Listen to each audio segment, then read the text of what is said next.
How do you bring your Google contacts to your Django database? And better yet, how do you also track when you're doing events on them, like selecting them and seeing all of the different views, charting that stuff out? That is what this Django CRM is all about. I'm going to show you how to do all of this little by little.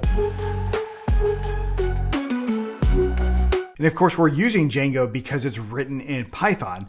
Python is easy to learn for beginners, but yet powerful enough for experts and like AI applications. This is why we see Python all over the place. And of course, all of the code for this project is on GitHub. So check out the description for that if you just want to take a look at the code and see what's going on. Now, Django as a web framework, of course, being written in Python, but it also has a powerful templating engine. So we can actually build out HTML pages like this that are still at its core being run through Django itself. We're going to go through all of that. Now, another reason to use Django is the built-in support for users and the Django admin. So Django itself, you can actually just create users. Not all web frameworks have that. Once you can create a user, you can also access the Django admin, which is really taking a look at all of the data we are storing with Django itself. Now, with users comes the ability to connect the Google Cloud OAuth process, or the app platform that Google has, which means that we can actually log in with Google and access all of Google's APIs. The key API that we're going to be looking at is going to allow us to sync our contacts with our Django project. That's kind of the point there. And it's actually a very straightforward process, even though sometimes it can start getting a lot more complex. We're going to do as simple as it can be to build out an OAuth flow that allows you to log in users into your Django project to then have access to all of your Google stuff. Now, when it comes to Django itself, it's integrated with a lot of different database options. And the reason we need to talk about that now has to do with the fact, or a goal that we have with our CRM. That is going to be tracking how much it's being used for any given contact, right? So if I were to select a contact and refresh in here multiple times, what I'm doing here is creating a bunch of events. This is like events like what you would do with analytics. Now, traditionally, you would need an analytics database in addition to your standard Postgres database or MySQL database. In our case, we're going to be using a time series optimized database from Tiger Data known as TimescaleDB. This is a very popular package to ingest a lot of data and perform analytics on it. And luckily for us, Tiger Data now has a free version that we can just use, which I'll show you later in the course. But of course, what we end up doing is we integrate the Django TimescaleDB package. It's a very straightforward process so that then we can get these rich queries where we're getting this analytics data that's bucketed into time, right? So like in 5-minute intervals or 30-minute intervals, you can see the number of views that happen in there or the number of saves if you end up having those. So the point here is to build out a really powerful analytics tool that allows for us to see how often we are using any of our contacts. And then from there, you can make it a lot more powerful and just make a full-on CRM system. But this, of course, is more of a foundational process for that. So when this project's all complete, what we'll be able to do is we'll be able to log in to our Google account. Now, this is the OAuth process, what we're doing here. Obviously, this app's not verified yet, but I'm going to show you exactly how to set all of this stuff up so that you can actually log in with your Google account, which of course we can see after we do that, we log in. We've got our user here, and then also in the Django admin, this happens to be a super user, so we can also see that as well, and the user can actually log in. Now at this point, I have no contacts in here. So what you would also be able to do is use this command called uv. So you can actually do uv run python manage.py and hit enter, which you would then end up seeing your own custom sync contacts command. You run that. This will actually sync your contacts from Google, and you could run this on a schedule. I'm going to show you how to do that. That's more towards the very end. But the point here is once you do that, you now have these contacts in here that are all synced up, which we can then take a look at our user, jump into those contacts, and we can now see our 2 contacts that are in here. You can also manually add contacts right in the Django admin, but the point here is we can now select one of these contacts and we can see events that are happening in here. And so at this point, it's only views. So if I were to go into one of these contacts and save it, let's go ahead and hit my new notes here. And then I'll go ahead and say who it's edited by. I'll hit save. And then now I can refresh on here and I can see yet another event. So what's happening is this is going to give me events over time. The cool thing about this is I can actually change how these come out in just a moment. So what we do is we jump into events, into our services here, and we've got these chunk times and how long ago. So let's say, for instance, I'm going to change this to being something like minutes, and we'll go ahead and do 5, and my chunk time will be 5 seconds. I save that, and then I refresh on this page. It's going to automatically fill this out to where now the intervals are chunked into these smaller seconds and based off of that interval.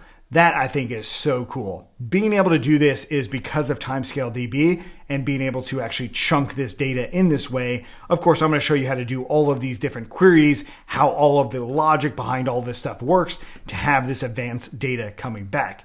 Now, for those of you who have seen how to use some of this stuff, the idea is inside of the actual detail page here, we also are using Chart.js, and we write very, very simple JavaScript code. Most of this is copy and paste directly from Chart.js that we don't really need to change a whole lot. You don't have to know that much about JavaScript, and all you do is actually embed it with Django just like this inside of a Django template. Another thing that we do absolutely talk about.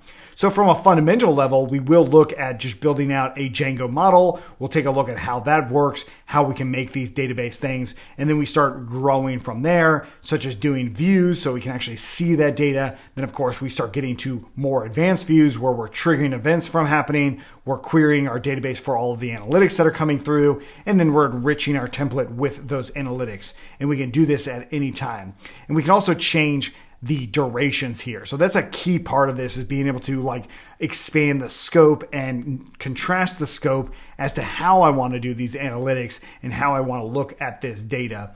So that's a big part of what it ends up being in terms of the actual, packages that we use. Number one, we're going to be using UV to manage all of this. UV is a fantastic way to manage your virtual environment, your Python version, and all your Python dependencies, which you can see in here. We're using Django 5.2 or greater, and then the actual Google API itself. We also have a package called django-googler. This does our OAuth stuff, and of course Django Timescale. We even implement Whitenoise so that it actually looks good, so we can actually see some visualizations in here, and it's not just a plain Django project. Let's start off by creating our Django project. I'm going to show you 2 ways on how to do this. 1, how I normally teach others how to do it, and then 2, how I actually do it whenever I'm starting a new project. First and foremost, we're going to be using Django 5.2. This is an LTS version of Django, but I think most people just upgrade Django regularly. So you can use pretty much the newest version as well. Django has been stable for a very long time. Next up, we're going to be downloading Python directly from python.org. 3.14 is the current version. Just like with Django, you can probably use whatever latest version of Python's available. I'm going to be using Python 3.14. Now, the idea here is I want to install Python, create a virtual environment. Inside of that virtual environment, I'm going to install Django. Inside of that virtual environment with Django installed, I'm going to go ahead and run a Django management command to actually start the Django project. And so I just downloaded Python 3.14, and I'm going to go ahead and install it just like this with all of those defaults in there. And of course, this is going to take just a few moments for it to work. And then once it's installed, I'll be able to open it up in my local terminal window. Now, you could obviously use something like VS Code, Cursor, Windsurf. You can use all sorts of editors out there to do the actual installation process, as well as managing various things with it. Now, as soon as you do install it, you'll probably see this open up. Now, if you are on Windows, you're probably going to want to open up this update shell profile command. If you're on Mac or Linux, you're going to probably want to install these certificates here. So you just open up that command and it'll just go ahead and run this pip install certify command in here, as well as anything else if something else were to come out. That's something you might want to do from time to time. Okay, so with this in mind, I'm going to go ahead and open up my terminal window, which of course that command actually did open for me. If you don't know how to open this, definitely take a look at the utilities. but the idea here is we want to get on the command line. At this point, I should be able to do Python 3 -- version and see 3.14 in there or 3.14 in there. And of course, in my case, I probably have 3.13 as well, which I do if I can enter into it just like that and then exit it out. Great. So I've got Python installed. Next step, we need to create our project and a virtual environment in that project. So in my case, I'm in the root of my user folder. This is the same folder that every time you open up the terminal, that's where it's going to go by default. So what I want to do is I want to create a project folder for my project. Now, as you see, I've got a bunch of different folders with dev at the beginning of it. That's because I made those files with make-dir-p dev. Now, -p means that it's going to make the folder if it's not already made. Otherwise, it's going to continue on. Versus just make-dir dev, I get an error in here. That's all. Next up, I'm going to go ahead and jump into the dev folder, and I'm going to go ahead and do make-dir-p, and I'm going to call this my Django CRM. That's it. And so I'll navigate into the Django CRM, and then I'll use Python 3.14, which in this case, again, it's just simply my Python 3 version, which is what I just installed. Then I'm going to use that. Let me clear this out here with Python 3 -m venv. This creates what's called a virtual environment. Virtual environments isolate Python projects from each other as well as from the system at large. It's not the best form of isolation. Docker is better than that, but it's the best for Python development, at least for while you're learning and all that. Now that we've got that virtual environment, we're going to go ahead and activate it with source venv bin/activate. Now, if you're on a Windows, it's a slightly different command, which is // and then it's probably venv/scripts/activate, and that will activate it as well. Now, if you're on Windows subsystem for Linux, you'll probably have this same command right here because it's basically a Linux machine itself. Now that I've got the virtual environment activated, I'll run pip install Django, and then I'll also install pip and then do -- upgrade. That just installs or upgrades pip to the latest version, and then it'll also install Django in there as well, which in this case you can see that it says 5.2.7. Now that we've got that, we need to create our Django project, in which case I'm going to create it in a new folder called SRC. I'm now going to navigate into the SRC folder, and I'm going to go to run Django-admin start project. And I call all of my Django projects CFE home, and then I put a little period at the very end. And this, of course, will create the baseline scaffolding for Django so that then you can run Python and then manage.py run server. Just like that. You can also do other pip install commands. So you can use Python 3 -m pip, or you can do pip itself. And that's what we just saw, of course.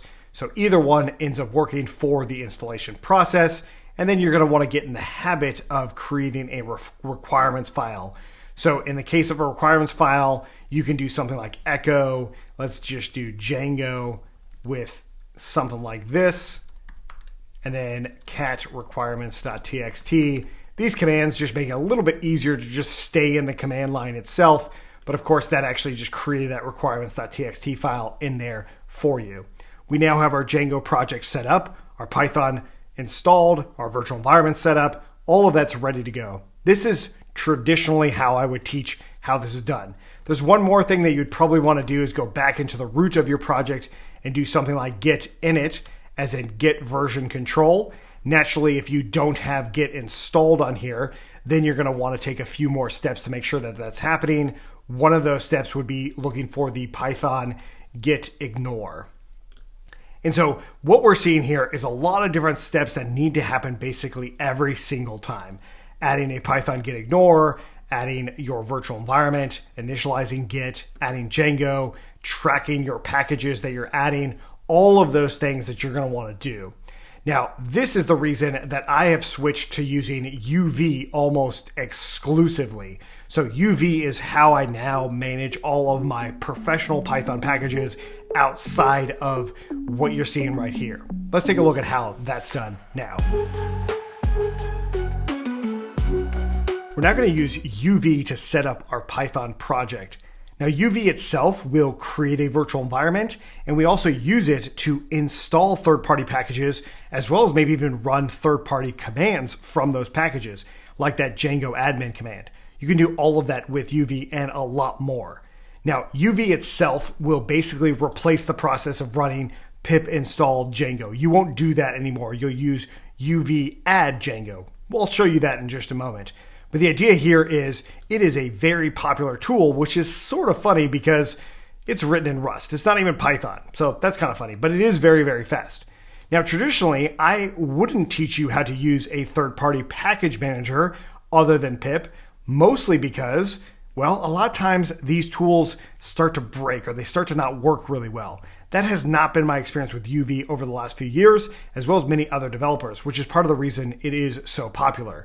So some of these other tools can be great, but a lot of times they fall apart, which is why I don't normally teach on them. And that's why I typically use the virtual environment that's built into Python itself. But now we're going to use UV. Let's see how this is done. First off, we need to install it, right? So you need to have UV-S version installed. I do have it installed, but to make it installed, it's really simple. You go to the UV documentation, which you can find, of course, at this link right here. Then you're going to run the different command for your installer. Now, there's a lot of different ways on how you can actually install UV, which is so cool, right? You can install it from PyPy. You can install it as a normal Python package. You can install it Homebrew, WinGit. There's a lot of them. So pick whichever one you want to install it with. What I did was this one right here. I installed it directly from their command line, and I just ran that. And then this downloaded and installed UV directly for me. I already had UV installed, so we were good to go. But the idea here now is I want to run UV self and then update. Every once in a while, you want to check and make sure that you are updating your UV version, and that's the way you do it. Okay, so after you run that install script, if you need to open up a new terminal window just to verify it, you should be able to do that, and that's might be what you end up doing. Okay, so the next thing is, how do we actually install Python? So what I can do here is, notice I'm not creating a new project just yet. I can run UV Python install, and I can pick a different version of Python. Let's go ahead and do Python, let's say 3.9. Let me just double check that I don't have 3.9 installed, just so I can see whether or not that's working. Okay, so I'm gonna run this command, UV install Python 3.9. And so what it's gonna do, of course, is install that version for me. And it happens really, really quickly. Now, of course, you could always go to python.org and install it there, but as soon as you do it on UV, let's just double check here, you should be able to see what's going on. Now, on one hand, you might want to use Python 3.9. I don't actually recommend it. I recommend using the latest version of Python, at least 3.12 and above. The latest version is 3.14, so naturally you'll want to install 3.14 and you can hit enter. Now, this is so much faster than other versions of installing Python, including the native Python version that you're using. So that's going to be up to you on how you end up installing it. And I believe this is cross-platform. So if you're on Windows, I believe you can do these different versions in here. Now, in my case, the version of Python I'm using is the one I installed in that last section where I actually downloaded it directly from python.org. Feel free to do it however you see fit. Okay. So what I want to do now, though, is I want to jump into my dev folder here, which, of course, I did with make dir-p and then dev, as you may have seen. And then I'm going to go ahead and remove this old Django CRM, which I'm going to just go ahead and do Django CRM to Django CRM old, something like that. I just moved it over. That's it. So now what I want to do is I want to actually create my project. So the intuition here would be to make dir Django-CRM, and then cd into that directory. So moving into that directory. So I made the folder and then I moved into that folder, which I can verify just like that. Now I'm just going to go ahead and do UV init, and I can specify which version of Python I want to use. So 3.14 is the version I'll use. I might need to change the version in the future, but for now, I'm going to use that version right there. So right away, it initialized a project called Django CRM. If I list things out, I already have some stuff going on in here. More importantly is this pyproject.toml. So if I do cat pyproject.toml, I can see, hey, it already named it. It named it the name I gave the folder, and then it gave all of this other stuff in here. That's pretty great. Now, what I should also see, if I list everything out with -all, I can see that git is already in here, git ignore is already in here, the Python version is already in here. So to make this a little bit easier, you open up a text editor so you can actually see, or rather a code editor so you can actually see what's going on in here. In this case, I use Cursor, but you can use any of them. And you can see that Git is already involved in this whole process, which is great. So what you will notice as well is inside of PyProject, there's this thing called dependencies. So with UV, you, instead of doing pip install, you can just do UV add and then add whatever you'd like. In my case, I'm going to add a quotes for Django greater than or equal to 5.2, comma, less than 6.0. I'll hit enter, and right away you see PyProject automatically does this. Now inside of Cursor, VS Code, even Windsurf, and a lot of them, they will say, hey, we noticed you have a new environment. Whenever you see this, just go ahead and say yes. But the nice thing about UV is it's going to automatically use your virtual environment. In other words, you can actually do UV run and then some Django command, which we will do in just a moment. But the idea here is this installed it into this venv. We can sort of test that assumption here. Let's go ahead and activate that virtual environment with source.venv bin/activate, which is of course the same way you still activate a virtual environment, whether or not you're using UV or Python directly to do it. And then we can see pip freeze. So if I run pip freeze, I get this command not found. So once again, I'll do UV add, and we'll go ahead and add pip, and then I'll do --dev, as in pip in the dev environment, not the production environment, but just the dev environment. And there it goes, it installs pip. And now I do pip freeze again. Now I can see all of the Django stuff in here. Okay, so why am I showing you this? Well, if I close out that terminal window and I delete this virtual environment and then run something like UV sync and hit enter, it creates that virtual environment and installs all of the things that I want it to install. Pretty great. If I do UV install, that isn't going to work the same way, right? So we've got a little bit different. So you got to remember what these commands are, which I'll talk about later. But for now, we've got UV going. We've got a virtual environment. We're in a good spot. We can also see that there's main.py in here. Feel free to just go ahead and delete that. That's just a hello world from UV, just to show you that it is a Python project and you're good to go. So I do need to create my Django project, which means that I'm going to do make dir and then src. So I'm creating that src folder in there. And then I'm going to navigate into that src folder, and I'm going to go ahead and do uv run django-admin start project cfe home period, and hit enter. And what do you know? It actually creates that project for me. UV is really nice in this case. It still used that same virtual environment, and it created the project, the Django project itself, using the version of Django that it is aware of, which is of course inside of these dependencies. Okay, so one of the key flaws that you might see here is there is no requirements file, which is generally okay. I'm not going to go over all of the different things that you might want with UV itself, but every once in a while you might want that requirements file. So you would do something like this, where it's UV export, and then you probably don't want the dev environment version. You could also do something called no hashes, and then you could do an output of requirements.txt, and you could hit enter, and what you end up seeing is it would actually create a file for you, which I have in the wrong location. Let me just delete this one. I would put it in the root of my project here, and then I'd run that again. And then there's my requirements.txt showing all of the things, the requirements for this project, the very specific ones, and the specific version number. Obviously, UV lock has a lot of these things as well, but the idea here is if you want to use requirements still, if you want to do pip install and all that, you could absolutely still do that with this requirements.txt, because UV still works all around a lot of those sorts of things. Now you could probably also do UV run pip freeze and do something like that where it's requirements.txt as well. Yeah, looks like that works also. But the actual standard command is this UV export in there as well, which I think is pretty useful. Cool.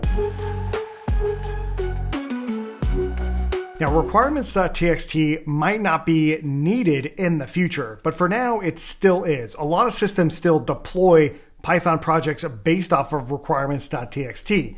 Now, it might change to something different, which of course is pyproject.toml.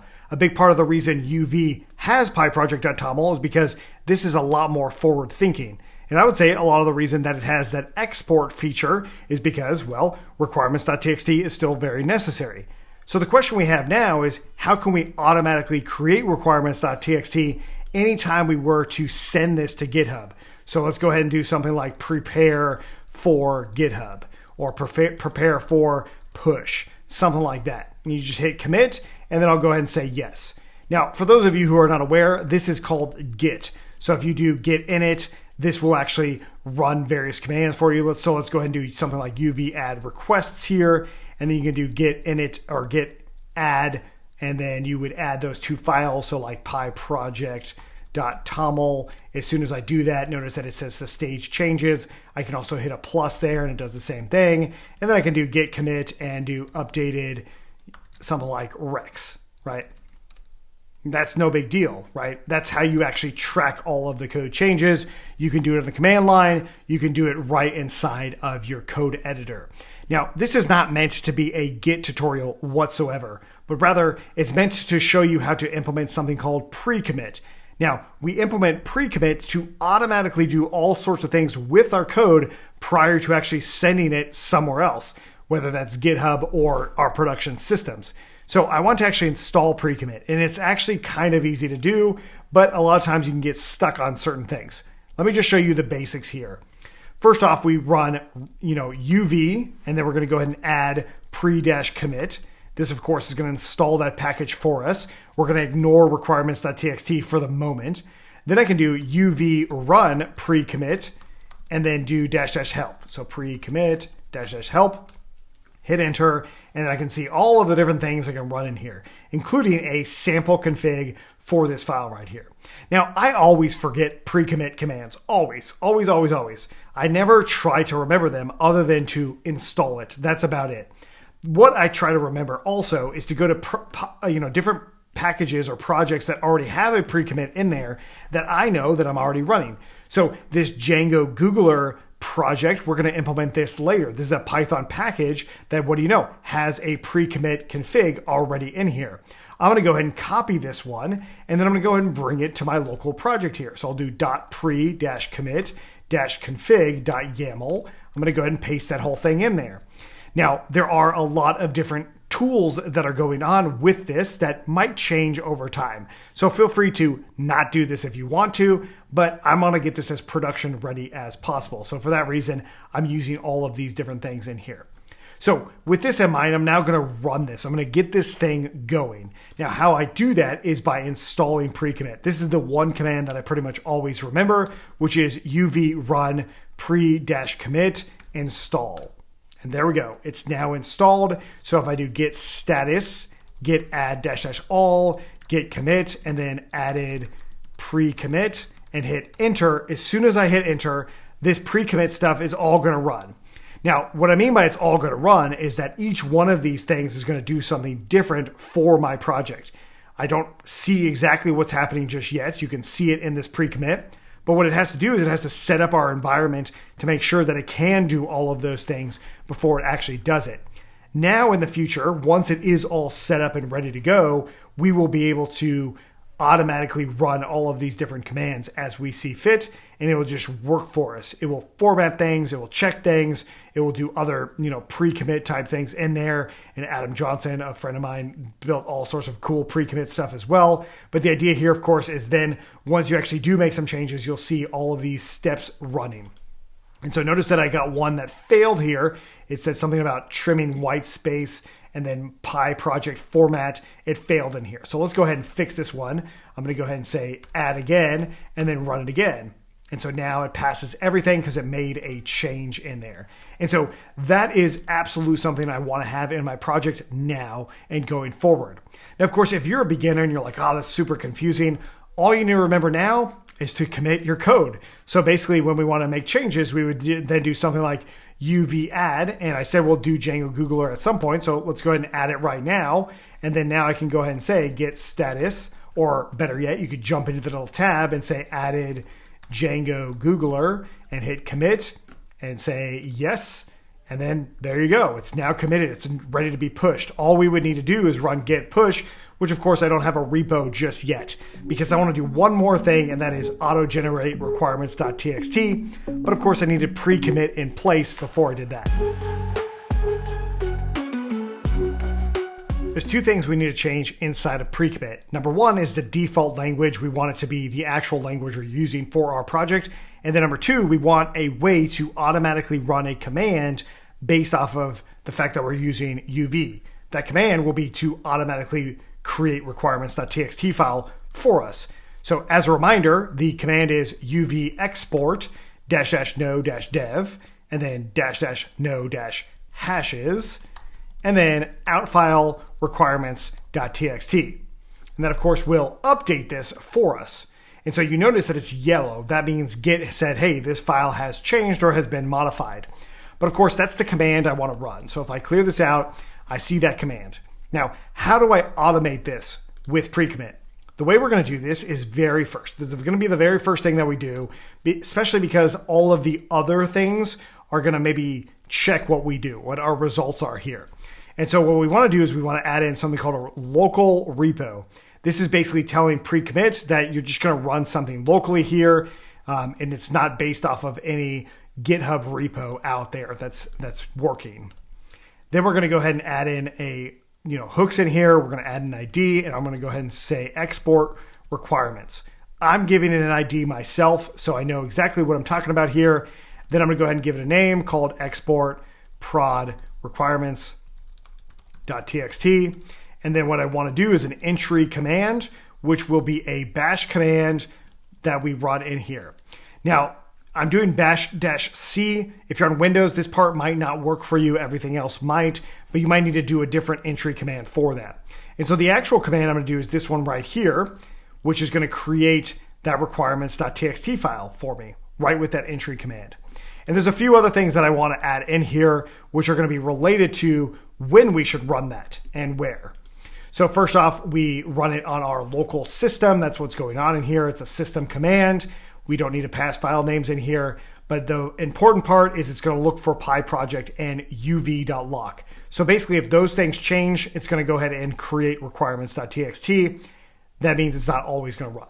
That's it. And so now that we've got this, we should be able to create this thing out for us.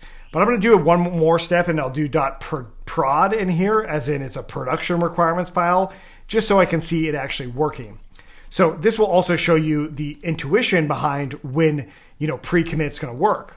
So basically what I do here is I do git status. I can see that there's changes, and I can do git add --all, and then I can do git commit -message updated pre-commit. I hit enter. What it does, of course, is it runs through all of those things. So we want to see if it actually did export this file. It looks like it didn't do it, right? So let's save that again and see if it changes anything. Looks like it didn't. I actually know why. That's because our PyProject did not change. So let's go ahead and do something in here with uv remove, and I'll remove that django-googler one for the moment. And so there it goes. It made some changes. And so I'll go ahead and add all of them. I'll go ahead and do commit and removed unused package and hit enter. Now there it is. So it runs through all of those pre-commit steps, all of these automations in here, and it created that file. It said passed, and then it went through. But as you notice, if I do git status, it's actually there. It's pending. It's not actually part of this, commit itself. So all we need to do then is automate that as well and do git add the actual file that was generated from that process. Now, I don't recommend doing this too often, right? But in the case of requirements.prod.txt, this is coming from our more production system anyway, which of course is UV itself. So you may or may not have this exact process in there. I wanted to show you how to do it so that you can get more out of using pre-commit itself. So if you come in here again, you can do git status, and then I'll do UV add, once again, django-googler, and then we'll do git add --all, git commit, and added back django-googler, and then it runs through everything. And now it's not going to run that again until something changes in pyproject.toml. That's it. It's actually a very useful process to make sure that we're outputting some stuff. In the case of requirements.txt, I don't need that old one anymore. And now I can say removed old recs and then hit commit and say yes. And now we're done with that one altogether. Now, this is all about establishing a methodology of getting ready for production as soon as possible in a stable way. And I think pre-commit is a critical part of that for anyone who's very serious about building a real project. Let's actually start building that project now. A CRM is all about managing user data. A big part of the reason we grabbed for Django has to do with the fact that users are built into the framework and are a core part of everything that it does. So let's go ahead and create our first user now.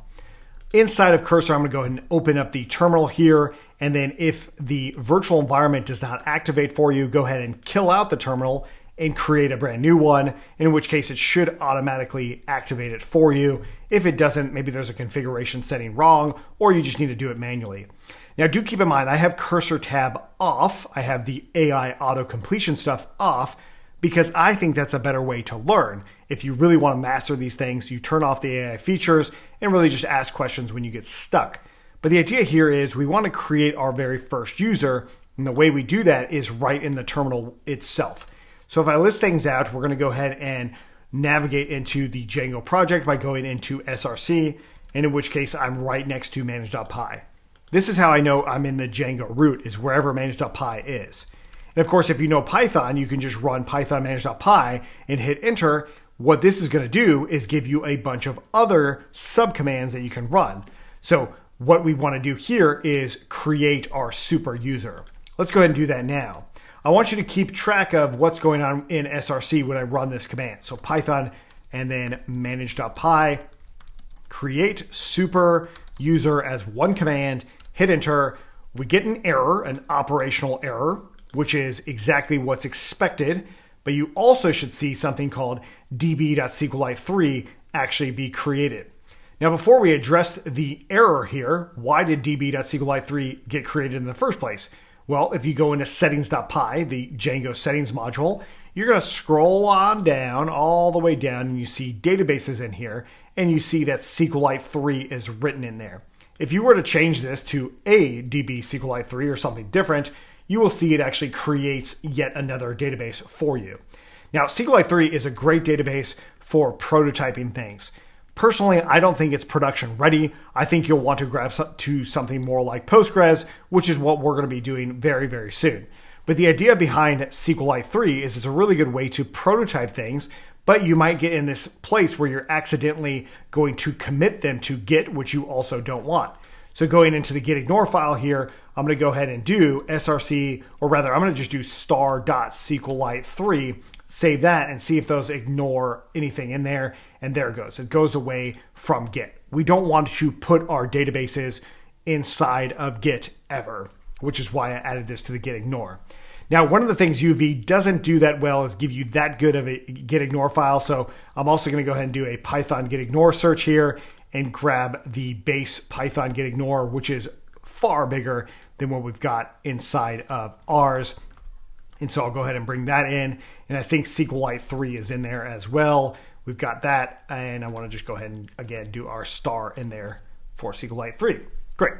Okay, so now that we've got this, we've got our database created for us. I'm going to delete the ADB in here. I don't need that anymore, but I do have this database. So we need to go back to this operational error. Now, the key part of this operational error happened when I ran create super user.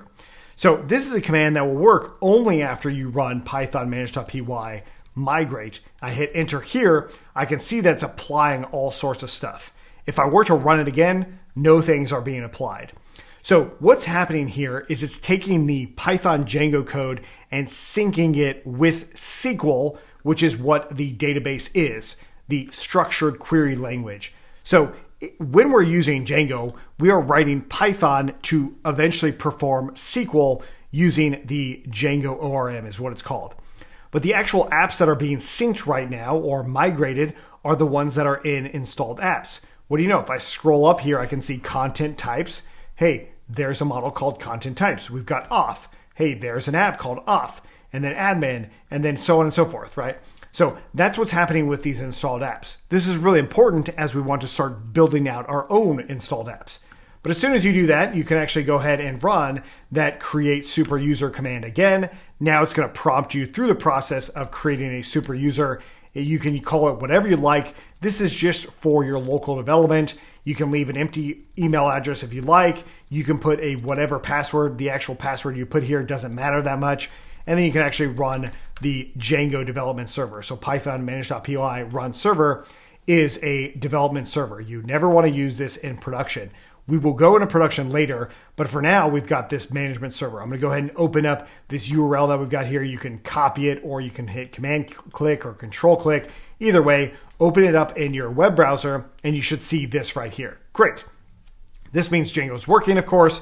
And then we go into the Django admin, which is this right here. Hopefully you have all your styles in here. Hopefully it doesn't look all wonky, but you can actually log in as that user you just created. And here's the Django admin. This is a big key reason as to why you will use Django, is the fact that you already have users built into it and you already have sessions. You can log in, you can do all sorts of things that might not be that obvious, but are going to be very important for us later. Here is that user there with some, other fields that I can add in, with some permissions I can add in. You can also do very specific permissions, and then some other dates in here, log in, log out, and all of that. So we already have users. This is huge for the next part, which will be adding some data to them. Let's take a look. To start adding data to our Django project, we use something called apps and models. So we've already seen apps. We talked about the installed apps here and some of the default ones that Django gives you out of the box. We want to create our own. So let's go ahead and do that now.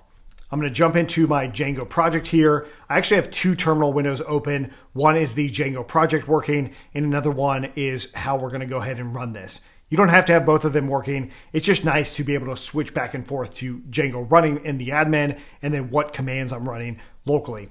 Okay, so the idea here is we want to run Python manage.py again, just to see all the different commands we have available. Again, we've seen the create super user command, and we've also seen the migrate command. Now we're going to go ahead and take a look at the start app command. So the start app is simply Python manage.py start app. If you hit enter, it's going to give you some things about it that you need to do. You have other options than just the app itself, but the point is you need to make sure that you put in a name for the application you're working on. So what is an application itself? To me, it's just a component of Django, a component of the bigger whole. I don't think of it as an app like the Django project. The entire CRM system we're building might be thought of as an app. I think of it as a small part of a bigger project. That is how it was designed long ago, well before any app store existed as far as I know. Okay, so what we want to do then is use Python manage.py, start app, and then do context, or the name of the app we want to give it. And usually it's going to be plural. So instead of product, you would do products. Instead of contact, you do contacts, because it's basically going to be everything that is about that specific thing. So in my case, I'm going to have contacts as one. Later, we will have companies as another one, where you might think contacts and companies should be in the same one. I like making them very, very specific to what they do. You can have as many apps as you need that make sense for the project. Now, I'm going to go ahead and create my contacts app and our very first model. So inside of contacts, when we did that, much like start project, we got a bunch of different files in here.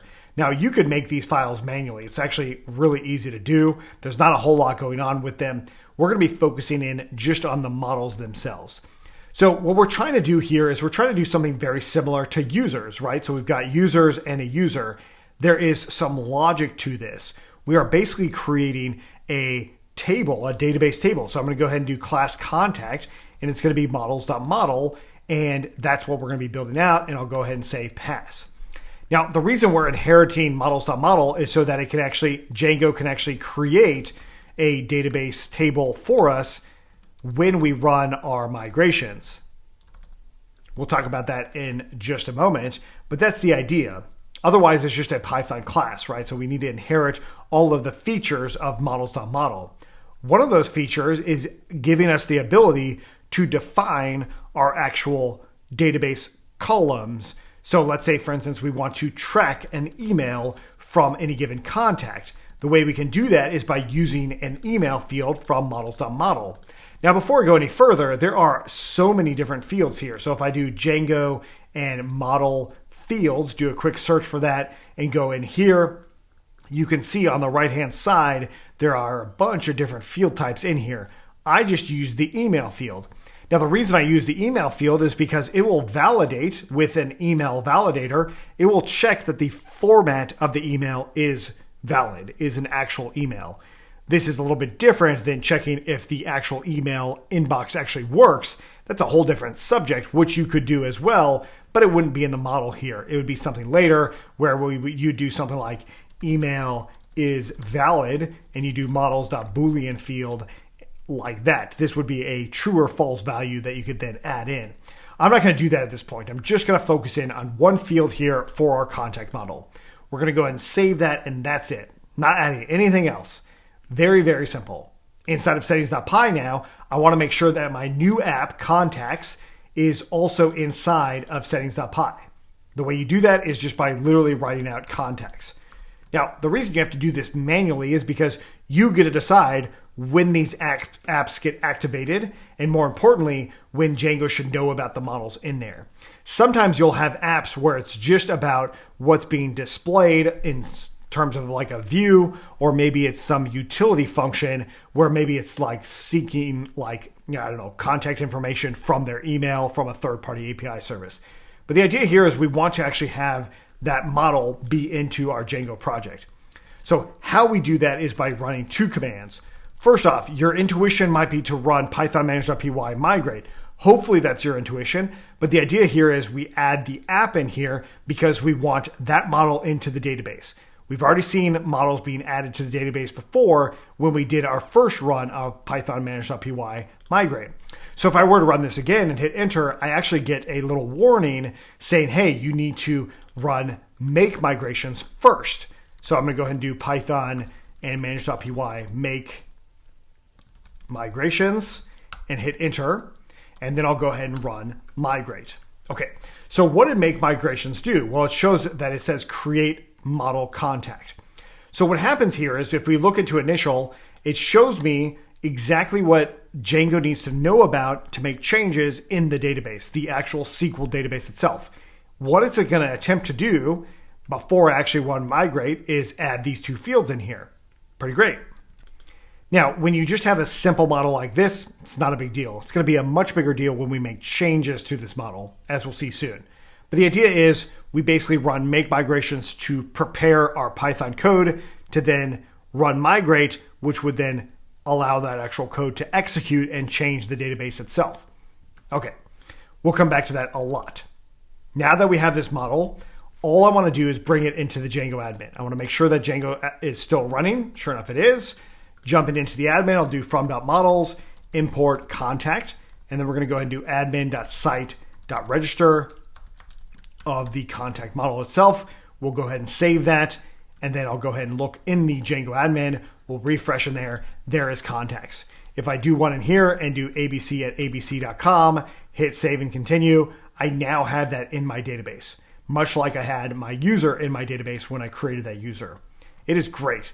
We now have stored data into the database, but there's a big problem with this data. It's just general. It's very generic. It's not associated to anything. To connect data, we use something called a foreign key. This actually happens on the database level, but Django can help manage that process as well as have a few convenience methods that make this even better. In other words, our contact model, we want to have our user associated here. We want a foreign key for our user. So the way this is going to work is by using user equals to models.foreign key, and then we need to configure this foreign key itself. Now, the first configuration is going to be the other model, the other Django model. It needs to be a model like models.model. So, of course, we need to figure out what the user model actually is. Now, we already have a user model in our project, but it was given to us by Django. So if we go into settings.py, that other user model exists in django.contrib.auth. And there's also a default setting on Django, which is called the auth user model, and it's set to auth.user. This auth.user is actually, basically assigning it to what's inside of here. You could verify this by going into the Django documentation, and you can see this auth user model. Now, the reason I bring this up is because there is a way to make a custom user model, which is not always necessary, but it is important to understand. You definitely can do that. More importantly is how we are going to use it now. We're going to use that same user model inside of our model here. So I'm going to go ahead and save that configuration. This is, of course, the default value, but the idea here is I want to use that value in my models now. Now, how do we actually import a Django setting? Well, this comes from django.conf. We import settings. This settings here allows us to do things like settings.auth user model. Whether or not that's actually written in settings.py itself or your settings.py, or if it's just in the Django defaults, which there are many. There's already a lot of settings in there, and of course you can look those up if you need to change something. But the idea is I want to reference this directly, which is what I'm doing here, and this is where I can actually do something like user equals to that. And again, this actually translates to auth.user. Now, the reason in the case of a user specifically, not any other model basically, but in the case of a user specifically, we do this so we're forward thinking, and if I ever need to change my user model, I can. That's it. Okay, so we bring this in. There's our very first step. Now, the other thing about this is if you did have another model, let's say, for instance, you had projects.models.project, you can use that one with simply projects.project. That is definitely an option, although most of the time you would end up importing it. We'll come back to that at some point, but for now, we've got contact here. So here we go. We've got our user model now associated with contact. Now, when it comes to foreign keys, we need to handle the case where the user that's associated to this actual contact is deleted. So we do something like on delete. In this case, I'll do models.cascade, which means we're going to delete all of the contacts as well. Now, maybe I don't actually want to delete all the contacts. Maybe I want to do something different where I just set it equal to null, and then I can actually say null being true. This means that it's completely empty in the database, or null in the database. That's what happens when the user is deleted. Okay, so those are two different options that you can do. But in my case, I actually want to delete all the contacts just to make it safe, and we'll go ahead and do cascade in here. I'm going to go ahead and save it. Now, I want to make sure that my database knows about this change. Do you have any sort of intuition as to what we need to do here? Now, I'm going to tell you, it's very straightforward. It's quite literally python manage.py migrate. But then we see that there is some changes in here. Once again, Django is recognizing that something changed into models.py, so we need to make sure that we run make migrations to reflect those changes. So anytime you change models.py, you want to run python manage.py make migrations. You hit enter. Right now we see that it's impossible to add a non-nullable field. Notice that I almost did that before, but I didn't do it this time. So you actually need to provide a one-off default for this one, which I'll go ahead and do with simply just being 1. I'll explain that in just a moment, but then we see that the migrations for contacts exists. So if I come in here and look at this, I can see that Django is ready to let the database know about this. But this is also a good time to review what's happening with these changes. So you can see that, we've got our dependency for our previous migration. Okay, so all of those things have to happen. Then we see that we've got a dependency for the auth user model. Okay, and then we can also see that we are now adding just a field. So it's not doing everything, but we also see there's a default in here. What is default 1 being? Well, default 1 is for the user ID of 1. So there is one single user in here, which we'll see in just a second as well. I'm going to go ahead and run the migrations now. So we'll go ahead and clear this out. Python manage.py migrate, hit enter, jump on back into the Django admin that we have. If I refresh in there, automatically I've got my user already associated. The reason I know that's user 1 is number 1, I created that user first. Number 2, in the Django admin, the user ID is actually written right there. So all I did was say, when I was running these migrations the very first time, I actually just said, hey, all of the previous entries are going to default to 1. Okay, so that's actually pretty nice. But what if I wanted it to default to nothing? What if I wanted it to be null? So I could say null equals to true in here, which would mean that it's not defaulting to anybody. That is how that would be allowed doing those same migrations that we just did. Feel free to play around with that as you see fit. There's a lot of different arguments that you can go into that foreign key. But at this point, we now have contact field that requires a user. So if I go in here and hit contact, I actually have to select a user now, and I can try and put in another contact in here. But of course, if I try to do that, it says that user is required, which is pretty nice. And so if I were to add another user in here, let's just go ahead and do that with a different user here with a whatever password. Hopefully it lets me do it in the admin. Sometimes it does not, because it actually has password checks to make sure that you have a good password, which is pretty nice in the admin at least. Next up, I'm going to go into my contacts here once again, and I'll go ahead and add in that other user, and we can see that user here with whatever password or email we actually put in. Now we have associated user data, and we made a bunch of changes to make that actually work. So in my contacts, I can now see my database has both of these things. Cool. So why is it that we want to run these migrations? Why is it that we need to do that? It's so that we don't make mistakes. Let's see what those mistakes look like right now. Let's talk about the good, the bad, and the ugly of database migrations. So inside of our contacts here, let's go ahead and put something like notes. So I want to put notes as a new field, and it's going to be a text field in here. And I'll go ahead and say blank equals to true, and my default value is just going to be an empty string. So what that default value will do is it will set pre-existing instances of contact in my database to just an empty string, but it also means that this is an optional field. So basically this default is always going to be set. Now we did see a default as a one-off when we did the foreign key. This is going to be a default just going forward. Okay. So where's the good here with database migrations? I just added a field and I allowed some sort of default value in there. Now what I could also put in an actual value in here. So like this is my other default, right? You could do either one if you'd like. But at this point, I'm going to go ahead and leave it as an empty string. So the good here is I made a change to Django models. Now with that change, I'm going to go ahead and run python manage.py make migrations, and then I'll hit enter. This, of course, allows me to then run python manage.py migrate. So I prepared the database for the changes, and then I made those changes in the database. My Django project's still running, so I'm going to go ahead and jump on over and take a look at the admin into one of these contact objects. I now have this note. Now I'm going to write a long note about this customer. Hit save. Cool. Just wrote a note about that customer. Oh, and now I realized I don't think I want it to be notes anymore. Maybe I want to say something along the lines of, let's say thoughts. I don't know why you would call it thoughts, but let's go ahead and call it thoughts in here. Great. So I now made another change. I'm going to go ahead and run make migrations. And now it's saying, hey, was contact.notes renamed to thoughts? Let's say, for instance, I accidentally say no, as in n. And then I run python manage.py migrates. So this is the bad. It's designed this way. So in one sense, it's actually really good.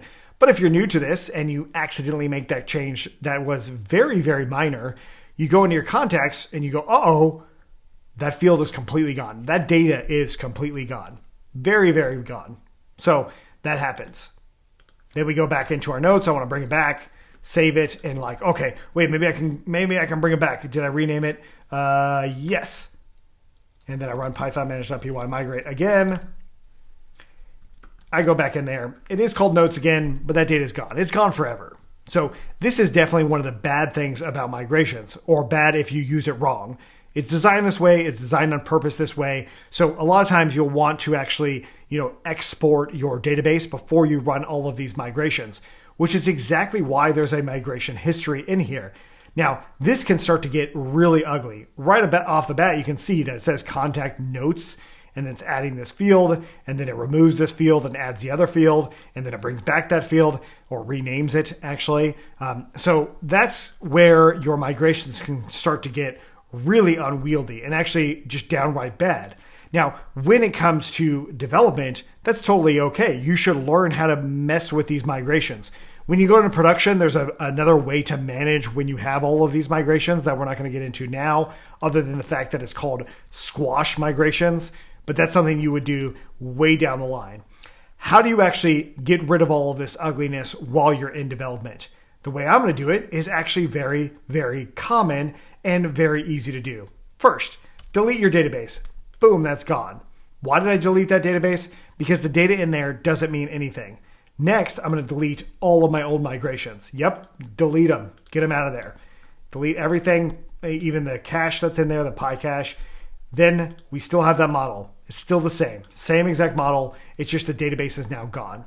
So what do we need to do? Well, we just run python manage.py, migrate, hit enter. What do you know? All of those things almost made changes, except for the fact that I don't see anything related to contacts in here.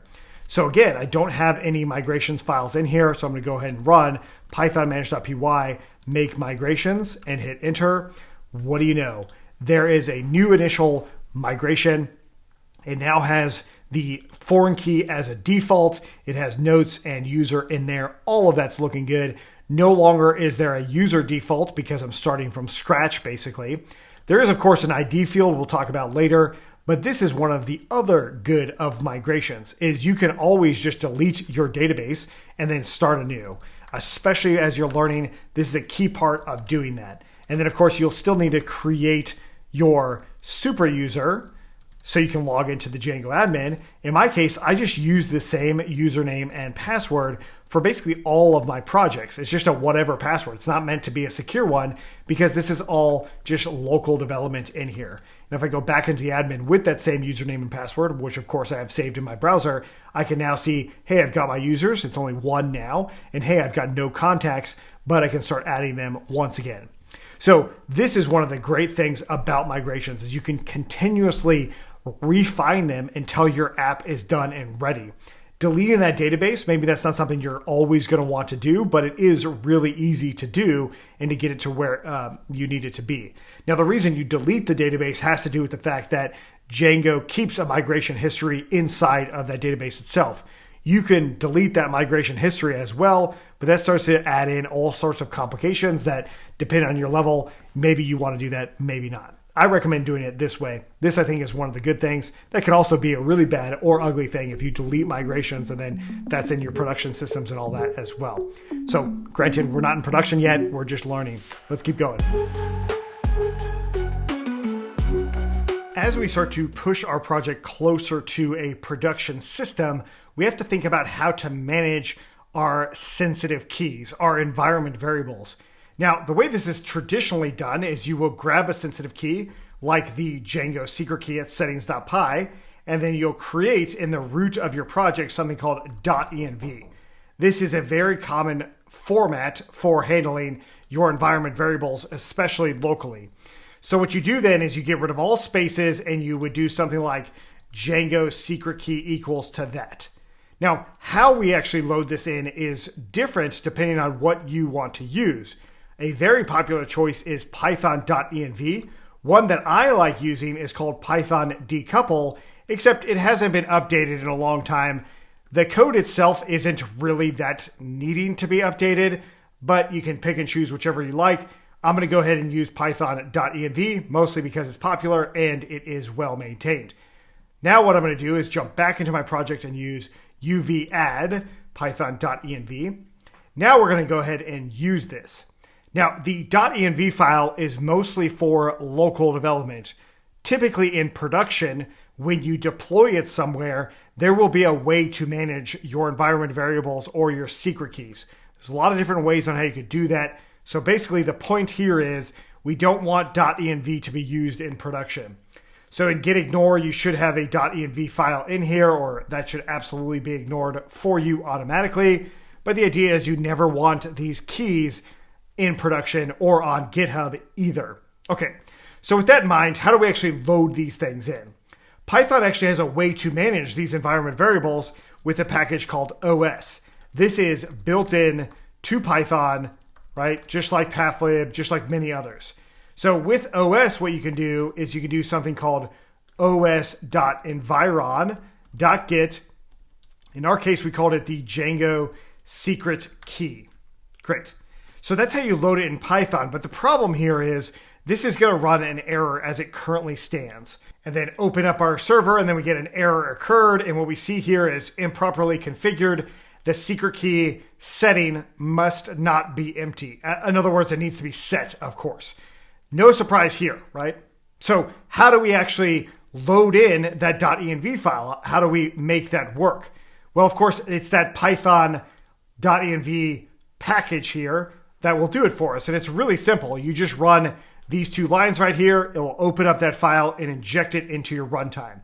The way I typically do it, especially in development mode, is I actually put it in manage.py. Manage.py is called before anything else. So then what I do is from .env import our load.env and then just run the load.env basically inside of main or right before main, either one, so that then we can make this work. So there we go. I don't need this JSON import. I'm not sure why that came in. Now that we've got that, we should be able to run this again. So I'm going to go ahead and close this out and then rerun my server here. Now I should be able to go back into my server and it should be working once again. So that's probably the easiest way to use your environment variables. The important part though is when you go into production that you set those environment variables in the future. One of them that I really like setting as well is going to be something like the Django debug. And for this, I'm going to go ahead and put a lowercase true. Now, a lot of times with .env, you can put double quotes on the outside, or you can just write it out as a single line here. And so Django debug being true means that back into my environment variable or settings.py, I would go ahead and do os.environ.get Django debug, and then I would set that equal to true. There's a lot of different ways on how you could think about loading this.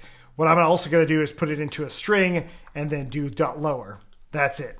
So yeah, again, like I said, with Python decouple, if you were to go that route, it's a little bit easier because you can cast it to like a Boolean value, and it would be very similar to this, but casting it to a Boolean value and having a default is actually pretty nice as well.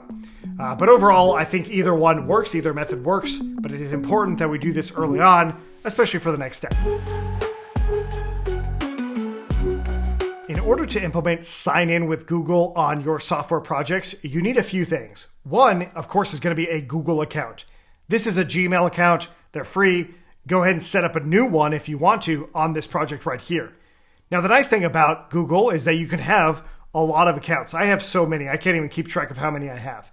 But one of them I use all the time for teaching. That's the one you see right here. After you do that, you're going to want to set up a Google Cloud account. That's cloud.google.com. You should be logging in with the same Google account, the same Gmail account, and you'll probably see that sign in with Google at some point as well. But the point here is you want to activate cloud.google.com so you can log into the console. Now yours might look something like this. Notice I already have a project in here. You're going to want to create a new one. It will probably prompt you to create one. In this case, I'll just call this my Django CRM prod project, mostly so you can just see me create one, and that's how you do it. Great. So after it's done creating, it will be available in this drop down here, and you just select the one you want. Then you're going to want to search for the Google OAuth platform. And what that's going to do is take you to this screen right here, or something like this screen right here. Let's go back into that new project that I created. This is what you'll end up seeing. Great. So the point of this is to have a screen that's like, hey, this is your Google app.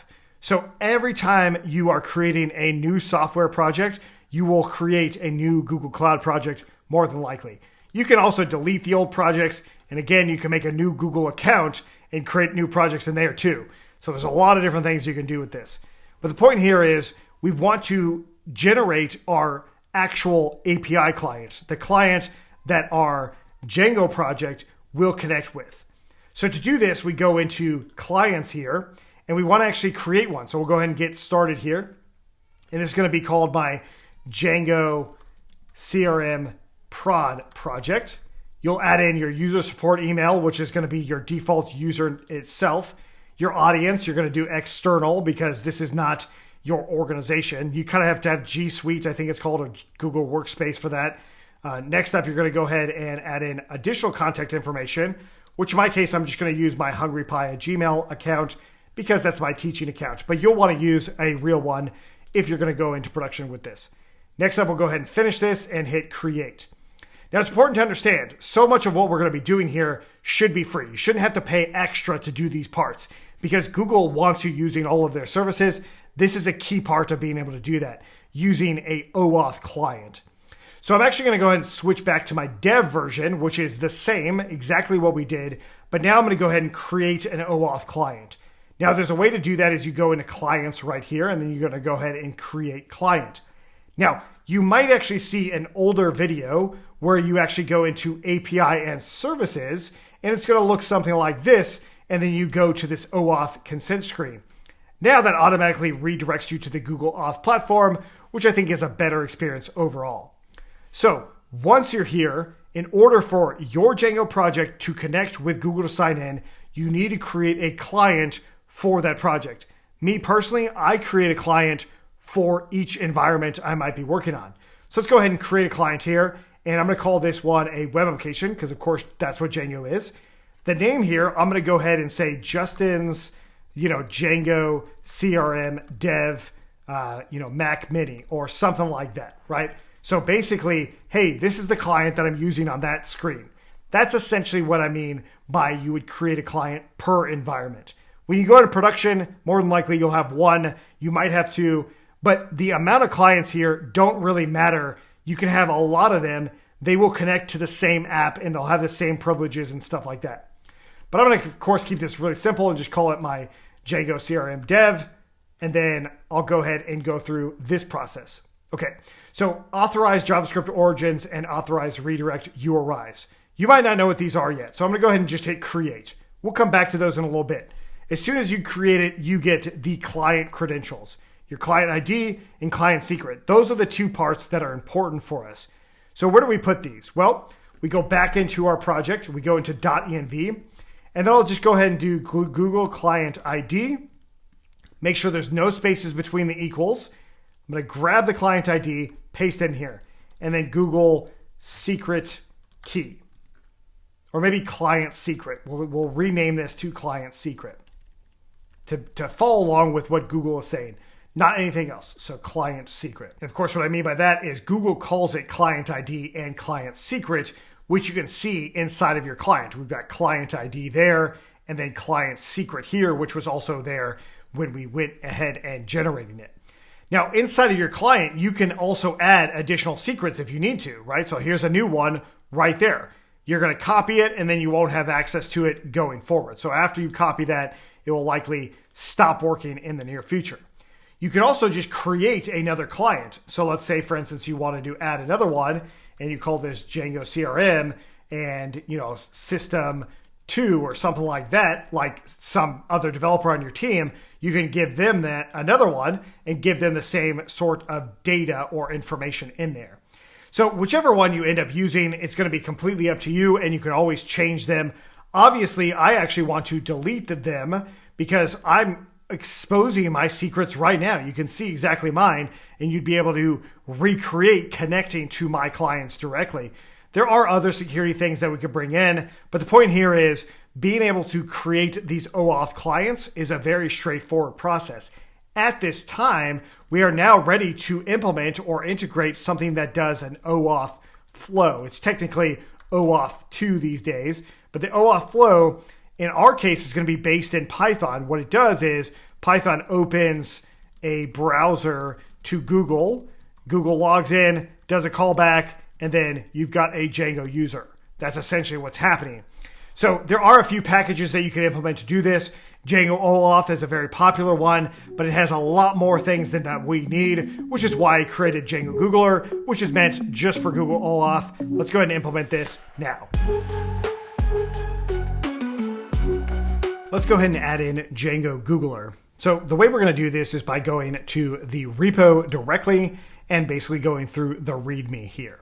So the idea is we want to open our Django project, uv add django-googler. This, of course, should add in that package for us, which I think has a few other things in here, which you can tell in requirements.txt, like the Django REST framework, for example. That might be something you don't need, but Django Googler was actually designed more for the Django REST framework than it was for what we're about to do. However, what we're about to do is really setting us up for future building in our project. But the idea here is we've got a quick setup. We're going to bring in all of these things right here. And so I'll go into settings.py and we'll go ahead and paste these in. Normally when I have third-party packages, I do a little comment to myself like third party, and then I go ahead and do like internal, mostly so I can really easily spot what it is that I'm trying to do. So I don't accidentally create my own package called like Django Googler or REST framework. That's kind of the point. Okay, so after we've got that, we now look at the settings.py. We've got a Google OAuth client ID and client secret. So these are our new secrets.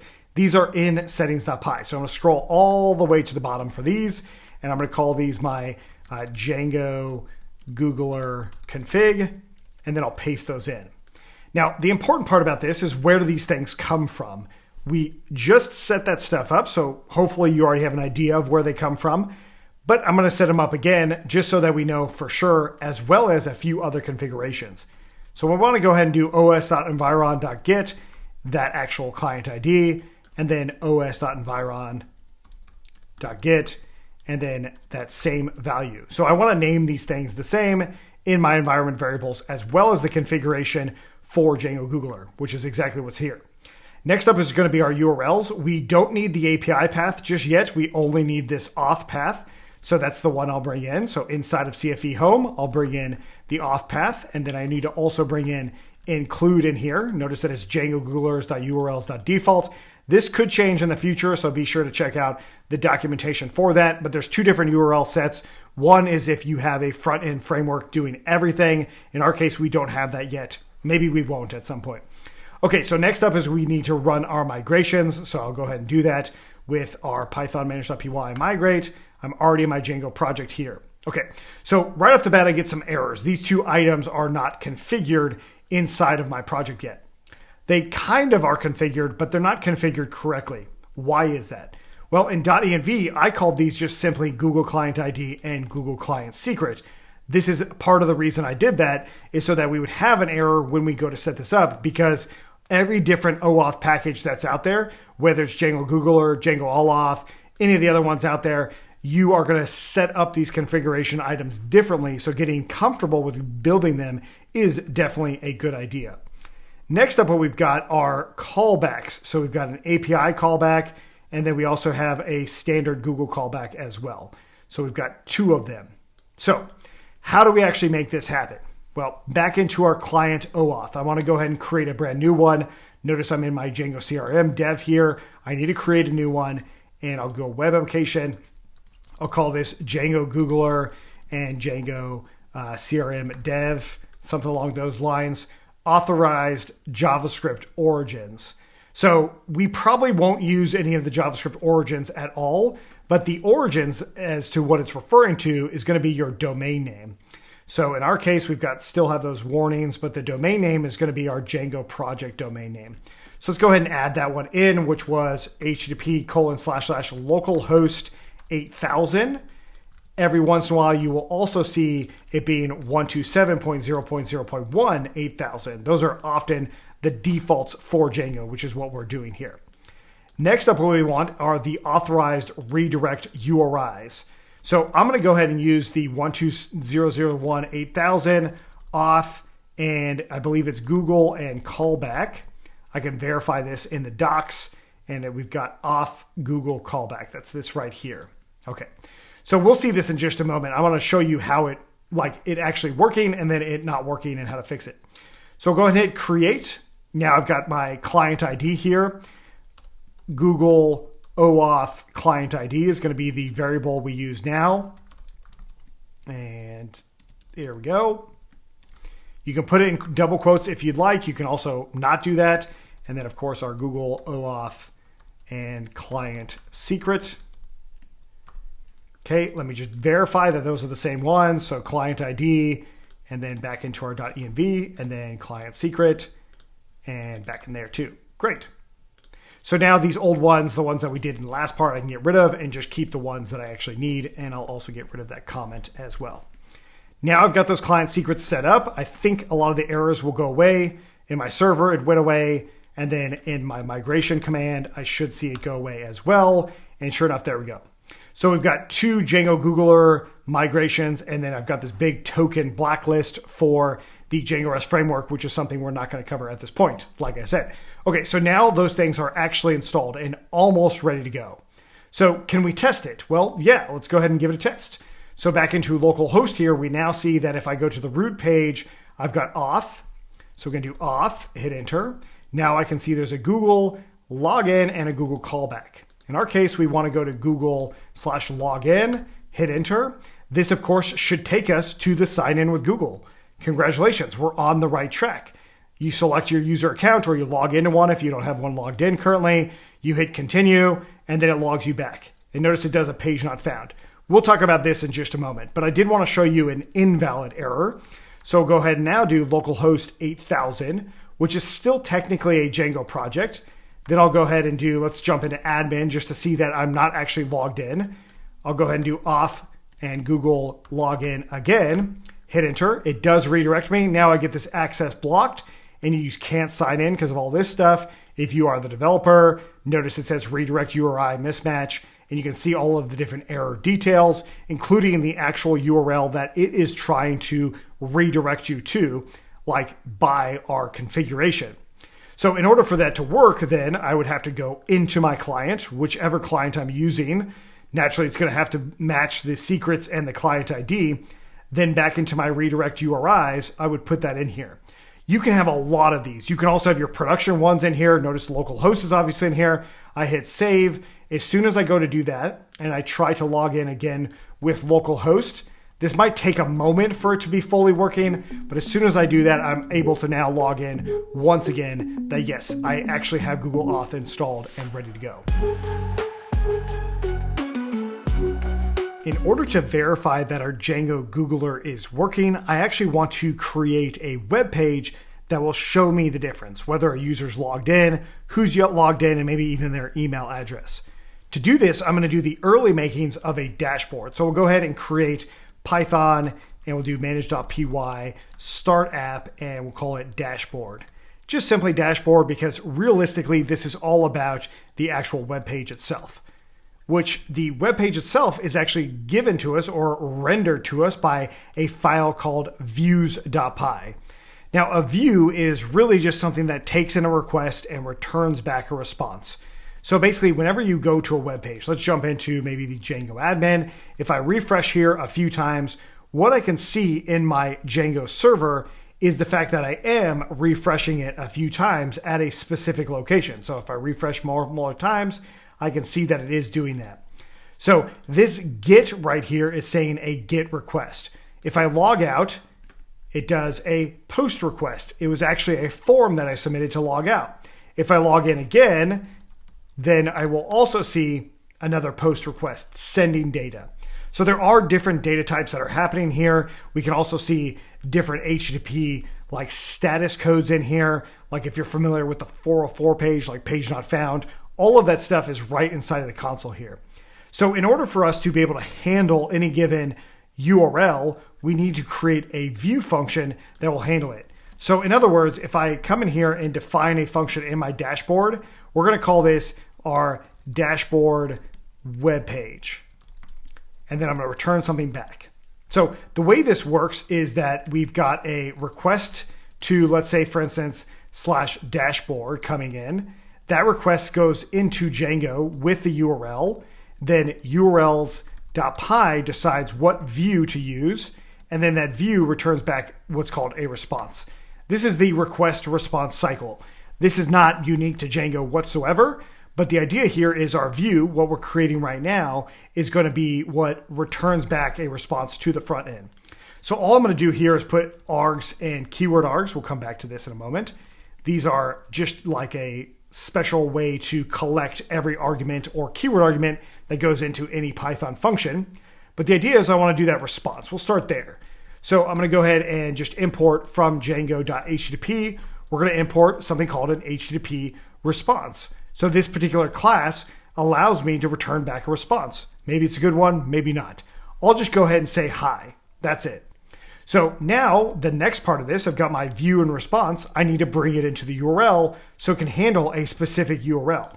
So the way this is done is I grab the view itself. I go into urls.py, and then I'm going to go ahead and do from dashboard.views. We're going to import that view, and then I'm going to declare the actual path that I want to have. So let's say, for instance, dashboard, and then I want it to be routed right into that dashboard page. And I actually don't want a slash at the beginning, only at the end. It will default to having a slash at the beginning. That just works as is. So that's a way to have the dashboard go there, but I can also have it at the home page as well. So I can put it basically wherever I want. And so now I've got two different places for this dashboard. Now it's important to note that I did create an app, but I did not add it into installed apps. That's totally okay. You can add it into installed apps, but my dashboard will probably never have models, so I don't necessarily need to do that. But at this point, what I've got is I've got a URL, a view, and a response. Django, of course, is running. All I need to do is send a request into dashboard. Let's go ahead and make sure that Django itself is running. It looks like it is. If I go into my homepage here and do /dashboard and hit enter, it says hi. If I go to that homepage, also says hi. Not a huge deal. That is a very standard Django response cycle. Now, of course, we want to make this more advanced.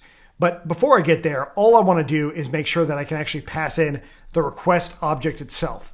So every single view itself has a request come through here, in which case I can do something like request.user, and I can see exactly what that user is in my command line. So if I refresh in here a few times, I can see it says user CFE. That's it. So the point here is to be able to see that, and then I can also do something like this where it's request.user.isAuthenticated, and we can save that, refresh in here. Now that user's authenticated. So how do I actually log out that user? Well, I can just go into the admin for now and hit log out, and then I can go back into that home page again. And now what it's going to show me is anonymous user and false. So this is a really good opportunity to do something different. Let's say, for instance, I want to just automatically log the user in. Normally, I wouldn't recommend that you do this, but let's see what that looks like. So I'll go and do from Django.http, or rather from Django.shortcuts, we're going to import a redirect.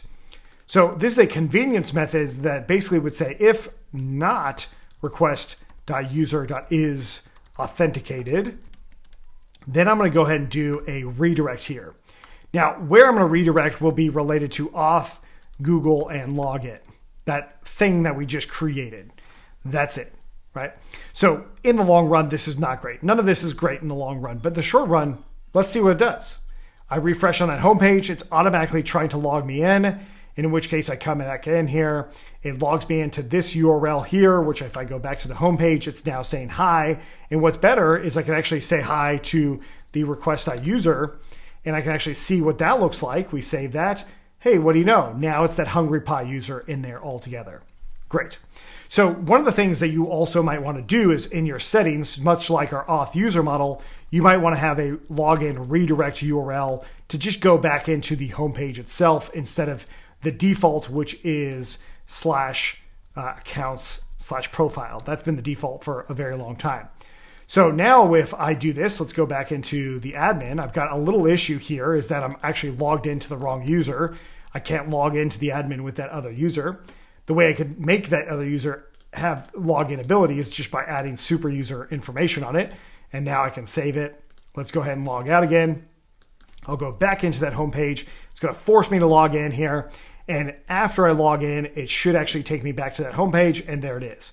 And once again, since I made that user an admin user, I can log into the admin now, and I can see all of that, which is pretty nice. But of course, there's still things with the actual user login flow that isn't great. So let's actually see how we can modify our actual web page, the actual HTML that's coming in here, to just make it a little bit better. So it's important to know that any URL can return basically three things, maybe even four if you consider another one. But the idea being when a request comes in, you want either HTML coming back, you want either JSON coming back, which is basically what an API is. And then another request would be basically for an AI agent, which is through something like MCP. There is other kinds of API ones. So you could do something like a request and you can return something called XML. which is like for, I think, podcast feeds have these. I think they use XML still or something similar. But the point here is you've got a lot of options of what data type you can actually return. What we are returning here is just a string of data. So it's not quite valid website because it's not valid HTML. To make it valid HTML, you have to use HTML tags. Now, this was invented a long time ago so that you could build out a website with these tags, and then the web browser itself would update what's going on with those tags. So for example, if I were to come in here and say the HTML is hello world, then I want to return that as my response. It is now returning a string that has valid HTML tags in it, in which case we could then go back to our project and we can see it's now been styled a little bit. And of course, if I were to go back into this H1 tag and do a style tag in here, or a style property in here, and go ahead and say something like color is red, and we save that, then I can refresh in here. I can see that now my text has changed as well. Now, to me, actually learning and understanding HTML is not nearly as valuable as it once was, as in learning how to do all of these tags, and then more importantly, learning how to do all of the styling. That's because there's a lot of packages out there that are really good that do this for you. So Tailwind's one of them. I think if Bootstrap's still around, that's another one. Getbootstrap.com. So both of these things are CSS or HTML frameworks that just make it easier to style your project. You'll still kind of need to know HTML in the terms of how to do div tags and all of that. But this is something that AI is really good at and can make it even better and just a lot faster. So all I want to do here is actually turn this into valid HTML, which requires additional configuration that we just haven't done yet. And this configuration is very easily seen in tailwindcss.com. If you go into the docs there and under the installation process, go into play CDN, and this right here is the actual HTML document. That's the entire valid one. And so instead of just having this one single H1 tag, your HTML would be a much longer string with a bunch of other things. So notice that I still have an H1 tag in here, but it is different, and it's now using Tailwind classes. So if I were to save this and then go back into my project, it really doesn't look a whole lot different. Granted, it has an underline there, which is what this underline class is doing here. But if I got rid of that underline and I did something more like text color, or rather text red 500, and save that and then refresh, there's a very similar look to what I had before, which was this up here. But of course, now it's using all of the Tailwind CSS classes and all of that, which is different than Bootstrap. It is a completely different one. But the idea here is you've got a bunch of different layout options. You've got a bunch of different like grid and more layout options. And then you've got like different fonts, font sizes, font decoration. You've got backgrounds that you can add in here, background images, background colors, all sorts of things that you can do with Tailwind, which make it a really compelling thing to learn. That's a little bit outside the scope of what we're doing here, but we will implement an even better way of doing these HTML strings using Django directly, and it's called Django templates.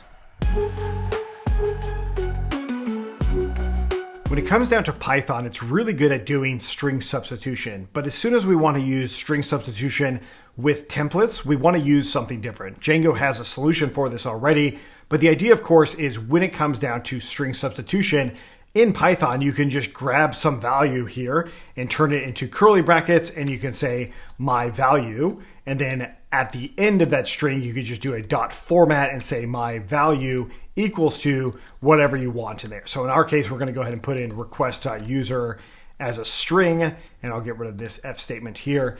This will allow for me to substitute my value with the request.user.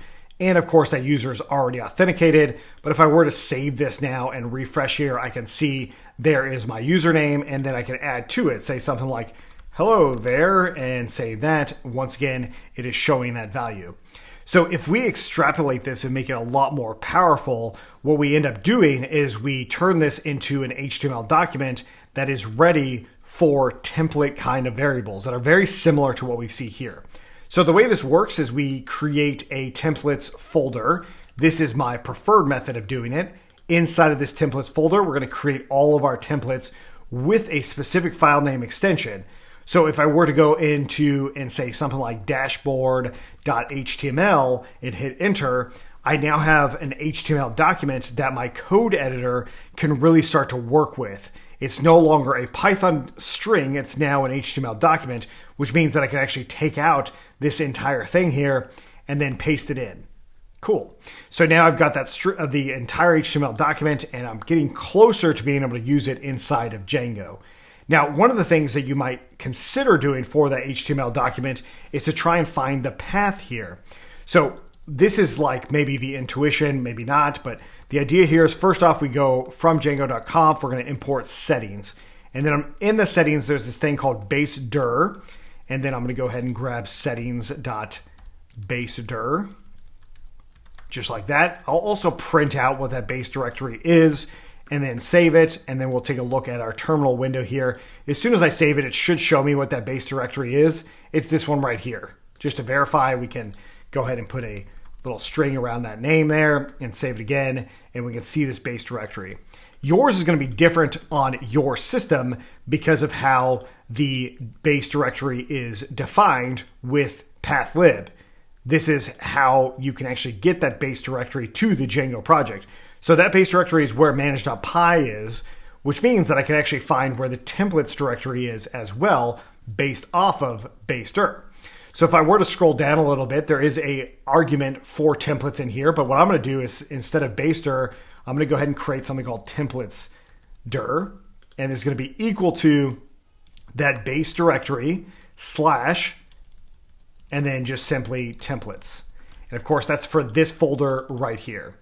And I will add it into this templates dirs list here, but I want to actually see this right now from more of a manual perspective.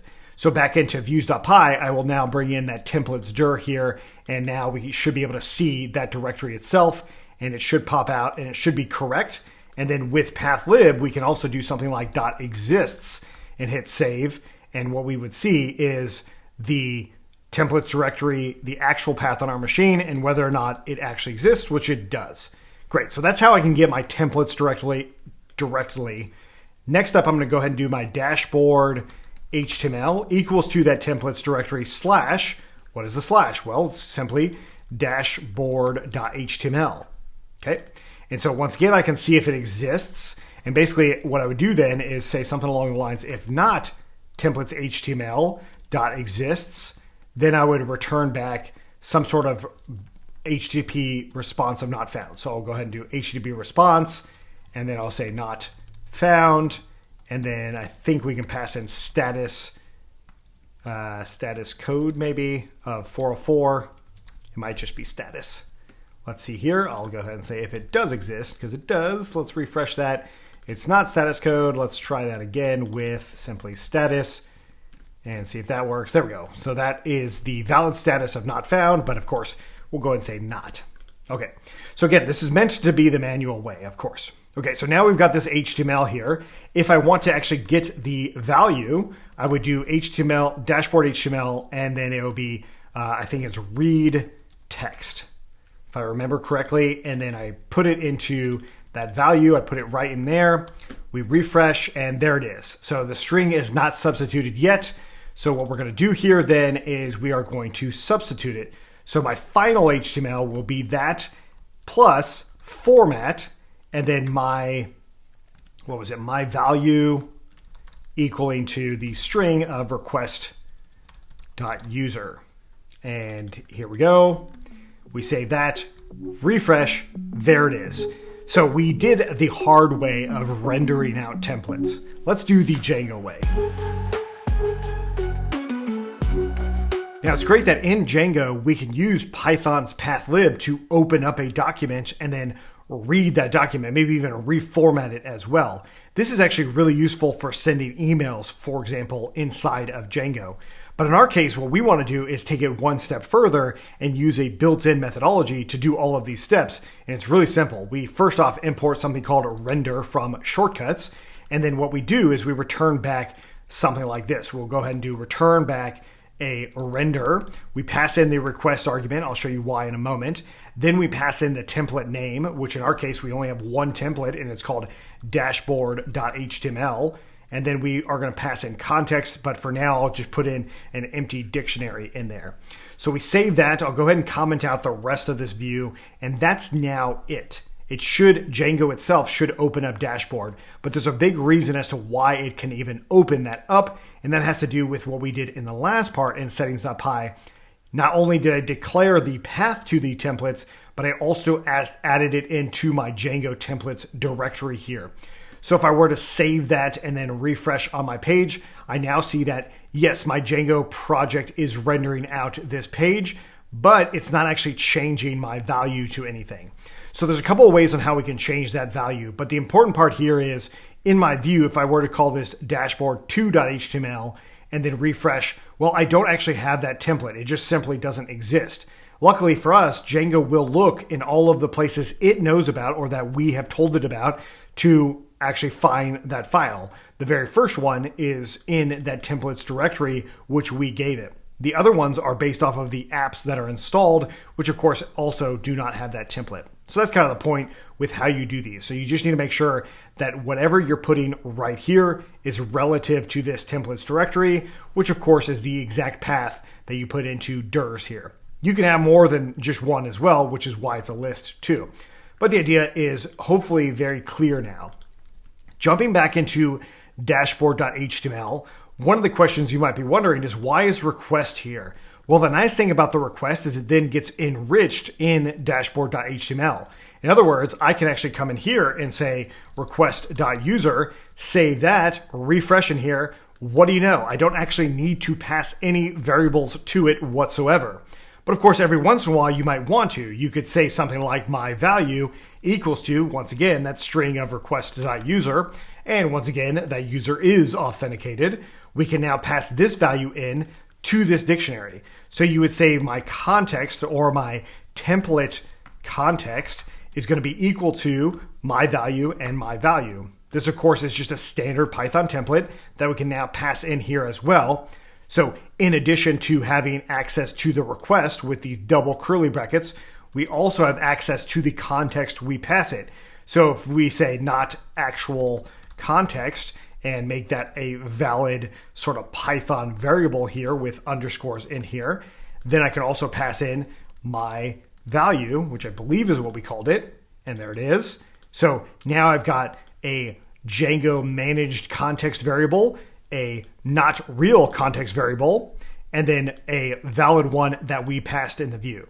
So if I were to refresh on this page now, we see there's an empty string here and an empty area, and then I can see this and this. Okay, so taking this non-actual context in here to another level and to better understand Django templates altogether is what we could do is say something like if, notice that there's a curly bracket, a %, and then I can use this if condition, and then I can say something here, which could be one of these other rendered things out as well. Or what I could do is say an else clause in here, and then I can say not actual context is missing. Save that, refresh, and now I get a condition statement that's coming through. So once again, this not actual context, if I wanted to bring it into this view, I could then come in here and say something like, now it's ready. Save that, refresh, and now we've got this variable that's going on with the templates.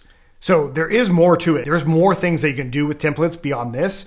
There's another one for looping. So if we actually were to do a loop and we said something like colors and we did, red, let's do red and blue, right? So I've got two colors in here. This is now context. Inside of my dashboard, I can loop through those colors with something called a for loop. So it'd be for my variable name, whatever you want to call it. And then you would say in the actual variable that you passed into your context, and then you would do in for. So inside of HTML templates, you need to open and close if statements. You need to open and close for loops as well. And then I can actually say my var name, and this is going to be maybe a list element here, which is of course built into HTML itself. And so now if I were to refresh that, I can now see that there are 2 elements coming through in here based off of this for loop. Now, this is something that can get a lot more complicated than this as far as for loops are concerned. And maybe you'll do a lot of things with that, maybe not. But the point here is Django templating engine does a lot more than just the string substitution stuff we talked about before. Not only can it do conditional looping, as in if-then statements with loops, but you can also format things right inside of the template directly. And more importantly, to build out a programmatic website, you can do something called template inheritance. Let's take a look. Django template inheritance allows you to repeat code on all of your templates without a bunch of extra work. Let's see what I mean by this. First off, in dashboard.html, I'm going to go ahead and copy this and call it base.html. So the easiest way to understand this is just to follow along with me. Now, this content right here, what I want to do is get rid of it, and I'm going to create something called a block. So we'll call it block content. Notice it's curly brackets, %. Block is the key value here. Content is a variable that I'm giving it. And then once again, with like HTML, we want to go ahead and do the in block statement and then content. So when it comes to Django templates, whatever you open, you must close. Just like our if statement, we did whatever we opened, we must close. For loop, whatever we open, we must close. Just remember that when it comes to these variables themselves. So the idea here is I want this block content to be the part that's repeatable. So something like replace me. Okay. So since I want to replace that, I'm going to go ahead and copy this right here and I'm going to paste it into my dashboard at the very top. I'll just go ahead and put this in here and I'll go ahead and say me dashboard or something like that. Now, in order for this to work, this block content needs to know about where it's going to be replacing something. Where should we replace this data in? Well, it's in base.html. So it actually kind of makes sense to go something like this, where at the very top we do extends base.html. So in other words, hey, go copy base.html and then replace block content with this stuff. So we go ahead and save that. And then again, with our dashboard page still rendering out dashboard.html, we can then refresh in there and says me dashboard me. What do you know? It's that content altogether. Now, one of the things that's not in there is things outside of that block content. We can go into the inspect element here and we can actually see that the only data that's in there is me dashboard me, as in all of this other stuff is now ignored because of extends.base.html. So in order for me to be able to render something out, I would actually bring in what I want to render inside of this block content. So I'm going to go ahead and save that and refresh, and we get some of the data coming through, but there's a problem. And the problem is that in my body content, I have a lot of the same stuff as the actual template that I'm inheriting from. It's quite literally the same stuff. So I can remove all of the sameness and keep the only things that we want, which would be like this information right here, as in the header and then all of that other content. And now I can refresh in there. And then in the HTML, you can see that it isn't repeating it any longer. And then base.html can just be reused over and over and over again. And we can see this by really quickly creating another template. So if I did something like about us page and I did request, and all I did was return back render and request and then about.html, and that's it. That's the only thing I'm doing here. Then I bring this in. Where do I need to do? Once I create a view, I need to go into urls.py. I'm going to import that one, and then I'm going to create a path specifically for about, and then put the about us page in there, which is, of course, that right there. And then I put a comma at the very end. And now I can go into /about. I should get a template does not exist because I didn't create it, of course. Let's go ahead and create it then. And then we can come down here and we will go ahead and create that one. Once again, we want it to inherit from base.html, which just means extends base.html. And then the block we want to replace is simply block content. And we can do in block here, just like that, and in block content. And then I'll go ahead and say H1 and about us, save that, refresh, there's our about us page. Now, the real benefit to having this template inheritance has to do with being able to reuse things over and over. So let's say, for instance, you wanted to have some sort of nav in here, and I'll just put a div for now. I'll go ahead and say my nav is this. I can save that, and now that's going to be on all of my pages that inherit from that block content. We can also take it a little bit further and put a title tag in here and say something like Django CRM. And then I can, around that title tag, I can go ahead and do block head title in block. And then after that, we can go ahead and do in block head title as well. There we go. So this is now what I want to be able to replace. So I can copy this data here. I can bring it into my dashboard right above block content. I can put that in there.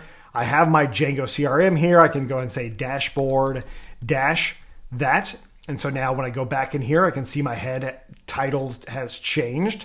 I can make this even better by using the default value by doing block.super, and that will keep the original value that's in there and put it back. You could try this in other places as well, but the idea here is now I have a way to change what's going on any given page, and you can put about us here, right? And then you'd be able to go into about, and there's about us with that same data all across the board, which is really nice.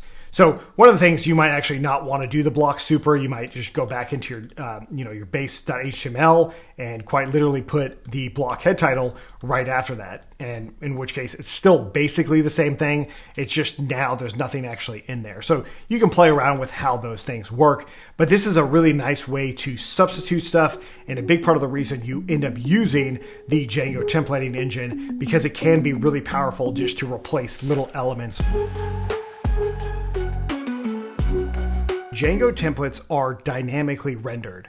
What I mean by this is when a user goes to a web URL that's managed by Django, that URL then goes to a view and then it generates a brand new file, essentially. The file itself doesn't persist, but the results, the actual contents of that file do. So if you think back to when we actually opened up a template file, we were reading that file and then responding with it. That is basically a static response. It's very similar to opening up a file directly. Let me review it in Finder and opening up that file directly in my browser. Every time I refresh this, it's just reading the contents of that file. It's not changing anything. And of course, the contents itself are not changing either. So it actually makes it a lot easier to understand that it's being dynamically rendered by making some changes to it. So let's go ahead and import. I'll go ahead and do from random. We're going to import randint, which of course is a built-in Python function that will give us a random number. And so what I'm going to do is my value here, I'm going to just go ahead and do a plus and just do random integer between, 0 and some large value here. So if I were to save that now and refresh in my Django project, I can see that I'm now getting basically a new page every single time. All of this is happening on the Django server, as in it's not hitting the browser first and then changing. It's quite literally coming back from the server with this data. So if we actually look inside of our HTML elements, we can see there it is all rendered out. Whereas when we opened up the file itself and we just did the file, I can look in here and I can see that the file itself is this. This is actually opening up that file. It's quite literally static content. So you might be wondering, where does something like React or JavaScript live in this world of dynamic content and static content? Well, in the case of React.js specifically, it actually lives on the front end. So your Django project can render out a React application, and React itself could then make changes to what's rendered in the browser. So the actual application itself is built. It turns into a single file, very similar to just opening up base.html. But the difference is React itself can run inside of the web browser, which means that it can then interact with statically generated files or dynamically generated files. So in other words, React can actually interact with this directly and make changes as it sees fits. React can also call what's called an API service, which would be, doing this JSON stuff and sending that back instead of sending HTML. The point of this is to understand that these are two very different things. And we have to understand how to actually load in static files, because Django itself is not efficient at loading static files. So let's go to a different kind of static file than JavaScript, and let's say something like get an image here. So let's say we wanted to build in a view for getting an image. So how would we actually go about doing this? How would we send back an image? Well, you could think of it very similar to like reading a document, and you could just say, read image, and then return that as a response. Well, what would we return it back as? Bytes? Well, you probably could do it this way, but it's incredibly inefficient. So that is not what you want to do when it comes to Django. Instead, what you want to do is something different. You would use a different technology to do it that's dedicated or designed to rendering out static content. Nginx is a very popular open source version of this. Nginx can actually send a request to Django, so then Django can handle all of the dynamic content. And then it can also, at the same time, it can load up a folder that then is treated very similar to us on our local browser that then can render out HTML files, it can render out React, it can render out images, it can render out video, it can do all of those things. So Nginx is a great tool for this. But the thing is, Nginx is sometimes a little bit overkill. It's a little bit too much than what you'll need early on, especially because a lot of development services don't need you to define your own Nginx. So what else can you use then? Well, then you could actually move into something like AWS S3, or I think it's called Cloudflare R2, which is another service. These basically are called object storage. And typically you will use a managed service like AWS S3 or Cloudflare, and these ones can render out all static content. And they do so on a very inexpensive way. Now, you can actually use Nginx and object storage together. I just don't recommend it. It's a lot more complicated than necessary. You can use object storage together. And one of the ways you do that in Django is called Django storages. That can quite literally manage all of your static files right inside of object storage, any kind of object storage. There's a lot of them out there, a lot of managed services that do it, and a lot of them are really, really good and really inexpensive. But the idea here is all three of these take a lot of configuration. So there is one other option that isn't as much configuration, and it's called Whitenoise. This simplifies so much of our development process and our production process for Django. So that's what we want to implement so that then we can render out images, we can render out JavaScript, basically the built version of JavaScript. So in the case of React.js, we would build out our user interface. We would actually create it, code it, do all that, and then run npm run build, and that will build out the actual React application, and then in which case you would have Whitenoise to load it up. So that's what we want to do. But the thing is, I wanted to make sure that you understood this concept of dynamically rendered content and statically rendered content so you can really get the best out of what we're about to do. Because a lot of static rendered content, like JavaScript, might feel like it's dynamically rendering something, because in some cases it sort of is. A pre-built React application can dynamically load stuff in, which makes it really feel like it's happening on the server. So it gets a little murky as to what dynamic content is and what static content is. But as far as Django is concerned, the dynamic content is coming from the views. The static content is basically everything else. So hopefully that makes sense. If it doesn't, maybe the next part will help clarify it when we actually implement Whitenoise. Let's take a look. When it comes to managing our static files in Django, we have two primary locations we need to think about. One is called static root, and the other one is called static files dirs.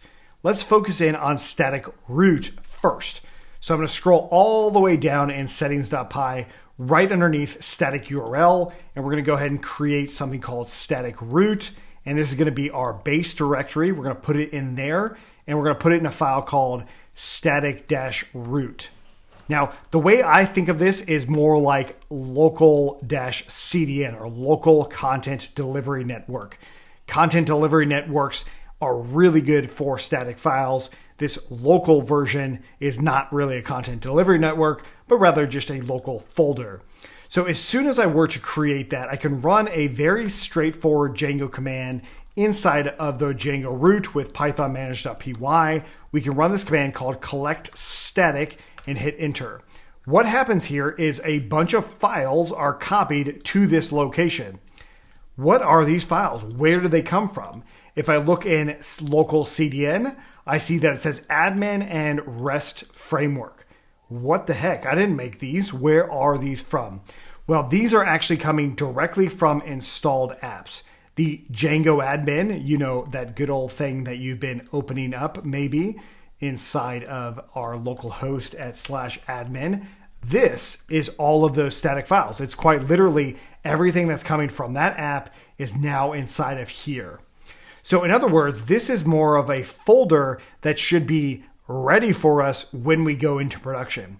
The same thing is true with the Django REST framework. It also has a lot of CSS files in here that you probably don't want to keep track of. Look at what we've gotten here. Do we really need jQuery into our GitHub repo, right? So if I go into my GitHub repo, git remote-v and open this up, right? So if I were to put all of those static files inside of here, my language would change from being Python and HTML to probably being mostly JavaScript, right? Because these JavaScript files end up being really, really big. Now, what to do about this? Well, all this means is I actually don't want to track local CDN at all. I'm going to delete those two folders here. And yes, I'm definitely deleting them. Then what I'm going to do is inside of my git ignore, I want to make sure I'm ignoring the local CDN. So I'm going to go ahead and copy this relative path here, and we're just going to bring that in. So as soon as I do that, it grays out. But next time I run collect static, hey, what do you know? It still goes in there, but I'm no longer tracking it, right? That's kind of the key here. So when I think of static root, I think of, hey, do not track these files, git. So like in here, yo git, don't track these files. It muddies up my repo, right? Realistically, yo prod, these files are for production. You know, this is where they are in production. Okay, so that's cool, but what about my local files, the ones I actually do want to track? So that's when we actually create another one. And in this case, I'm going to go ahead and open up my source folder here, and I'll go ahead and call it my static files. The only reason I'm calling it that is so that it's very obvious between the two of these things. And this one now is going to have, let's say, custom.css, right? And this is where I'm going to go ahead and do my h1 tag and color being blue and important. I probably won't ever use this custom CSS, but I'm going to go ahead and keep that in there. Now what I want to do is let Django know about those ones. So like yo git, remember my custom CSS and otherwise. That is when we do our static files dirs, which is an actual list, so we can have a lot of different ones in there. This time it's going to be our base directory and my static files, and we can save that. Now here's the cool thing. As soon as we start saving these and remembering them, and as soon as I run collect static again, my local CDN will ask me, hey, do you want to overwrite these files? I'll go ahead and say yes, and I'll hit enter, and notice there is my custom CSS. It's now duplicated in both spots. So that's where the static root is really like, hey, this is the static server. Wherever you are, static server, I'm going to send you my files. This could be quite literally your object storage. That could be that. It could be Nginx folder. It could be definitely that. Or at some point we'll put in Whitenoise, which will probably be next. But for now, we have our local static files in here. We have a way to track them. So the real question here is, how do we actually serve these things in local development and in production? In other words, how do I get that static file custom CSS inside of here? So let's take a look at that right now. Now, if you open up the Django docs, you'll see how to manage static files. We just went through these things, right? One of the things we haven't done yet is loading these static files. We'll talk about that in just a moment. But the idea is, if you want to load these static files in development, you'll have to probably go through this process, which is inefficient and unsuitable for production. So instead of doing that, let's go ahead and just use Whitenoise to get from the get-go. So to make this happen, you can search for Whitenoise, but it's a really easy process. We've already set up our static root, and hopefully you already realize what's going on there. Of course, you do need to run collect static. This is true in production as well.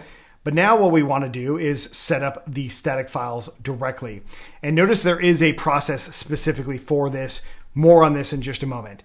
So to make this work, we're going to go ahead and install Whitenoise itself. And the installation process, very simple. Pip install Whitenoise. We update our middleware, and then we can update our storages if we want caching. I'm not going to do that. I'm just going to do these two things. That's it. So let's go ahead and jump into our project here. UV add Whitenoise, and there it goes. Then we're going to go into our settings files here, and I'm going to go into my middleware, scroll on up, and I think it's right after security middleware, we grab the Whitenoise middleware, which is very straightforward. There it is right there. Okay, so now what I want to do is I want to be able to load in my static files. So I'm going to go into base.html, or basically any template I want to load in static files. I have to go to the very top and do this load static, tag here.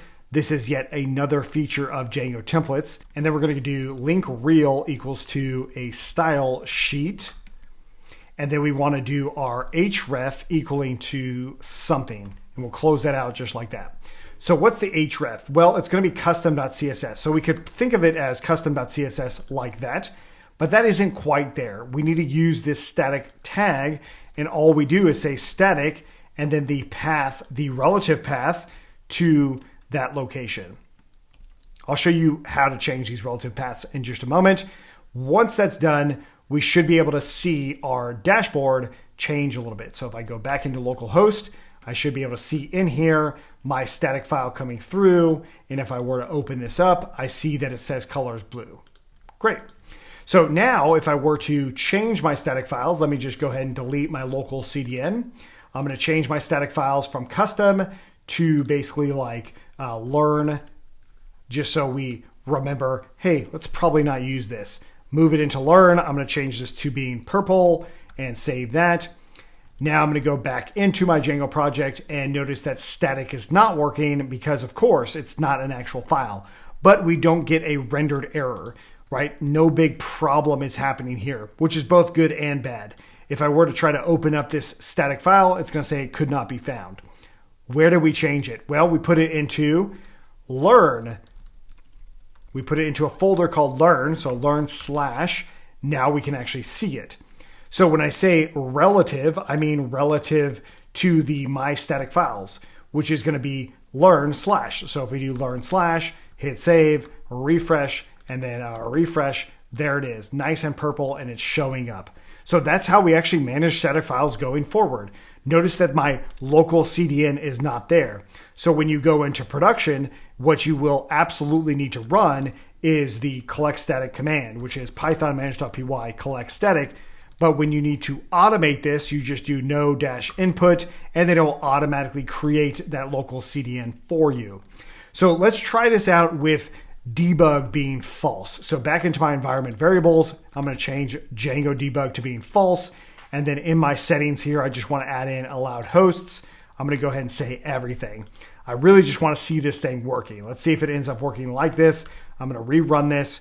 I should have a Django being false. So the actual debug mode is off now. So if I reload in here, looks like localhost is working. If I go to the gibberish page, I now get not found.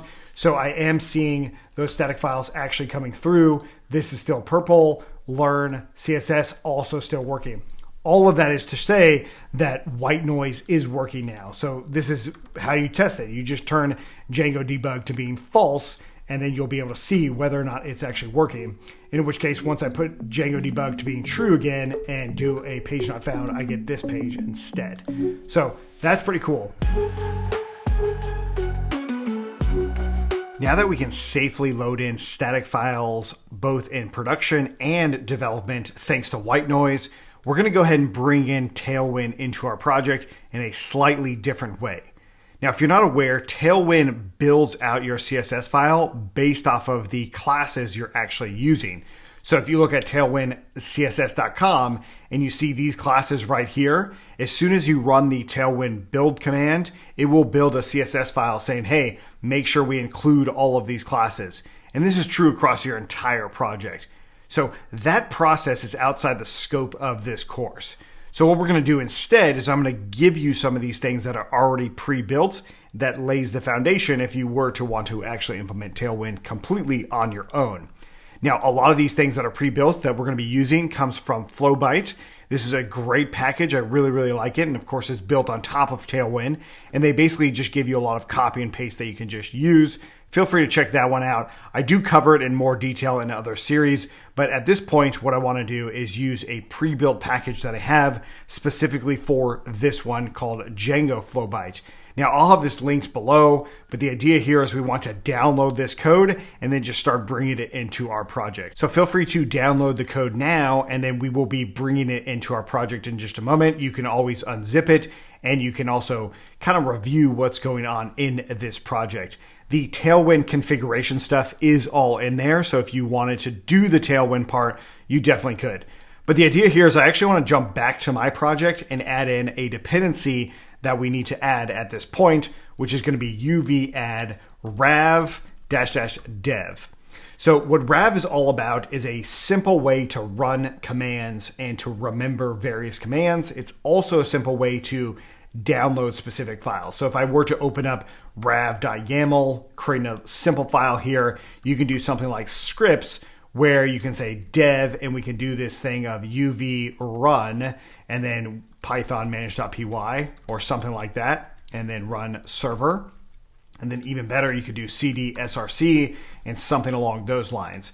In which case, back into your root here, you can then run rav run dev, in which case it will then attempt to run that particular thing. Of course, our port is in use because I'm already doing it. But the point here is rav is a convenience method to do that. It's also a convenience method to do something called downloads, which then you can give a bunch of different arguments for those downloads. And that's what we'll look at inside of our code. So inside of those downloads from the Django Flowbite main, we see that inside of src, there is going to be a rav.yaml file in here. And so I'm actually going to bring this one over into my project, and I'm going to replace it with what I just had so that I can see these different downloads in here. So I've got static files prod and static files dev. Let's focus just on the static files dev here. And we need to hone in on the destination. The destination itself is about where we want to output these downloads. In this case, I want to put it into my static files folder, not just simply static files, but my static files. So we would do my static files like that. Now, the other part about this is it's going to be relative to where rav.yaml is, which of course is not inside of src. So we also want to include src/. This relativeness is really important when we put this into production, which we'll see later. But the idea here is we now have a destination for this. This is as simple as now running, if I were to clear this out, rav download and then static files dev, and you hit enter, that will download all of those files for you. So if we go into src, my static files, there they are right there.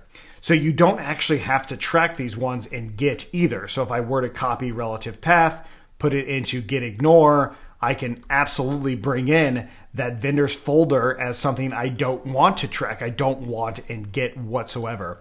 That's a big part of the reason this exists as well, is these are third-party pre-built files that you can just use.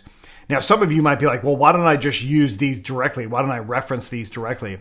In part because something like GitHub user content, this is not meant to be a CDN at all. You can use it to download files, but not to really load them on your website. That's one thing. The other thing is, even if it is a CDN, you might run into a security issue, or you might run into a situation where the CDN goes down for this and your files just don't load, but your server didn't go down, but this thing did. So we want to avoid that. And the way we avoid it is by downloading those files directly when we go into production, especially. And locally, we want to match our local environment to production as much as possible. So of course, the question then is like, how do we actually use all of these files? What do I need to do? Well, going back and thinking about it in our template in base.html, we actually already have some of these files in place, and that is loading it in just like this. So I have in the Django Flowbite, I have some of those examples already. So if you go into templates here and you were to open up templates and specifically base, you can see some of these base HTML templates. And of course, if I were to bring them on over, I can look at them a little bit closer.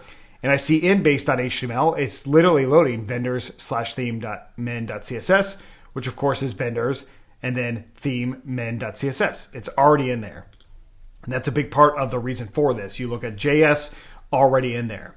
So of course, then you would just need to include these templates into your project. Now, of course, we haven't talked about the include part yet, but including is very simple. You just use the include tag, and then you can say something like base/css.html, just like that. And what that's going to do is now inject in this little spot whatever's inside of css.html, which is pretty great. So with this include tag, I can then take the next step, which would be downloading all of the pre-built dashboard stuff. So I'm going to go ahead and bring that into my templates here.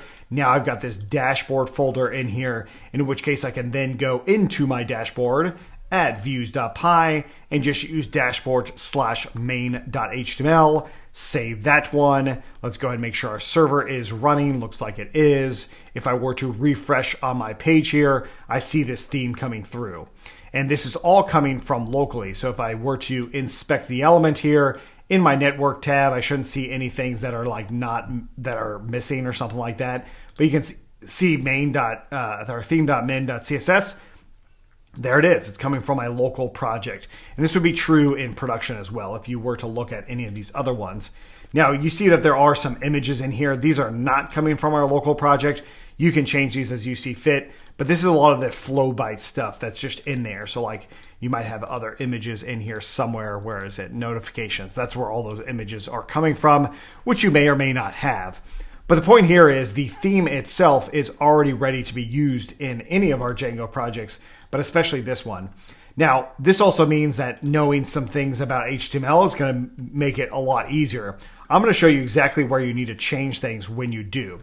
So for example, we've got this overview here. The way I think about it is like, oh, okay, I'm going to search overview on the sidebar.html. So if I do a quick search for overview, and then I make sure it's the same capitalization, you'll end up finding where that link is right here. So that whole block is responsible for it. Then you look for something called an anchor tag, in which case you can just make that a slash. The next one would be the list element would be right below it, right? So we've got pages in here, and this looks like a drop down. I don't know if I want to have a drop down. So I'm going to go ahead and copy this overview here and place it right below this and just change this to contacts. And then I'll just go ahead and do /contacts and save that. Refresh in here. Now I've got two sidebar things, overview and contacts. Great. So I can get rid of basically all of these other ones if I see fit. So in the UL, the top level element that's holding these things together, we can go in LI by LI. So I can collapse these down to the LI themselves, and I can see these are all of the elements inside of this sidebar that I can now get rid of. So if I were to come in here and just delete those, save it, I now have only these two items. But now, of course, I see docs in here. So if I do another search on this page for docs, I can see that that's still available. And so I can, once again, break down the LI there. I can look at the next one that says components. Once again, break down that LI, and then break down the next LI. And now I've got all of these list elements in here that I no longer want. I save that and I refresh, and I still have this line here. That's coming from this UL here, which I can see that it says border T, which really just means border top, but I can get rid of that as well. And then now my sidebar looks quite a bit different than it once did. And that's really the process on how you can modify these things without necessarily knowing exactly everything that's going on. And this is also another reason why you'd want to use Git, so that you can actually keep track of these changes. So in this case, I'm going to go ahead and say something like 22, and we'll call this our dashboard and rav install or something like that. Dashboard templates and rav install. There we go. So I would save that, commit it, and then if I made some major changes in here, looks like I have an issue with pre-commit or something along those lines. Or no, it's not an issue. It's just one of those situations where we want to commit it again because it's making some changes here. Let's go ahead and add all of those stages in here, all of the changes rather. Go ahead and add all of those, commit that, and then there we go. Okay, so pre-commit did work, and now I have all of those things changed. So if you made a mistake here, let's say, for instance, I were to add that, and now if I go back into my project, I get this wonky looking thing. This is where you can then go back into your project and do something like git status and git reset -hard, which will bring you to the previous commit. It's a very useful tool, and then that way you can have exactly that. So you can really tinker around with this a lot, and this would be a good time to start using maybe like an LLM to actually help you with all of these templates on how you see fit. But at this point, let's keep going so we can actually build out the rest of the features. Now we want to take our database entries and load them into an actual web page. It's a very straightforward process, and it's using something that's built into Django called query sets. Now, the first thing here is we need to actually add a contact in, which I will with my user of Hungry Pie. And I'll just do some email here and put in my notes. So the point here is to see this data on a contacts page. So I'll go ahead and save that. And then I want to load it on contacts. Now, the way I'm going to do this is by jumping into contacts views. And we're going to go ahead and do define contacts. We'll call it list view. And then we'll hit request. And then we'll return back something here. What we're going to return back is from Django.shortcuts. We're going to import a render. And then, of course, our render is going to take in a request, a template name, which I'm just going to go ahead and call it contacts/list.html, and then some context dictionary in here. Now, in order for our contacts list view to work correctly, we will end up using the request.user. So the request user, of course, is enriched when the user is logged in. So we need a decorator called login required. This decorator is also built into Django. So what we're going to do here is we're going to import it from django.contrib.auth.decorators. We're going to import the login required decorator. As soon as you have that decorator, you can confidently use user.requestUser. You do not need to say something like if user.is authenticated. You don't have to say that, authenticated.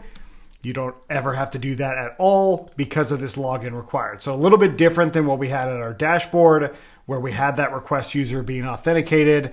But in this case, we don't need to do that. Okay, great. So now that we've got that, we need the actual data and the template. Both things are straightforward. To get the data, we go ahead and import our model, our contact model. So we'll do from .models because it's relative view. The views.py is right next to models.py. So from .models, we're going to import the contact model. And then we're going to go ahead and set our query set, which is contact.objects.all. This will give me everything, right? Not user specific. So if I get rid of .all and do .filter, user equals to user, then it will work. Now, the reason I can do this filter or this part of the user, the left-hand side, is because of models.py and the name of this. If this was owner, then this over here would have to be owner. That's all. Okay, so we're going to stick with user though. And now I got this list here, and then I'm going to pass it in as a standard name for something like this, which is object list. And then you just pass in the query set object itself. I often like to do when I'm doing these function-based views like this, I like to put the context in as its own variable and then pass that in as an argument down here. Great.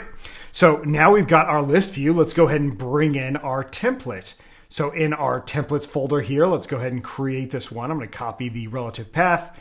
Next to the templates folder, I'll just hit add file, and then I could do that whole thing, and it actually creates the folder for me, which is pretty nice.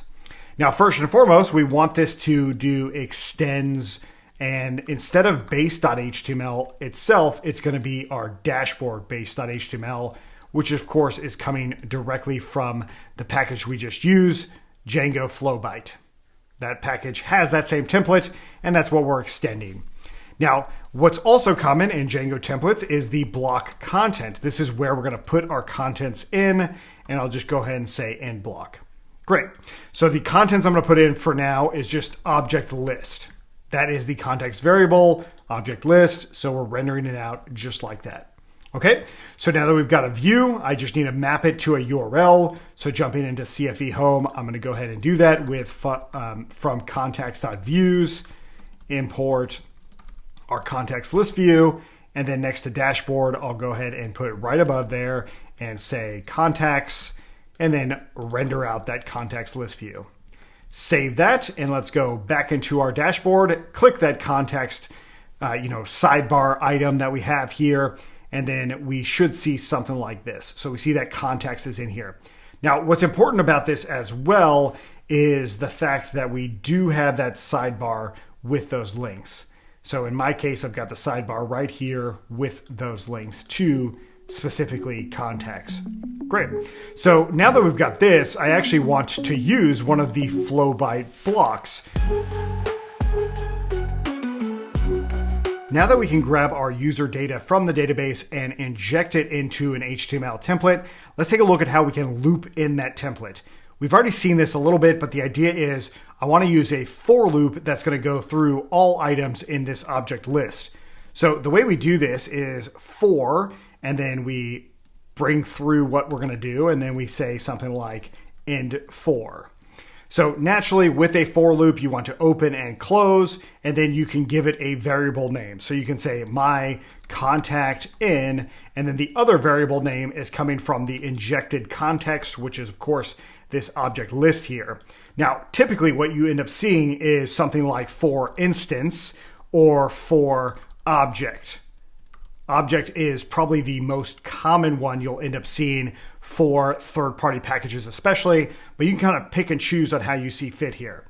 Now inside of HTML, you can use what's called a list element, which is this li, and then you can bring in object, and you could do something like object.email, for example. So when we do that and refresh in here, we can see that email that's coming through, which of course is the same email that's coming through on this right here. Now, if I were to change the contact lists and say something like exclude the user, so basically everything but our request user, and I refresh in here, I've got nothing.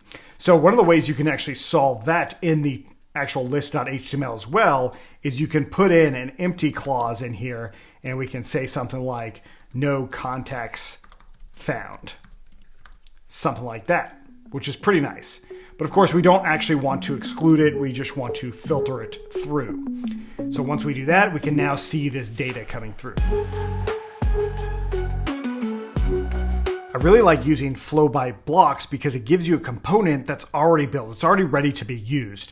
Now there's a caveat I'll talk about towards the end of this part, but the idea here is if we go to Flowbite blocks and we search for team, we get this team sections user interface.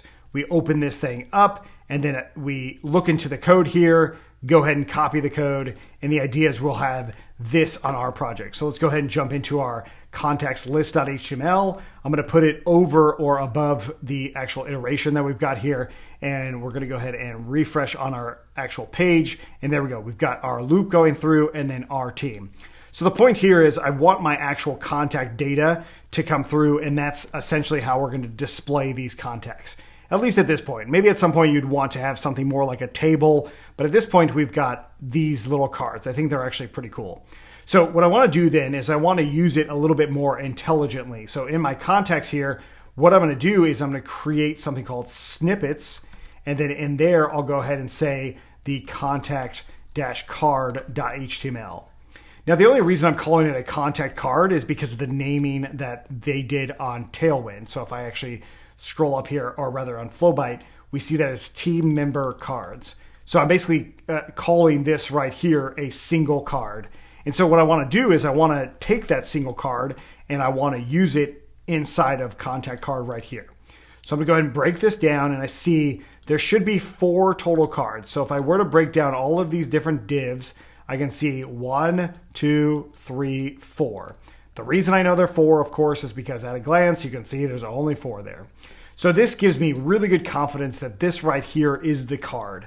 I'm going to go ahead and cut that out and paste it into my snippet now. Okay. With that snippet in mind, I'll go back into my list and I'll go ahead and use that great include tag. So we'll go ahead and do include contacts/snippets/contact-card.html, just like that. Great. And so if I were to save it as is, I'll probably have the exact same data that I had before. At least I should. But the thing is, I don't want all of these people. I'm sure they're fine, but the idea is I want to use my actual contacts. So one of the things you can do in this include is you can actually pass in an argument that you want to call it. So with contact equaling to, well, what are we going to set it equal to? Well, it's this for loop right here. So I'm going to go ahead and loop through again. I'll loop through on the for loop. Let's copy that, paste in here. This is now inside of that for loop, and I can actually pass in the object in here as the contact. and then I can actually still do the empty and all of that. So all of those things still work just as it did before. But now it's through this logic of looping through, and then I can get rid of these other cards because they are no longer needed. So I'm gonna go ahead and save that. I'll get rid of all of this stuff. I no longer need that. I now have this section. It's gonna look a lot better. But of course it says Bonnie Green. That is not what my data says at all. So I wanna bring it to my data to be actually changed to my data. The way we do this is by opening up that card now, and we're gonna change this how we see fit. Now, you might have an image in here, you might not. In our case, we don't actually have an image, so I'll get rid of that image and refresh it. This still looks fine to me. Of course, it can be improved with that image, so if we wanted to leave that image in there, you might actually use something like class and hidden. Save that and refresh, and it didn't go away. I'll explain this in just a second. But then in our actual other stuff, you might want to put different contact-related things in here. So basically, we now have access to the contact variable. Now, the reason we have access to that variable is because we're passing it in with this include tag. If you did not pass it in, the object variable would be in there by default as well. So you can also put object equals to object to basically treat it as either or, and they're the same thing. But I'll leave it in as contact, and we'll just do our contact, and we'll say something like contact.email and save that. The next few items in here, you might want to keep them, you might not. I'm going to go ahead and get rid of them. I don't want them. They are not necessary at this point, but I will have now my contact and my contact.email. I refresh in here. There we go. So I now have a card.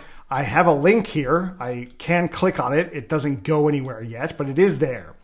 Next up, what I can do is I can add another contact in here, and we'll go ahead and add it to that user, and I'll go ahead and say other contact@gmail.com, some gibberish, hit save, and then I can refresh in there, and there we go. So now we're actually seeing our contacts being rendered in this page.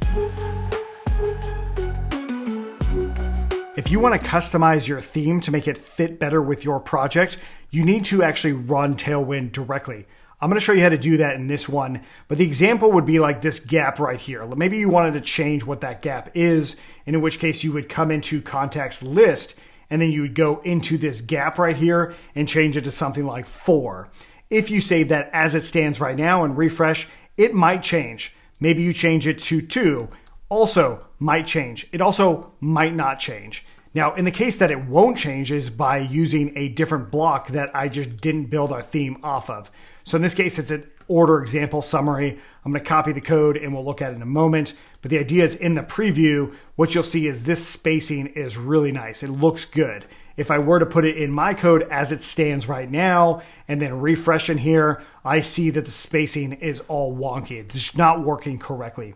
This is when we need to actually start customizing our own theme file, because the Django Flowbite project is really just there to help you get to this point and do so easily if you want to. Otherwise, you just won't make that many customizations.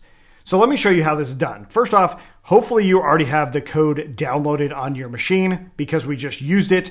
Now, I will say I did make some changes off the video, so what you see on yours might look a little bit different than even what I have here.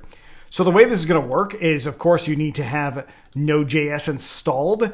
Once you have Node.js installed, you'll be able to run this. So what I want to do is I want to drag over 3 primary files: package.json, package.lock, and then tailwind.config.js. So I'm going to grab this on over, and there we go. So now I've got these things inside of my gitignore. I'm also going to go ahead and add in some things to the bottom of this for Node.js if they're not already in there. I'm going to find those directly from Django Flowbite that is already in the gitignore, and I can probably just copy most of this. I'm going to go from the Python generated files all the way down, and we'll scroll down like that.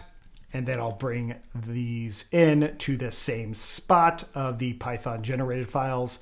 Looks like maybe it doesn't quite have the same stuff, but I'll go ahead and give it a shot and say that it's going to be good. Okay, great. So now that we've got that, with the exception of a few of our own example files in here, I'm going to go ahead and run my various commands for Tailwind. The very first one is going to be npm install. And so that's going to install everything from package.json, which of course is, well, these 3 things right here. Next up, what we need to do is update our build CSS. So the build process is going to be an input.css file here. My static files here, I'm going to go ahead and do Tailwind, and then we'll go ahead and create input.css. That is going to include basically one file, which we should already have inside of our code, but I'm going to show you it on GitHub. It's this input.css right here. I'm going to copy that, and then we'll paste that in. Great. There's my Tailwind input. Going back into package.json, what I want to do is change this path here. For that, I'm just going to go ahead and say copy relative path, and we will go ahead and paste this in here. Great. So now what I want to do is the output itself. I'm going to actually use /. The output itself is going to be different than what we did for the Rav based off of how we're building out our project here, and for those people who don't actually want to customize it. The way I'm going to output it now is going to be my static files theme, and I'll call this now custom theme. Very small change, but rather it's still custom theme. I'll call this one custom theme as well. And then now I can go ahead and save that. And then all I need to do is run that command. So the other part about this is in tailwind.css.config. This is actually one thing I do need to change, and that is also going to be inside of src templates. So I want to get rid of that one as well so that it actually looks in this template folder for all HTML and JavaScript. Now I can go ahead and run npm run build :css, and that should actually build out my custom theme in here, which in which case I should be able to bring that stuff in. Let me just double check that I still have that order in there. I don't have it. Let me bring it back in so that we can see it actually working correctly. So let's go ahead and jump into our templates here, contacts list, bring that order thing in there, save that. That should have generated something new for us. And in which case in base, I would go into the CSS here. And now instead of vendors / it's going to be, custom theme / custom theme. And that's the one we'll end up using and the one you would want to commit. You refresh in here, you scroll on down, and now that padding is working correctly. Now again, I'm not actually going to do this in our project going forward, but I did want to show you this so that if you are interested in having your own custom theme, you would be able to do so, because I think it is a very important part for those of you who want that extra, setting and also just that much better of styling altogether. Now this custom theme folder will not be on the repo either. I'm going to go ahead and copy this one. You would want to keep it in the repo with yours, but in mine, I'm not going to put it there because I simply don't want that theme in my project to kind of give the false impression that we are using that one. Web applications center around this concept of CRUD, create, retrieve, update, destroy. Now we're really focusing in on the R part of this, which is listing out contacts. The next one will be detailing those contacts. So it's yet another version of R, or another retrieve. So what we want to do then is I'm going to copy this and we will right above it say contact detail view. And once again, still login required. But now we need to actually pass in a parameter in here. Let's say, for instance, our contact ID, and this by default would be none. And then we would go through and figure out the rest. So I'll go ahead and do detail.html here. And then we need to get the individual contact. Now, there's a few different ways on how you can go about doing this. One, you could actually use this filter, and then you can say ID equals to contact ID. Whenever you do a filter, just think of it as you are creating a list. A query set is a list. In other words, using filter, that will always be a list. So we can say filter is a query set and list. This is probably better down here. Now, one of the things that's really nice about this is you can actually say something like instance equals to this filter dot first.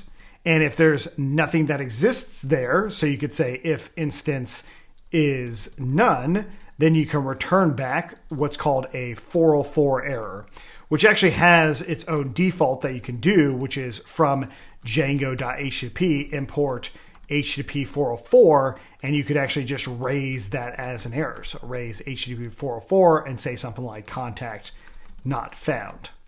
Great. So that's certainly one way on how you can do it. Let's take a look at using it this way. Now I need to create this contacts detail here into my templates. I will go ahead and do such a thing. and hit enter. And then I'll basically copy list.html, paste this in here. It's essentially the same thing. I probably don't want this header anymore, maybe on either one of them.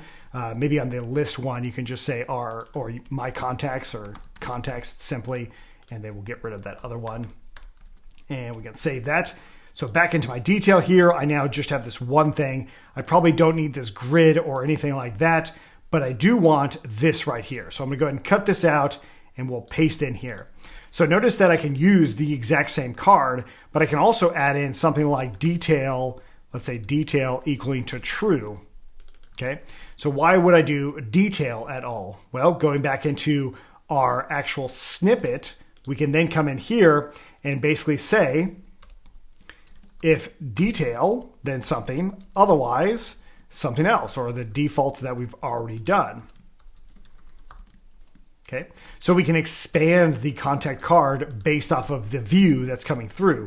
You might do it this way. You might do it where the detail just has this code in there and you don't need to add extra steps at all. But the nice thing about having a snippet contact card is then you can import it anywhere as long as you have the contact instance itself. Cool.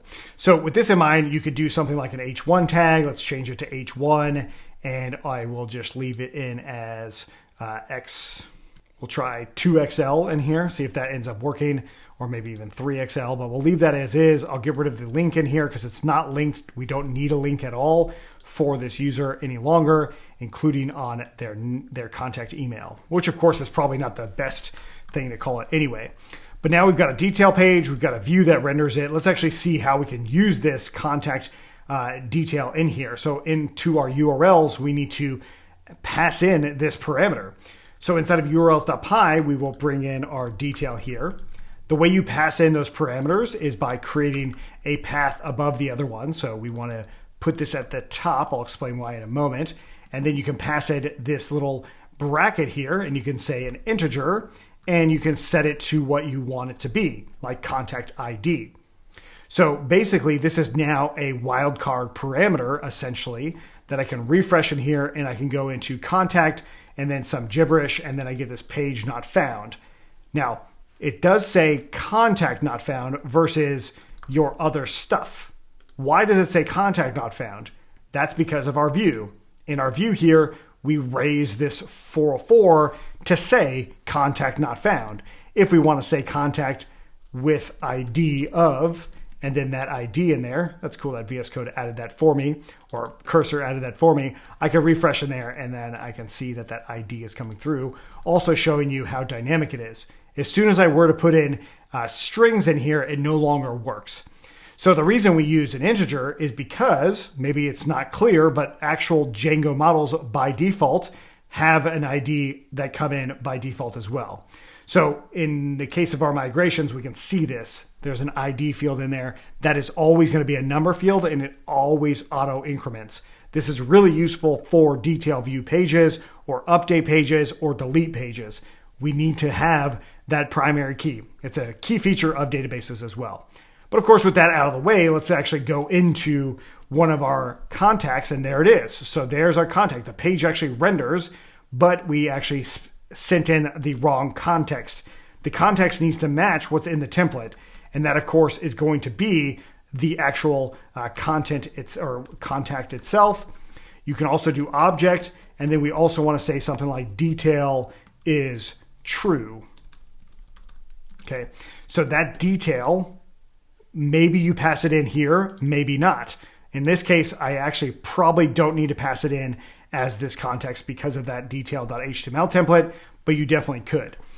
Refresh in here, and then that contact should come through. So let's go back into our detail. We've got contact, our contact being object. That's not what we want. We actually want it to be contact. So I save that, refresh, and now it's working.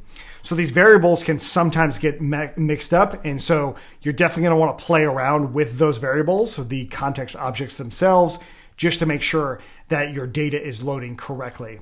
Now, the final step here, though, is I want a convenience way to grab this contact value. So in other words, back into my list view here, I can absolutely have my contact card with all that stuff, and then I want to link that contact card. One of the ways you could do it is by hard coding this. You could do /contacts/ and then using those curly brackets. You don't need string substitution here because of how Django templates work. You do contact.id. You can absolutely do that, and this would work wherever you need to use that URL. So if I refresh in here, now I can actually go to those links, which is super nice, but this is error prone. The reason it's error prone is because in your URLs, what if you're like, oh, it'd be really cool to just shorten this to C, and that's all I want to use is just C/. Now when you do that, you got an issue. That's no longer the valid value.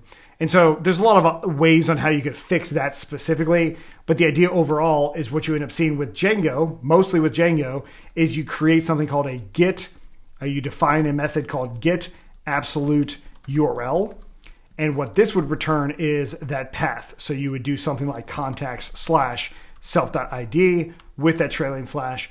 That is one of the methods you could do it, because then inside of your list, or in your contact card rather, you would then use the actual object itself as in contact and then get absolute URL. And this is a really convenient way to make sure you're getting the correct link based off of the instance itself. This is an instance method, a method that's on the class itself, and in which case I should be able to come back into my contacts, click on it, and there we go.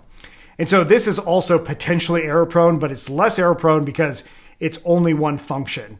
Now, everywhere you want to link to the contact, as long as you have that instance, you can bring in the card, and you can also link to them with that convenience method. And if you follow this with other models, if all of your models have this get absolute URL, then you can do that on all of the other models, so that then this whole process is basically easily repeated. In many cases, you would even change it from contact-card to just simply card, because then it's even more reusable across the board with other Django models. But we're going to leave it as is, and now we've got this detail view. We want to start thinking more about our CRM functionality. Think for a moment how many times you've contacted someone close to you in your lifetime, whether it's email, phone call, text messages, even sending letters or postage. What is that number? Is it 1,000 times, 10,000, 100,000? What about in the last week? How many times have you reached out? Now, this question, of course, can apply to all of our contacts in our life. But the thing is, once we start building out a CRM where we want to be a lot more deliberate about how much attention we're giving to our contacts, then it's a whole different system. Then we can actually build out an actual tool to do so. And that's a big part of this. So the idea now is we want to start the process of tracking this. The earliest form of that will be just looking at their actual contact listing. Once you have 100 items in here, you're only going to look at a handful of them. And especially if you use this CRM as your first point before you reach out, then even more so, right? So you'll start to see which contacts you're giving a ton of attention to and which ones you're not. So right now, what we're going to do is we're going to build a model to track when you are actually looking at these contacts before we do all of the other kinds of tracking. To do this, we're going to build out a Django model that will be responsible for holding our events. So one of those events would be, hey, you looked at this page, that's an event. That is something we'll track. And then over time, we'll be able to see how much we've looked at this page relative to others, or just how much we've looked at this one. Now, this is going towards what's called an event-driven architecture. In something like this, an EDA, you would actually have all kinds of events, and then other sorts of applications or other sorts of software will be able to see what those events are and do something with them. We're not actually building out a full-on EDA, but it is something that we could build out based off of what we're about to do. And that is jumping into our Django project. Into the root here, we're going to go ahead and create a events model. So we'll go ahead and do Python manage.py and start app events. So inside of events here, we're going to go ahead and create a model, and we'll just call this event, and it's models.model. And then what we're going to do here is we'll give it a name. So we'll go ahead and do models.char field, and I'll go ahead and say, let's do a max length, and we'll go ahead and do 120, and the default will be contact view, something like that. Then what we're going to do is a timestamp. So timestamp being equals to models.date time field, and we'll do auto now add being true. Okay. So when it comes to a model like this, you might be like, oh, well, if we're only tracking the events related to looking at contacts, we might as well come in here and do something like this, where it's from contacts.models, import the contact itself. And then in which case I can actually come in here and do the contact equals to models dot, foreign key of that contact. And then we'll go ahead and say null equals to true, and then set null, or rather on delete equals to models dot set null. And then we can go this way. But the problem with something like this kind of event architecture as it stands, is the fact that, well, now it's basically only tied into contacts. We don't want to do that. We want to do something different. We'll look at that very soon. But in the meantime, what I'm going to do is I'm going to say something like object ID equals to models.integer field. And this is going to be basically what the actual integer is. So I'll go ahead and say blank equals to true. And the default, I'll just go ahead and set as, let's say, -1. Okay, I'll get rid of this foreign key in here. And then I'll go ahead and comment this one out of the model itself. And then I'll just create something like model name. And we'll do models.char field. And then I'll go ahead and bring in basically the same thing here that we had before, and the default being contact. Cool. Or maybe we do contacts.contact, like the app name and the model name. We'll come back to that. Okay, so now our event is more generic. It's not quite the best way of generic, but it is more generic. Next up with the event itself, we probably want to have an event type, which you can do that by creating something called a text choice. So we do class event type, and this is models.text choices. And then in here, we can give a bunch of choices. So if you're familiar with the idea of an enumeration or an enum inside of Python, this is kind of like that. So we've got event type, and let's go ahead and say viewed, and we'll set it equal to the database value of viewed. And then the actual display value is viewed event. We'll see what that is in a moment. So there we go. We've got an event type, and maybe we also can do something like created, like a user created a contact, which of course we don't really have yet, but I'll go ahead and put this one in as well and create event. This might be called view event instead. Okay, so now we've got a couple of types. We can definitely have more, but I'm just going to have those two for now.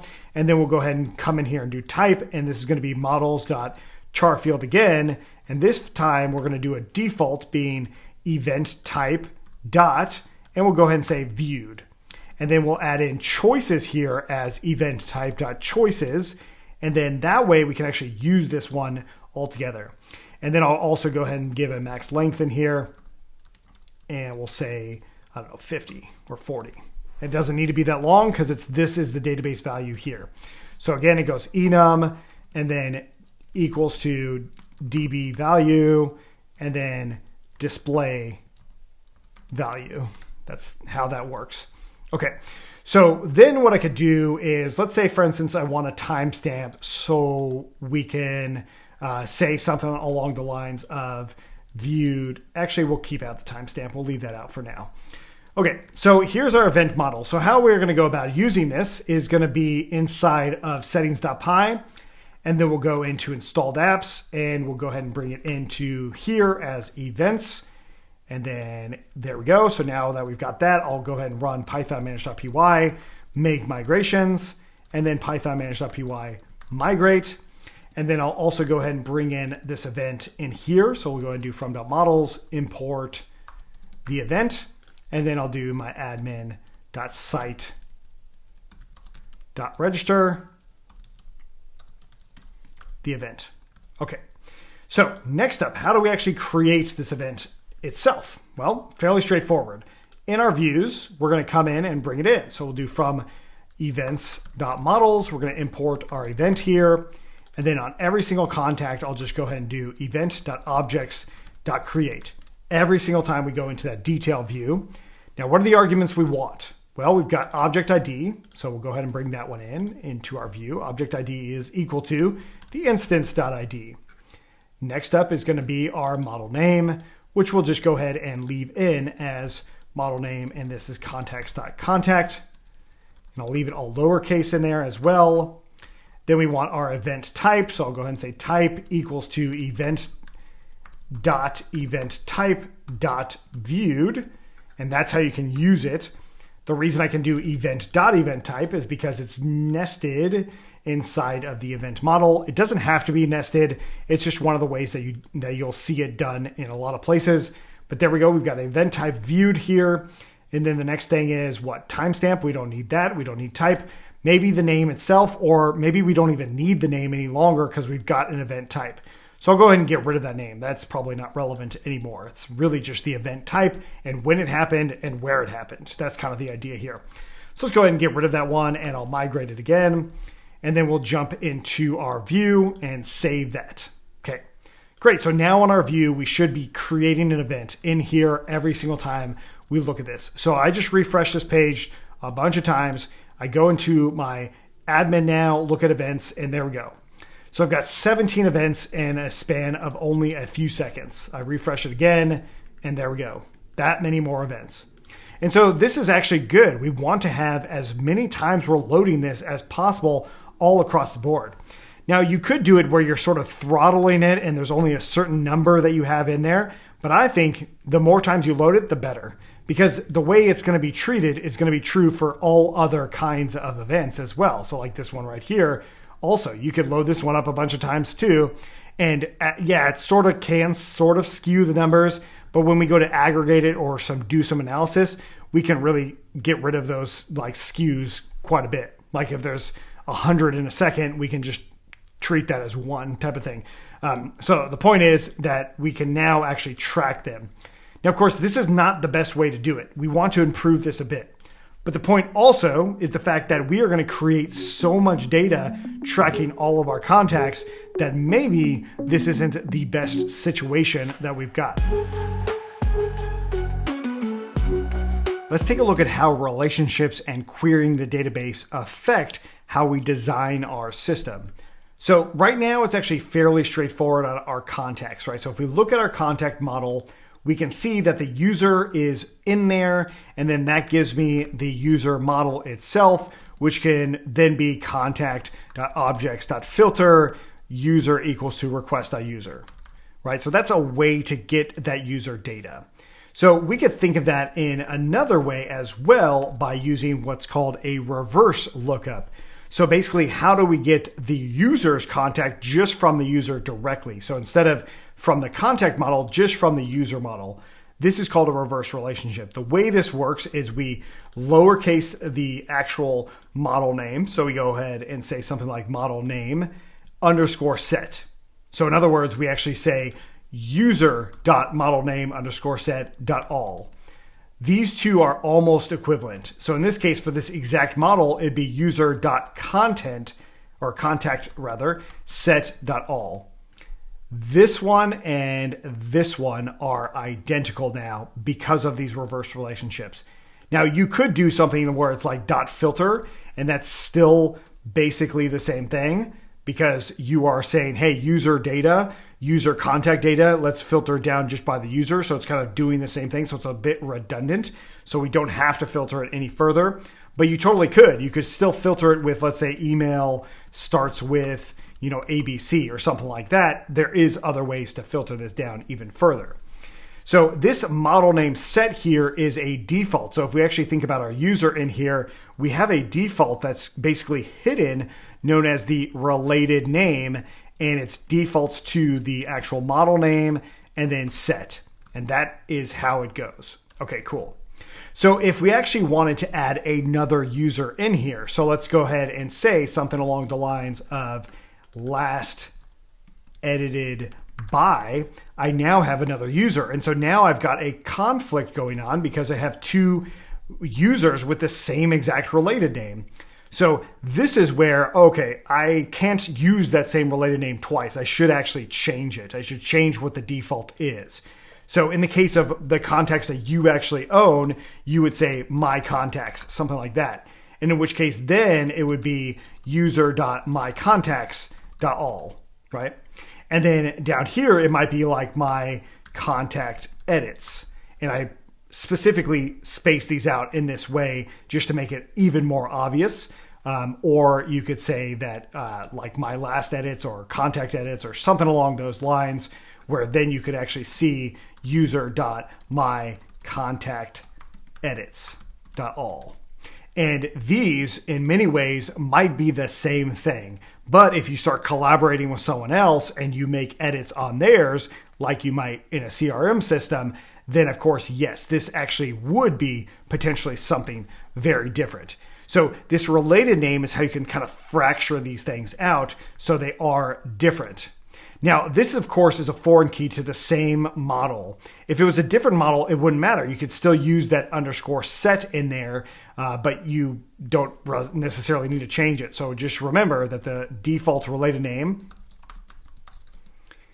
is going to be that context set. Cool.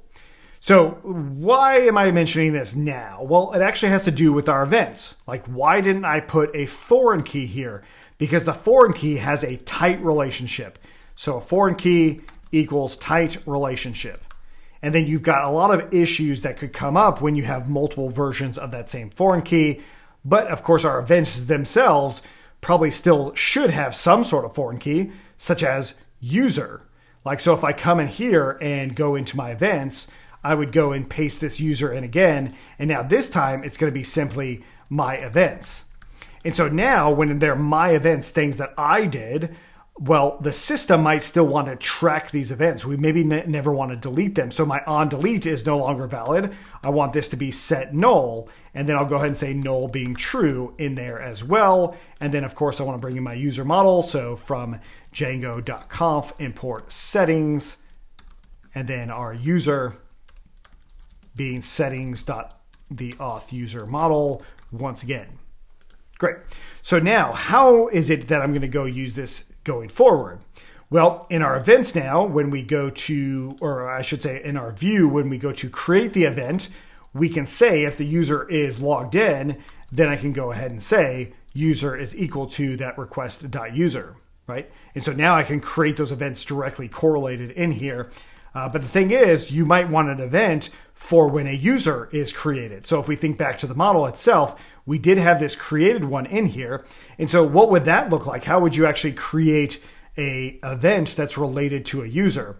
Well, this has to do with signals and stuff like that, something I'm not going to cover just yet, but it is something worth thinking about, is that yes, you will have user that has their own events where they're sort of performing the action.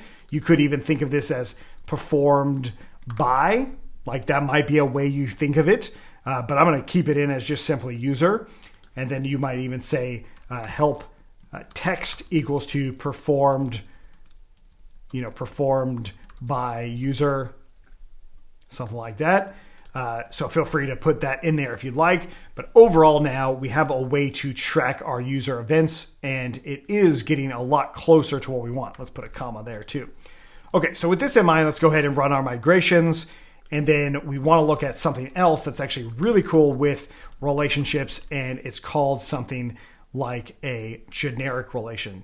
So I got this non-nullable field by last edited by. Oops, I made a mistake there. So let's go back into our context here.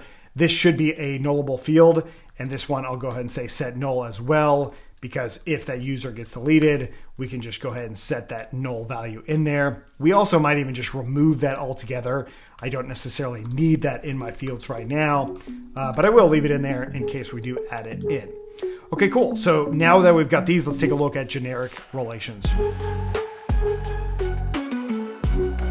Right now, our events have a tight relationship to who is causing the event, like the user. Now that who might be nobody, but the idea is that who is very tightly correlated. It has a foreign key to the user model. Now the what is not tightly coordinated, the object itself, right? This is very loosely related and potentially very error prone because of how it's related. So let me show you what I mean by this by going into our view here. So we can create the event right here. And if I accidentally put content A like that, this will still create that event. And now the data is a little bit muddied, right? It's a little bit worse than what it was because of that. Now, of course, we want to avoid that as much as possible. And for that reason and many others, we will be using a generic foreign key.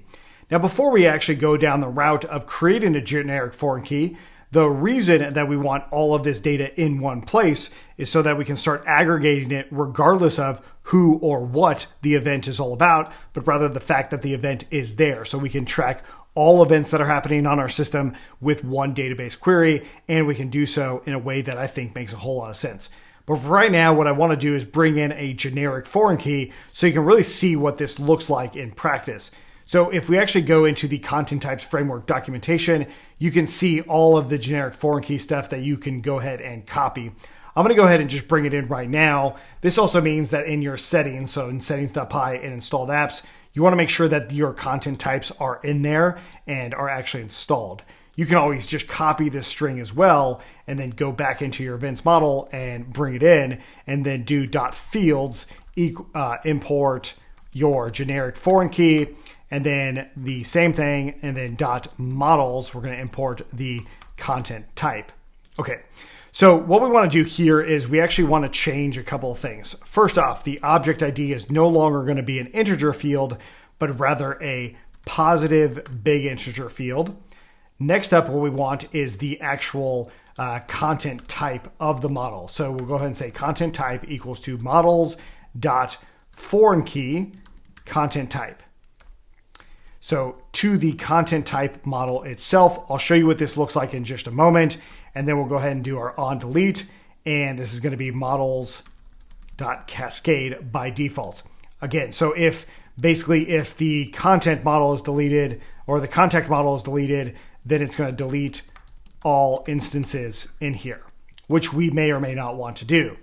But it's not the actual instance itself. It's quite literally the model itself that's being deleted for that content type, which is not something that's going to happen very often, in which case you would have that cascade and that would probably be okay. Okay, so now I can get rid of this model name in here. I don't need that one anymore. Next up, what we're going to do is the content object, and this is going to be equal to the generic foreign key of those two fields, the content type field and then the object ID field named in such a way. So they are named specifically that. Next up, what we end up doing is we create a meta class in here to create a index. So you can do indexes equaling to that combination as well, which is just simply model.index, and the fields for this, they're going to be combined, and it's going to be the content type and then also the object ID. This just helps with querying and lookups, especially as this data gets a lot bigger. Okay, so at this point, what I want to do is I want to run my migrations. So inside of the root of our Django project here, we'll go ahead and run python manage.py make migrations. Now, I actually think this might cause an error. We've got a non-nullable field in here. So all I'm going to do here is delete that. I'll quit out, and then I'll go back into my event migrations. I'm going to delete all of my old ones.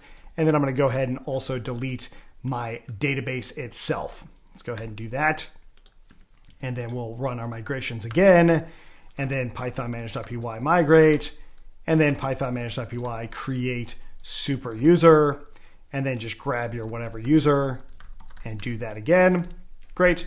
So at this point, maybe our Django project needs to be reran. But I'll go into the root of the project itself and log in. This, of course, automatically happens because of how we set it up at this point. But now I have no context in here, so let's go into the admin itself, and I will go ahead and do that. And then we will jump in to our users. I want to make that user a super user. I think I did that before, but we'll do it again. Staff and super user. Save that. And then in our context, we'll go ahead and create one. So I'll go ahead and do our user being that user, and I'll do ABC123, and then some gibberish, and last edited by. I might not want that field in the future, but I'll go ahead and put that in there, and we'll go ahead and save that. Okay, so how do we actually create the event now? Because the way this works, it's not gonna work correctly. So let's go into our contacts and take a look, and we get this error. Of course, we get this error because the event model does not have a model name any longer. So the way you can now create these events is instead of adding those two things, you can just use the content object and then pass in quite literally the object that's creating this event, which is the instance itself, in which case you can now just run it just like that. Now, this is super nice. This is a little bit easier to work with in terms of actually storing the data.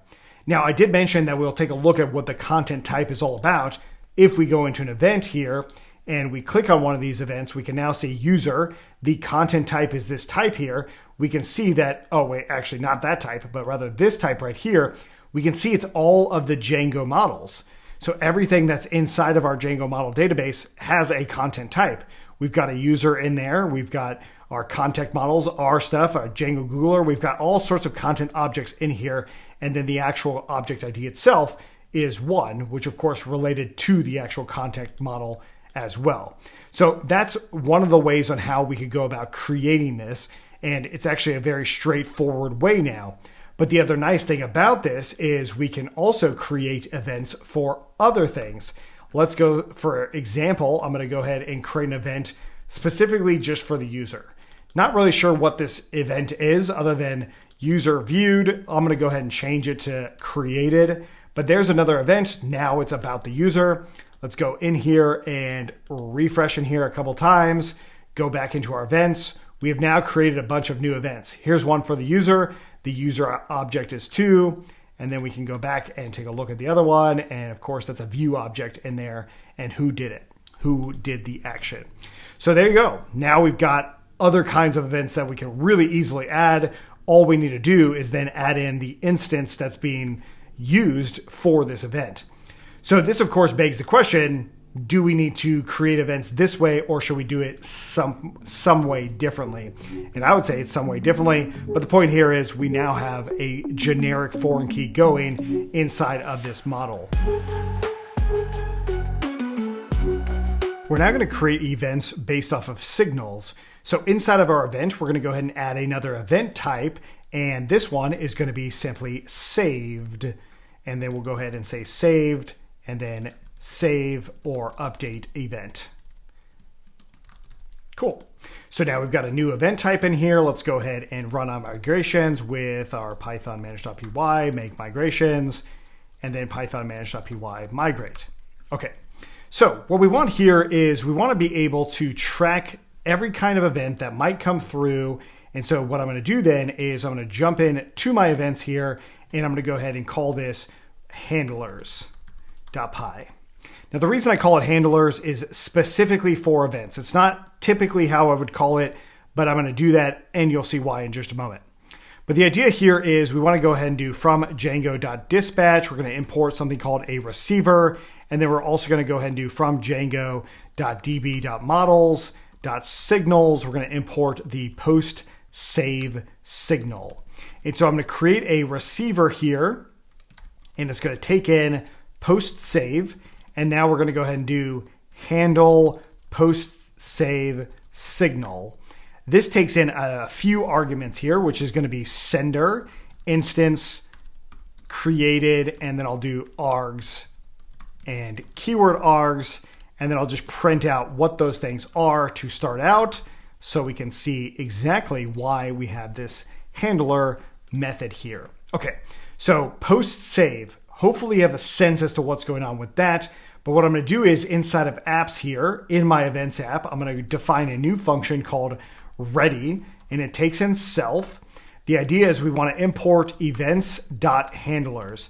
This is to register those handlers. So I'll go ahead and say no QA. This is a linting error thing because you don't normally import things this way. But the idea is we want to make sure that this is working. Okay, so assuming that our server is still running, looks like it is, I'm going to go ahead and jump into my admin and I'm going to go grab a contact and I'll hit save and continue. That is save. If I were to jump into my print statements now, I should see two things coming through in here. So I've got a log entry and then I also have a contact model in here. So that means I actually have two different events that have just happened. So let's go ahead and import and create those events now. So from our .models, we're going to go ahead and import an event. And now how do we actually create this event? Well, it's going to be event.objects.create. We already know what the content object is. That's going to be the instance itself. Yet another reason to have something like this. This content object will grab the foreign key, the generic foreign key stuff. The next one is going to be our type, whether or not it's created or saved. Realistically, it's created or updated, but I'll leave it in as created or saved. So back into our handler here, we'll go ahead and say that the event type by default equals to event.eventType dot, well, saved. And then we'll say if it's created, then the event type equals to event.eventType dot created.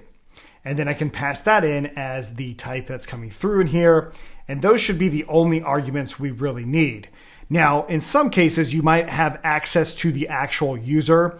This is not that. Like if you could get the user in here, you definitely would. So then you can store that on the event itself. So we may or may not have the request, in which case I want to go ahead and do, let's say, args and keyword args and see what we've got in here for that.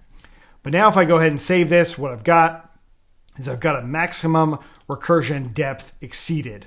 Why did that happen? Well, I just created an event. In other words, post save is being called on event as well. So it's kind of looping through in what's going on here. And so that's not what we want. So basically what we're going to go ahead and say then is if sender equals to event, then return. We could also say elif is instance of the instance itself and event, then we'll hit return as well. That way we're not getting this weird loop in here, in which case now if I were to go save it, it should actually create that event for me. I'll look in my events, and the most recent one is a create event for the log entry. And then also we've got a sender update event for the contacts themselves. Now, this might be where we add another field in here where it's like an automated one. Let's see what the printed arguments are in here. We've got all of the different arguments. There is no request directly available in this events call itself, which is generally okay, right? Maybe we want to do it here, maybe not. I would say probably not. You're probably not going to be handling it in this way, mostly because you can basically get all sorts of events that maybe you don't want to track. Instead, you want to be, I think, more deliberate about how you handle those events themselves. So the way we're going to do that is by creating our own signal handler that we'll then use throughout our events. We're now going to create our own signal, basically replacing this post save with what we're going to build. So to make this happen, I'm going to go into my events and I'm going to go ahead and call it signals.py. And then we're going to go ahead and import the Django.dispatch. And then I'll create my signal. I'll call this my event did trigger. And then it'll be Django.dispatch.signal. Now, what's confusing about this is it's like, well, how do I actually know what arguments go in here? In other words, going back into my handler, if I were to bring that one in now, I would come in here and put the receiver. How do I know what's coming through on this receiver? In fact, how did I know what was coming through on the post save? Well, it's all in the Django documentation. So if you did a quick search for the Django post save signal, you would see that it comes with the sender, the instance, a created Boolean value, and all of these other things. So we can define those ourselves as well. But for now, what I'm going to do is just put in args and keyword args. I'm going to comment out all of this stuff, and then we will print out what's coming through so we can see this in action and how we can start designing it maybe in a different way. Okay, so now we've got a handler and our signal. Now I actually want to send the signal. Where we're going to do this is in contacts, views.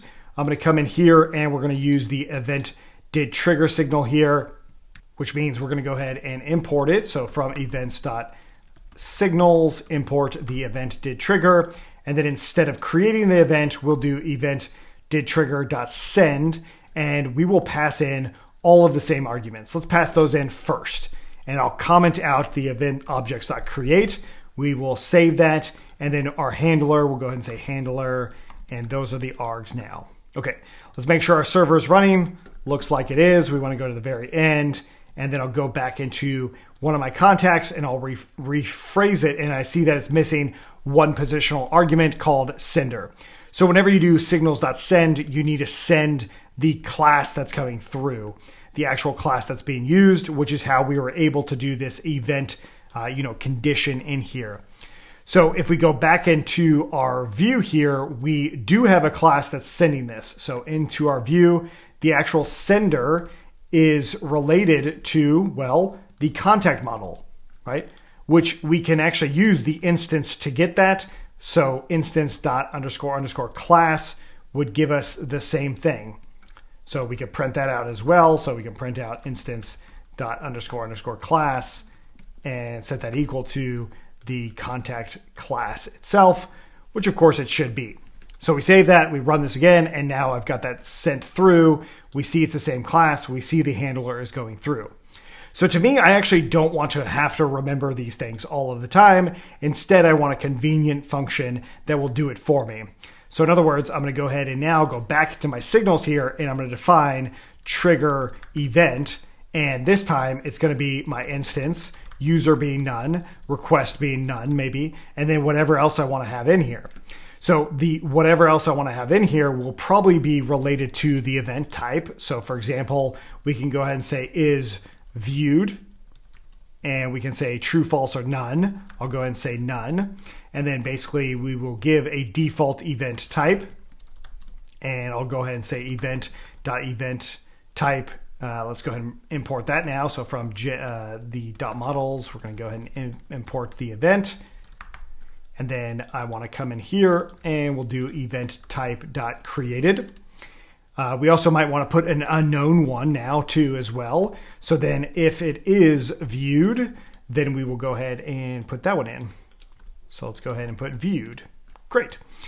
Now that we've got that, what we have here is we have a way to trigger this stuff out. Instance.class, still the same thing. Every once in a while, you'll see this written as capital K class, just so you can see exactly what's going on there. User, if the user's none, that's totally fine. The event type is now a convenience method for us a little bit.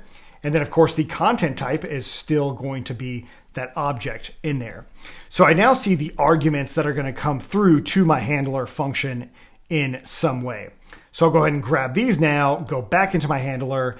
These are going to be the arguments in here. So I can get rid of the actual default values. The user is probably going to be none. We can call it, actually I think I want to call it event type instead of just event, or rather just type. Content object is fine. I'm going to leave it in as that. And then my user I'm going to put at the very end as my arguments are growing a little bit. And there we go. So with these in mind, I might want to print these out as well. So let's go ahead and do that. I'll do my sender, the event type, the content object, and then the user. And I don't think I'll have any other arguments in here at this point. I think I put the request in there, but maybe you put that, maybe not. Okay, so back into my signal here, I will change this one to being also equal to event type. And there we go. So request could be in there as well. There. Now it's sending all of those different things in here. And let's make sure we have all the commas and all that. Now I've got a different function that I think is a little bit easier to work with in here. Let's go ahead and say something like is created being none and is updated being none as well. And in which case I can now say elif is created. And that will actually be that event type of created. And then we could do elif is updated. And then again, that event type of updated, which I think we called saved actually. So let's leave it in as saved. And then the default one will be unknown. Okay, so then now back into my model for the event. Let's go ahead and add unknown in here. Unknown, and this is unknown, unknown event type. Great. There we go. So now we've got a new handler in here, and all I really should need to do then is bring that data in. Okay. So we're going to get our event type in here. Our content object is going to be our content object. We can still call it instance if we want. User is going to be our user. And hopefully that's it. Let's go ahead and see if that ends up working for us. And I'll go ahead and say event obj equals to that. And let's go ahead and print that thing out. And then finally, let's actually use that trigger. So trigger event. It will automatically import it for me, which was kind of nice. Pass in the instance, pass in is viewed being true, and the user equaling to the user. And I think that's all we really need to pass. We can also pass in the request if we want to start tracking the request as well. And then let's go ahead and comment this out. And we've got some changes to our event model. Let's go ahead and make our migrations. And let's see where we are. Python manage.py, make migrations, and then Python manage.py migrate.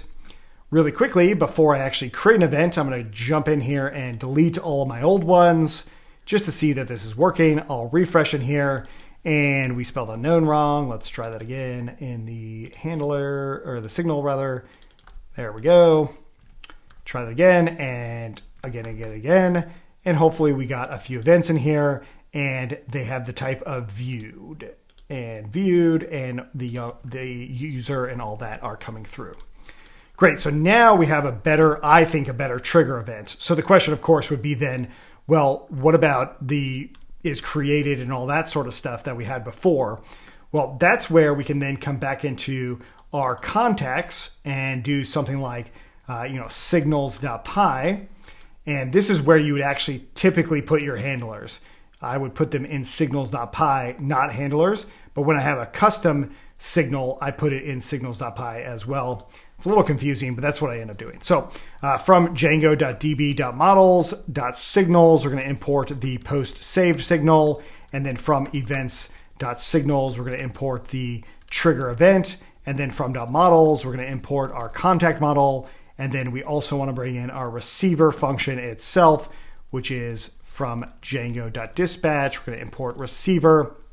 And now we'll go ahead and create our define contact post save, which takes in sender, instance, created, and then I'll do args and keyword args.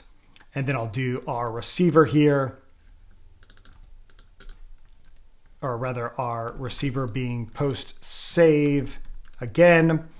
And now the sender will be in here as well. So it's only going to be the contact model itself that's coming through. And now I can go ahead and trigger the event. And basically I'll go ahead and say is created being created, and then is updated being basically not created. And then that way I can trigger both of those if they are correct.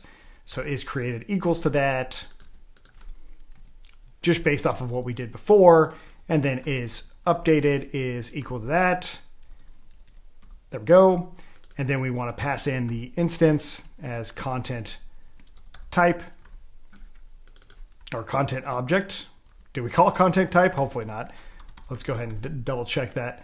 Handlers.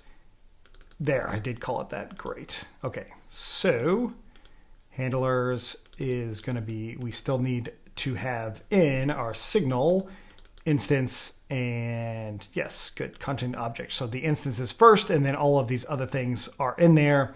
I don't have a user, at least for this signal. So I'll just go ahead and do that. There we go. So now we can see what's going on with this one. I don't need the sender in terms of the contact post save, but let's go ahead and try this out. In my contact post save here, I'll go ahead and hit save and continue. Oh, I missed one step, which was adding in ready and then importing the contacts.signals and then adding in no QA for the linter. Okay, and now let's try that again. I'll hit save and continue, go into my events. There is save or update event for my contact object. Great, that's looking good. Taking along this same sort of idea, we can then come in from django.contrib.auth. We can import the get user model. And then now I can actually do the same thing, and we'll do get user model.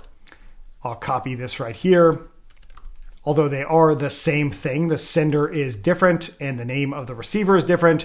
So we'll go ahead and say user post save, and there we go. Same idea.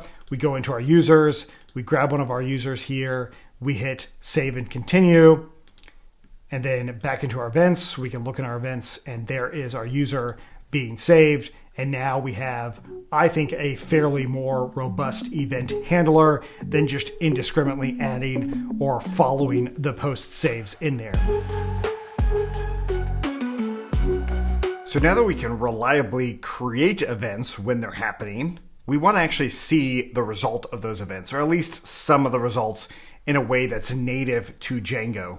So if we jump into our project here, into our context views, we're going to go ahead and create a new function in here that's going to go ahead and say something like views or analytics, something along those lines. So I'll go ahead and comment that out for just a moment, and we'll go into our events here, and I'm going to create something called services.py. Now, a lot of times when you are creating functions that you need to reuse that are related to a model, I typically create something like services.py. Now, the reason for this is so that I can then go ahead and do something like from events, or rather from, let's go ahead and do from .models. We're going to import our event. And then what I want to do is we're going to define, let's call this something like event and analytics. And it'll take in the content object or the instance itself so that we can return back the rest. Okay, so the way we're going to do this is we need to get the content type and the object ID. That's how we're going to filter it, not by the content object itself. So going into our services here, we're going to go ahead and do our query set, and that's going to be event.objects.filter. Actually, let's try it with the content object so we can just see what that looks like. And then all I'm going to do here is return back qs.count. Okay, so we've got event analytics. Maybe we call it get event analytics, so it's a little bit more specific as to what's going on here. Then in our views then, for our contact details, we're now going to go ahead and do from events. We're going to import the services as events services. This is so you can a lot easier identify what service it is, and then you can also use a bunch of the services that are in there. So inside of this now view, we've got analytics equals to event services, get event analytics, and then we will pass in that instance in there, and we will see if this does anything. I'll go ahead and update my context here to my analytics, and then we'll go ahead and save that in. Now that we've got that, we'll jump into our template for that view. And all I really want to see here is on the actual detail page, not in the card snippet, but rather on the detail page. I'll just go ahead and paste out whatever those analytics end up being. So assume everything is saved. Let's go ahead and make sure that the count's in there. If I refresh, I get field that you can't actually filter this way. Therefore, cannot be used for reverse querying. So we need to change it a little bit differently. That is inside of the event itself. We want to update how we're doing our filtering, which is going to be based off of the content type and object ID.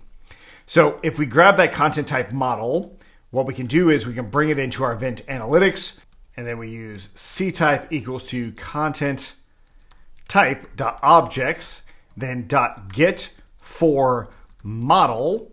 And that is, of course, the model name is going to be the class. So we'll go ahead and do model class with the capital K just to distinguish it as a variable instead of the model itself. We get the content object, then we do dot class. This will give us our content type in here, which we can then filter out with content type equaling to that C type, and then the object ID equaling to the content object.id. So the key thing here is with this content object, we can go ahead and say something like if not has attribute, the content object, the ID. So we'd say if the object itself does not have ID or does not have the class, then we can return this back. We would basically say that it is none. Maybe run an error itself, but overall we want to check to make sure that this is actually an instance. This is one of the ways you could do it. So now that we've got that, let's go ahead and save everything and refresh our view. And now we've got 15 in here. So I'm actually not sure if this is accurate, right? I don't know for sure that that's the value that we would get in there, but it seems like it would be. So if we filter this out, that's what we're end up seeing in there altogether. Now, there is another way on how we can see this data directly from our model itself. So let's see how we can do that before we make our actual analytics better. Of course, one of the big benefits of using foreign keys is the built-in reverse relationship, so you can grab that data at any time directly from the instance. In this case, we can actually do that same sort of reverse relationship with a generic foreign key, and it's called a generic relation. So inside of models.py for our contact, we're going to go ahead and do from django.contrib.content-types.fields, we're going to import the generic relation this time because our model itself also has the generic foreign key in there. I'm going to go ahead and use this generic relation for my events. So I'm going to go ahead and do generic relation, and then we want to bring in the actual events model. So we'll go ahead and do from events.models. We're going to go ahead and bring in that event model. And here we go. So now what I can do is, contact and instance.events.all, which is great. And of course I can filter these things down as well, but the idea is now we've got this generic relation. I made a change on models.py, so what we do every single time when we change models.py is we run python manage.py make migrations just to make sure there are no migrations. We do have a warning from django-googler, which we can ignore, and then we can go ahead and do python manage.py migrate, and of course nothing ended up changing. Great. So let's go ahead and check this events here by going into our views, and I'll go ahead and say reverse events equals to instance.events.all. And I'll go ahead and bring that into my context like this, and we'll say equals to that. And then we'll jump into our template again, and this time I'll go ahead and do my reverse events, and then I'll go ahead and do .count. And I just want to put these both into some sort of div in here. Maybe it's going to be the same as this div actually, so we'll go ahead and do that on analytics and the other one, and we'll just go ahead and close these off, just so we can see what's going on. So if we were to save that and look at our detail here, we see that this says 16, this says 16. And of course, as we do more, it's incrementing each one, right? So we can now see that incrementing event happening in here. So that's actually pretty cool. So now that we have this ability, we should feel pretty confident that this part's going to work. So we really don't need those reverse events, but it is nice to see that that is a possibility that you might implement in your project. Now, the other part about this is then in our analytics services here, we could say something along the lines of if has attribute the content type or the content object of events, then we can say our events equals to whatever that is. That is certainly a possibility now. So we could say content types equals to events.all, or rather this would be our query set. Certainly a possibility. I don't think there's a real big benefit to doing that. There's a big benefit to doing all of this because now our analytics are in one place. How we're going to do all of the things related to our analytics will be done right here for any content object at all, which I think is much better than trying to have each sort of object have this generic relation. But you need to know that it exists because it can be useful in other places, just not so useful in, let's say, for instance, event tagging or analytics. If you look in the generic relations for the content type on the docs, they do it for tags. This makes a whole lot more sense, is to have a generic relationship for your tags. This, I think, is a really good use case to have that reverse in there for something like a bookmark or even a contact, right? So your contact itself, maybe you have a bunch of tags, but those tags themselves would apply to other contacts as well, in which case I recommend playing around with that on your own at this point, now that you know about this. But for me, I want to spend a lot more time inside of doing the event analytics so we can better understand it. We're now going to start using TimescaleDB, which of course is Postgres that's optimized for time series and real-time analytics.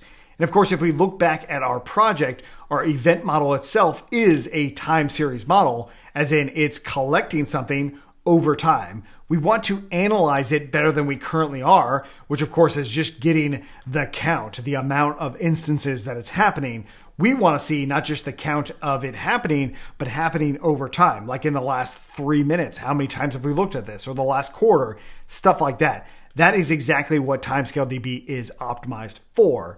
Now, the way we're going to be using this is the Tiger Cloud. So if you go to tigerdata.com, you can see that it is the creator of TimescaleDB. So their cloud authoring is well optimized for that time series real-time analytics Postgres. And guess what? We can use it for free, which is fantastic. There's two ways on how we can use it for free. Directly from Tiger Cloud, we can actually have a free instance of it. Or of course, we can use the open source Docker version. I'm going to be using the cloud version so I can move it around as I see fit. Now, yes, I did partner up with Tiger Data on this course, but the point here is to build something that is really, really powerful, and that's exactly why we're going to be using Timescale and Tiger Cloud. Let's take a look. Let's go ahead and create our TimescaleDB. You can either go to tigerdata.com and try for free from here for Tiger Cloud, or you can use my link and give me credit that I sent you there. Once you sign up, you will see something like this. Just go ahead and select the free plan, and then you'll be in the console. And then we're going to go ahead and create our database service. In this case, the service name, I'm going to call this my Django CRM DB or something like that. We'll go ahead and create this service. So, of course, what this will do is create the database for us. It might take a moment for that to happen. And then we get this connection string in here. I'm going to go ahead and copy this, and we will bring it into our .env file. And I'm going to put it at the very top with database underscore URL. We're going to go ahead and paste that in. So before we do anything else, we just want to make sure that this is fully deployed and ready before we really bring out what we need to do inside of Django. Now, the first part is I need to install a few new packages in here. The very first one is we'll do uv add, and I'm going to put inside of quotes sci cop g and then binary in brackets. This is also known as psychopg and binary. We use the binary so our actual system doesn't need to add any additional things so that Python and Postgres can actually communicate, which is what this package does.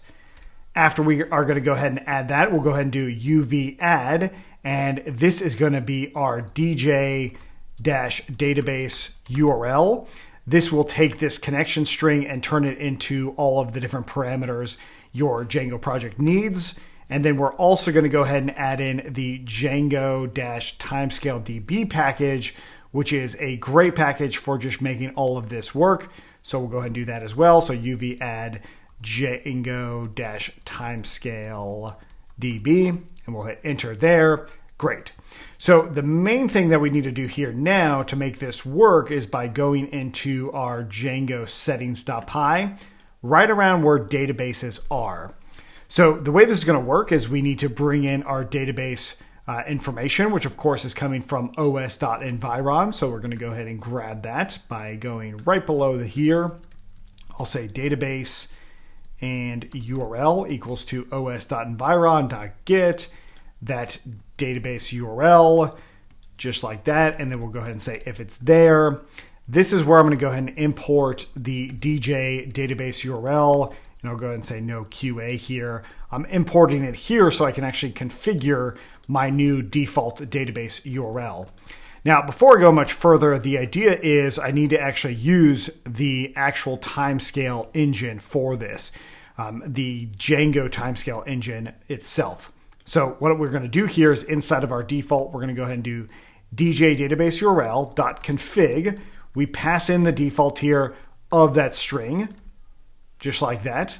Next up, what we're going to do is pass in engine equaling to, this is going to be timescale.db.backends.postgresql or PostgreSQL basically. And then we'll do our connection max age in here as well, and I'll put it at like 600 or 5 minutes. Okay, so let's go ahead and make sure that we have all the commas correct.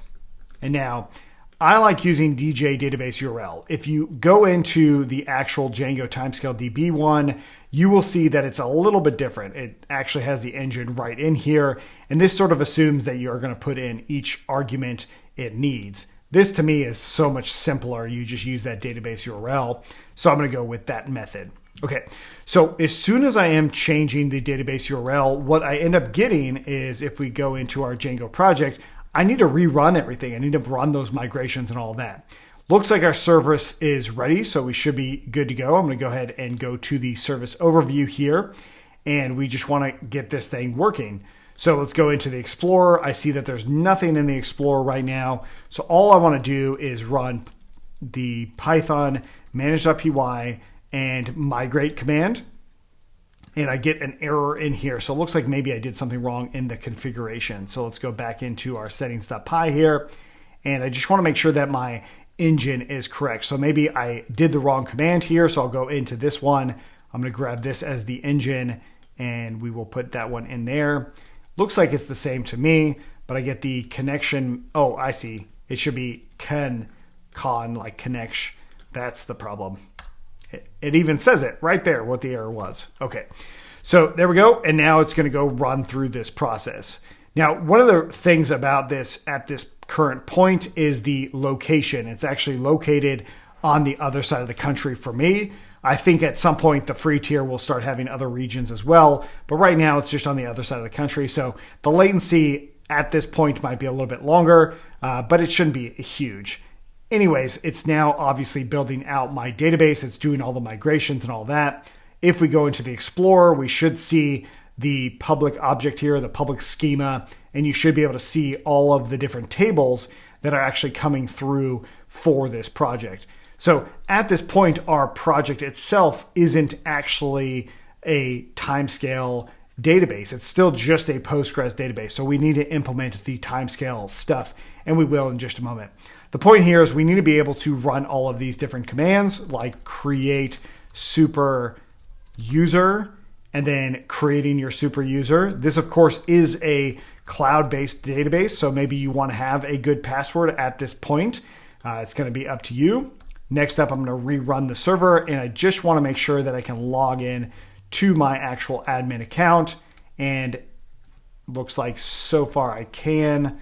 I'm going to go ahead and try that out.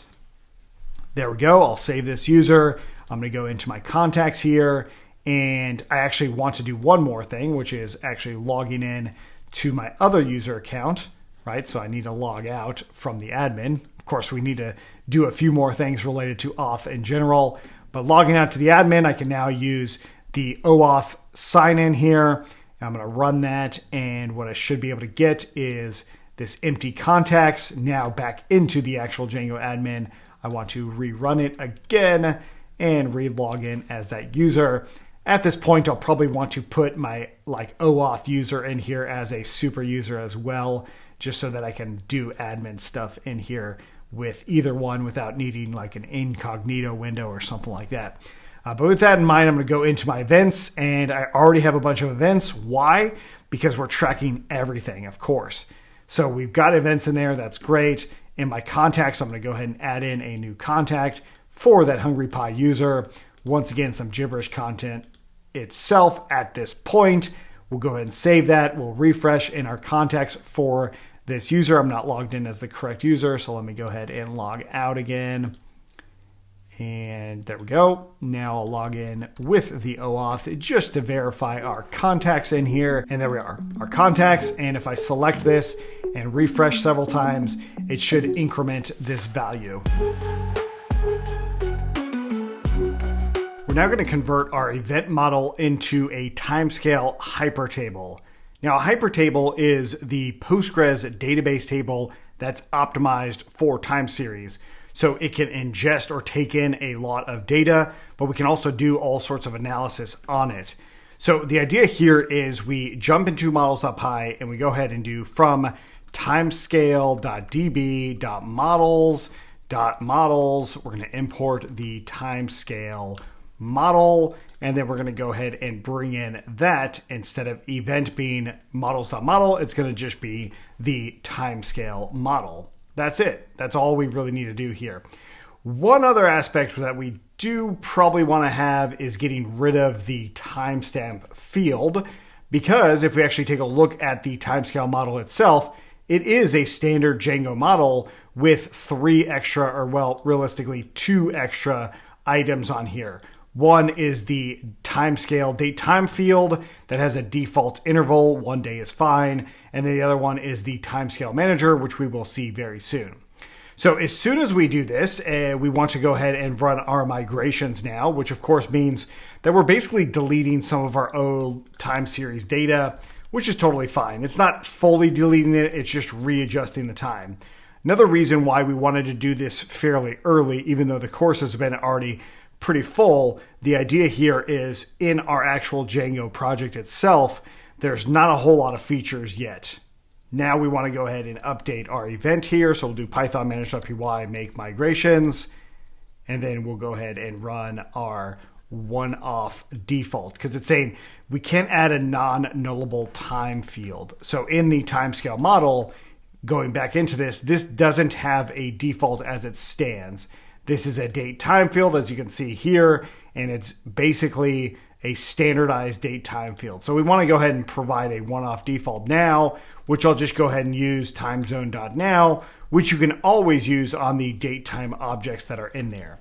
So now that we've got that, this is now a hypertable. So we're going to go ahead and save this. And actually, maybe we need to run migrate to make sure that it's fully a hypertable. There we go. And in which case, we should be able to go into our Tiger Cloud. Let's go ahead and log in there and into our service. And then in our Explorer here, into our objects. Let's navigate down to events.event. We see that it's purple here. It's already got chunk information. In other words, this is definitely an actual hyper table in here. If we go to another table, let's say, for instance, our auth user, this is not a hyper table. It's just a Postgres table. We can convert it if we want to, but it's not necessary because the Django TimescaleDB package was able to actually create the hyper table for us with all of the different fields. And of course, our time zone timestamp is in here as well. Great. So now that we've got that, the question, of course, is is it still working correctly? Does it work as it was? Well, the answer is not exactly. That's because we still need to set this value. So the way this package works is you could probably override it and put your own defaults and all that. It's a little bit different than the date time field in the sense that we actually do need to implement the time that it happens. So in our handlers here, I'm going to go ahead and jump into from Django.utils. We're going to import the time zone package, and then we'll go ahead and say time equals to timezone.now, in which case it will now create the correct values. This is why that's happening. So if I were to refresh in here now, I can see that now it's working. And so now you can see why we actually created this signal to send events and then one handler for all of those event signals, or more specifically, one model handler in there. And so now we've got this hyper table in here. It's time to actually take a look at how we can start analyzing this data using built-in features to Timescale. Off the video, I added a couple new time fields on our contact model to stick with the same sort of Django model. So make sure you do that as well. And then you're going to want to run your migrations. So make migrations. And then, of course, you're going to run migrate as well so that those fields are on there. Now, the reason for this is mostly because inside of our event services for Git Analytics, the oldest we're ever going to want to go is how old this content object is. So basically, we'll go ahead and say like the oldest object, or let's say time, would be the content object dot created at. But the thing is, not all content objects will have this created at field, so we want to change that a little bit. And the way I'm going to set this oldest time to basically be from Django.utils, we're going to go and import the time zone, and then we'll go ahead and do from date time, we're going to import the time delta. And so the default oldest time will be something like now. We'll go ahead and set now equals to timezone.now. So the default oldest will be now minus time delta, and we'll go ahead and do like 6 hours. There we go.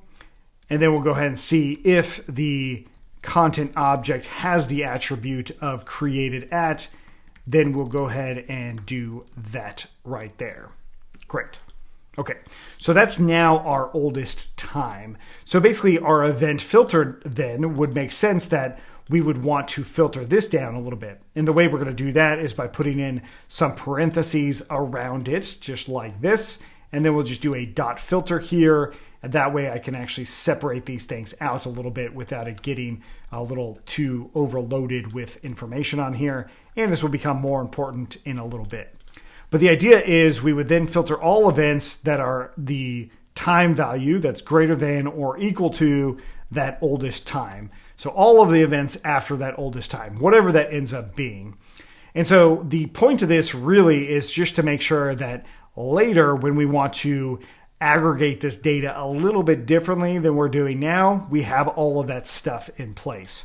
Okay, so how do I actually start getting like chunks of time? How do I start getting chunks of ranges that I would be using for this query set? So let's go ahead and say something like our range 1 equals to, well, what's the oldest time for this range or the start time for this range? We'll just go ahead and say now minus time delta, and we'll do hours being 2. So up to 2 hours ago, and then we'll go ahead and say from there up to 1 hour ago. Okay, so there's range 1, and then we can take that same process and we'll go ahead and say range 2. This will now be 1 hour ago up until 0 hours ago. So now I have 2 different ranges of data as to where these events could be. So then I can query this query set or bring it down even further. And I'll go ahead and say range 1 QS equals to query set.filter. Now what I would do is say time __ range equals to this range. And then I can do range 2 QS equals to basically the same thing. And then this is going to be the second range. And then the results that we send back, well, we can go ahead and say range 1, and that's going to be range 1 QS.count. And then we could do range 2 and then count, something along those lines. So range 2, and there we go. Okay, so we're not quite done yet. We can still do more things with Django, but let's go ahead and take a look at our events here. So if I refresh on this ORM, I've got range 1 having 0 and then range 2 having 10. Great. So the reason we're seeing it this way is because of this created at field. I made this off the video. So if I were to comment this out temporarily, I should be able to see maybe a little bit different of data. And there we go. So now that I've got these 2 ranges, I can see these dates or this data coming through in here. And of course, I could actually make this even better, as in I could probably count the amount of events that are happening in here as well. So the way we do this is we do something like values, and then I can grab the actual values that are coming through, which might be maybe our types. So if I did values and then type, this of course is that event type. We save that. We can refresh in here, and what we'll end up seeing is the values. Oh, let's get rid of this count here for a moment, and we'll just have those values in there, and then we'll refresh in here, and we should see something related to the actual values that are happening in those ranges, which would show up in here in just a moment. But I can also count these things up, and the way we do that is by using a Django database model. So what we're going to do here is from django.db.models, we can import something called count. And so after I did the values here, I can now count up what those values are by doing dot, and we would say annotate. And then those values, we could say the type counts equals to the count of that type. And then I can go ahead and do that same idea here on that other range. We can save both of those things. We can refresh in here, and what we'll end up seeing is what happens in that range. So range 1 has 144 views, it has 4 saves and 1 created. Whereas range 2 shouldn't have a type of created, but it does have a type of saved also being 4 and the type of views being 60. So I would imagine that range 2, since I believe it comes up to now, right? Essentially, so we probably don't need any time delta here. I could now think of this as range 2 as being the most recent thing, and I should be able to refresh in here and see the view counts changing based off of that fact. And also, if I go into that contact itself and hit save and continue, what I will of course see is that fact as well. So I refresh in there, and once again, I can see the save counts go up for just that range. Great. So we can do this in Django, and we can do all sorts of different ranges in here. But the problem here is it's not necessarily that efficient of a way to make it happen. Timescale does this far better using a concept called time buckets. Let's take a look.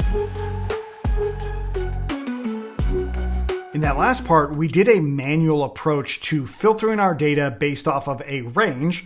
That range was 6 hours ago up until now. And then we attempted to chunk this data based off of basically an hour. Now, this is okay, but it's not really that efficient. So we want to see how to do something very similar, but far more efficient. So the regular query set right here is probably just fine, but we want to take this a little bit further. So the idea then is I'm going to get rid of these ranges here, and I'm going to change this to being something called a data set, and then we'll return back this data set. So no longer do I need these ranges right here. I still have this oldest time here, mostly so I can see that range, but even that could be its own range as well. And in that case, you could do something like now and just use oldest time to now. In other words, our time would be inside of the range of simply oldest time up until now. The reason this would be good is that at some point, maybe you have a bucket where it's like the beginning of last month to the end of last month, and that's going to be roughly the range that you want to use. From there, we want to then think about how can we chunk down this data even further to do more analysis. Let's say, for instance, we want to use the chunk time of 30 seconds. Every 30 seconds, we want to see what events have happened inside of whatever this range is. So I'll go ahead and say dataset range, and we'll put it into this oldest time, and then that. That way we can really see what's going on and what I mean by these chunk times and all of that. Okay, so now what we want to do is change this dataset from event.objects to event.timescale. Now the reason for this, and the reason we even have this, is because of that timescale model. We go into that definition, we can see the timescale manager is built into that. So that's what we're working off of. And so back into our service here, we can now run that. As it stands right now, it's exactly what it has been within Django. What I'm going to do though is I'm going to put it into these parentheses. That way I can put this dot filter and then dot whatever else I want to do right next to this. So what I want to do now is called a time bucket. And this time bucket takes the time field. So we would say the event model time field is equal to what exactly? Well, we're using the default that comes in with Timescale, which is just simply time. This is the default on TimescaleDB as well as the actual project that we're working on. You can change this default, but that's going to be the one we use. So that's the first part of this time bucket. I don't really need to rewrite this itself, but it is kind of important to know about. So I'll go ahead and get rid of that. Next up is going to be our chunk time. This is something that we'll be able to change. If you think of our chunk time similar to those ranges we did before, which of course we're no longer using. So now we've got a time bucket with chunks. Now this creates a brand new field for us that we can use, and that's simply dot values. We can say bucket and time. So I can quite literally look at this now. If we save it and then go back into our actual contact page here, we can see that it has a bucket in here, and then it also has a time. Now, of course, the bucket and time aren't going to be the same. The time is what's actually stored inside of the database. The bucket is going to be based off of the chunk time itself and what's going on with that time. In other words, it's creating that range for us, and it's just giving us what that range ends up being. So let's change this from bucket and time to just simply bucket and type, because we want to keep it as the bucket.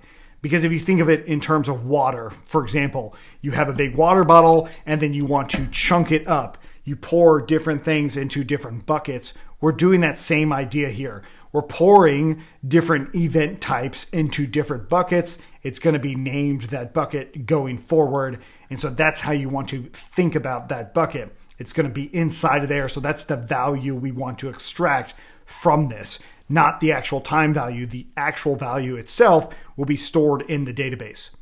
Now that we've got that, what we can do is use .annotate again. And this time, if we wanted to do the type count again, we can see what that might look like. And we can just go ahead and do the count of that type. Once again, that type is still in there.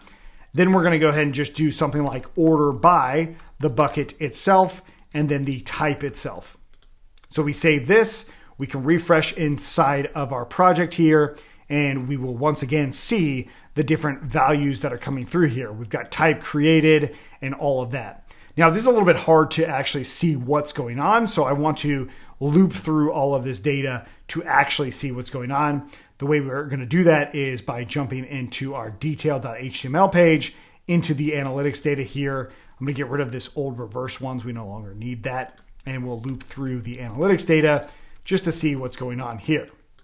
So the idea here is we'll do for data in analytics, and we will then close it off with the in4 call. And then what are the items that are coming into data? What are the values in here, the key values in here? And that's going to be data.bucket. We just saw that one. And then we can do data.type. Also just saw that one. That is going to be our value bucket, value type. And then we also have a new one that we annotated called type count, in which case we can come in here and then do data.type count, and we can save that in there. And then I'm going to go ahead and put this into like a list element here, which I don't have the actual Tailwind CSS on here, but overall it'll still render out somehow. And I refresh in here. Now I can see this. So here's created. That's when it was created. However long ago that was, that's when it happened. But now what we can see is all of these buckets coming through based off of what we had, which if we remember, let's go back into our services, we did 30 seconds. And so this is not actually showing us 30 seconds. There are gaps in here, which we'll look at in a moment. But overall, what it's doing is it's actually running all of this for me. It's actually doing those buckets, that analysis for me. And of course, if I were to refresh multiple times on this page, the view is going to change.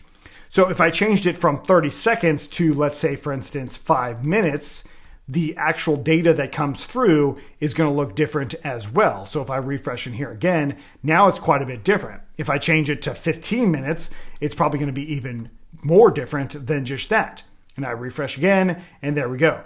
Once again, these time values are based off of the bucket. It's not the actual time that these events happened. It's the bucket that we created for it based off of the range that we have available in this data. So this data set range, it goes up to now, and then it buckets those things in 15-minute intervals, which just so happens to be even in this case. At this time of me recording this, it might not be even for you.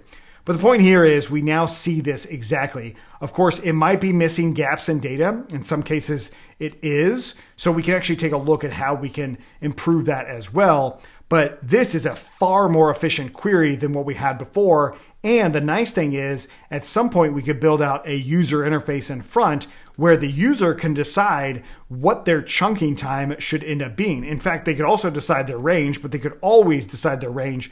But now, with the effectiveness of TimescaleDB, we can quite literally change these chunks to what we want. We could say every week. So 1 week, we save that, we refresh in here, and then what we'll end up seeing is, hey, this one single week, these 3 things happened. That's it. That's all you end up seeing. And then, of course, if you had more time with more data over time, then you would be able to see those things as well. But I think 15 minutes is actually a pretty good chunking interval on here. Now, of course, you could think about this data set. You could cache this data so that you don't actually have to hit the database every single time. Django has built-in support for caching, which would end up storing this data most likely into a Redis data store. But in the case of Timescale, you don't necessarily need to do that. Timescale is very performant, so you don't always have to store it in cache. It's just going to improve the performance a little bit and not hammer your database if you're going to be doing something like this a lot with a lot of different data points. That's kind of the key here. I now want to take a look at continuous event data using the time bucket gap fill. So the idea here is all of the data that's coming through, we see that there are gaps. And the way you know that there are gaps is not just the time, but also the data available. So for example, created only happens 1 time. Perhaps you want to have that specific type many times. Saved only happens a handful of times. So the way this works is by just changing our query here a little bit. So I'm going to go ahead and copy this and I'll paste it right below here. And I'm going to go ahead and add in an argument to this for gap fill being false. So we'll go ahead and start it off where gap fill is true, but then we'll come back to it being false. And which means that we'll just go ahead and change the data set itself. So we'll go ahead and say if gap fill, we'll put that right here. Then we'll do this data set. And then otherwise we would do the other one. And there we go. So I'm going to keep these intact completely. Normally, I would probably change the queries a little bit. I would narrow them down based off of this gap fill argument.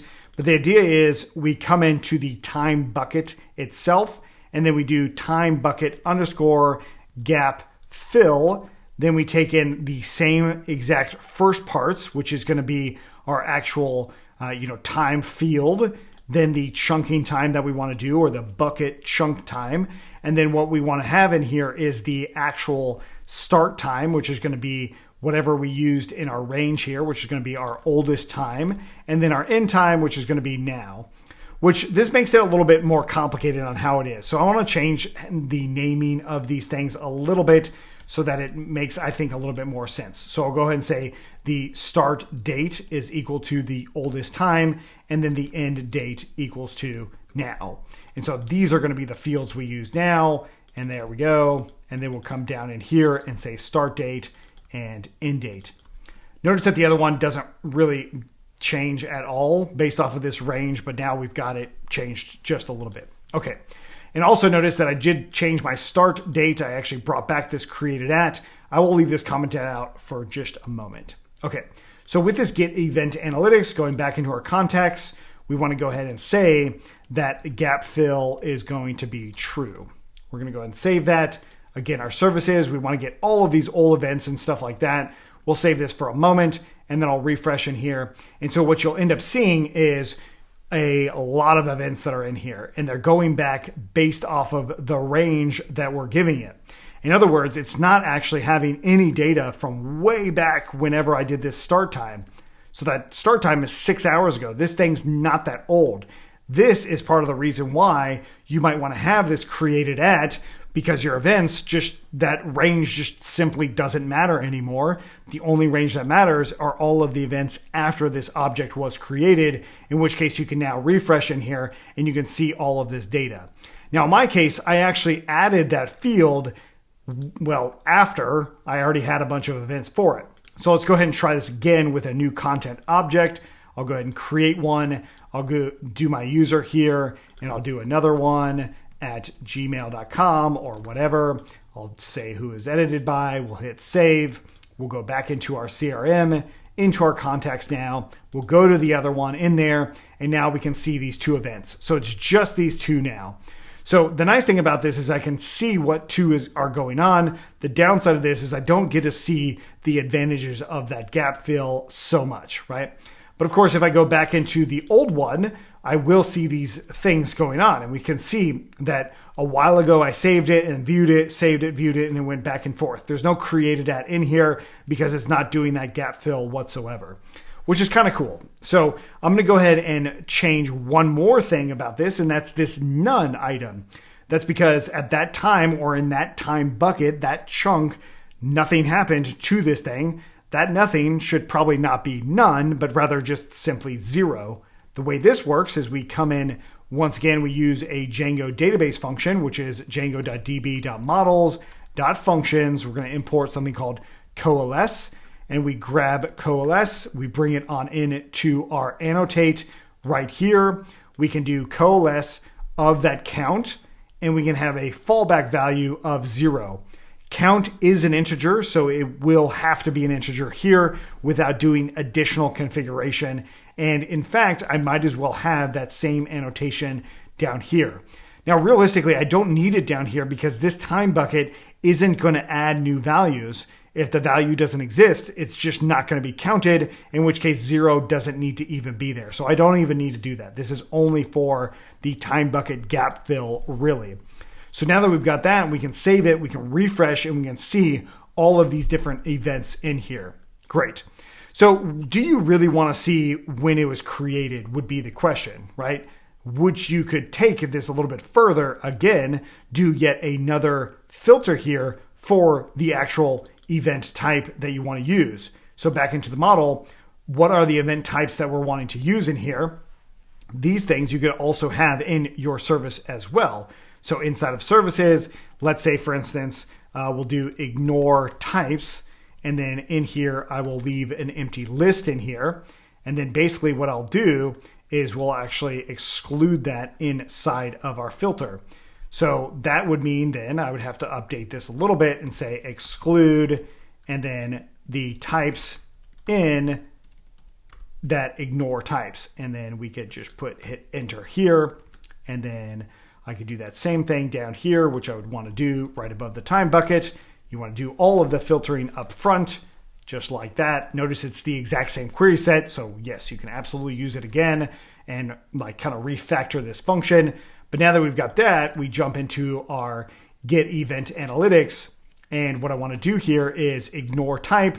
And in this case, what I would do is probably bring in the actual data type, but we'll go ahead and say ignore types initially, and I'll say created. And I want it to be a list here. So we'll go ahead and do that.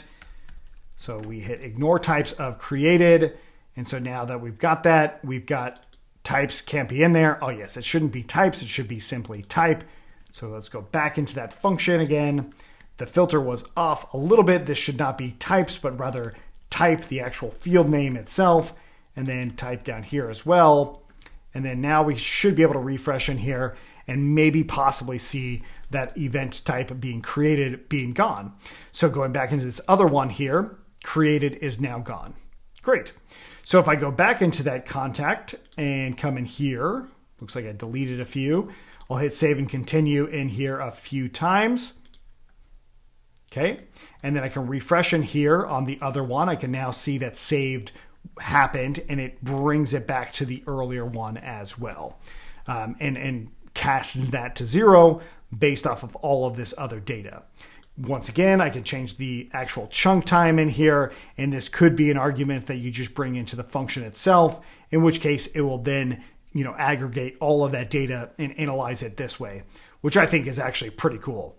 The nice thing about this is that, yeah, we can get all of this data and we can adjust it and change it as we see fit. What would be better, though, is to actually chart out this data, see a graph as to what's going on, because I think that will give a better visualization than just looking at the numbers.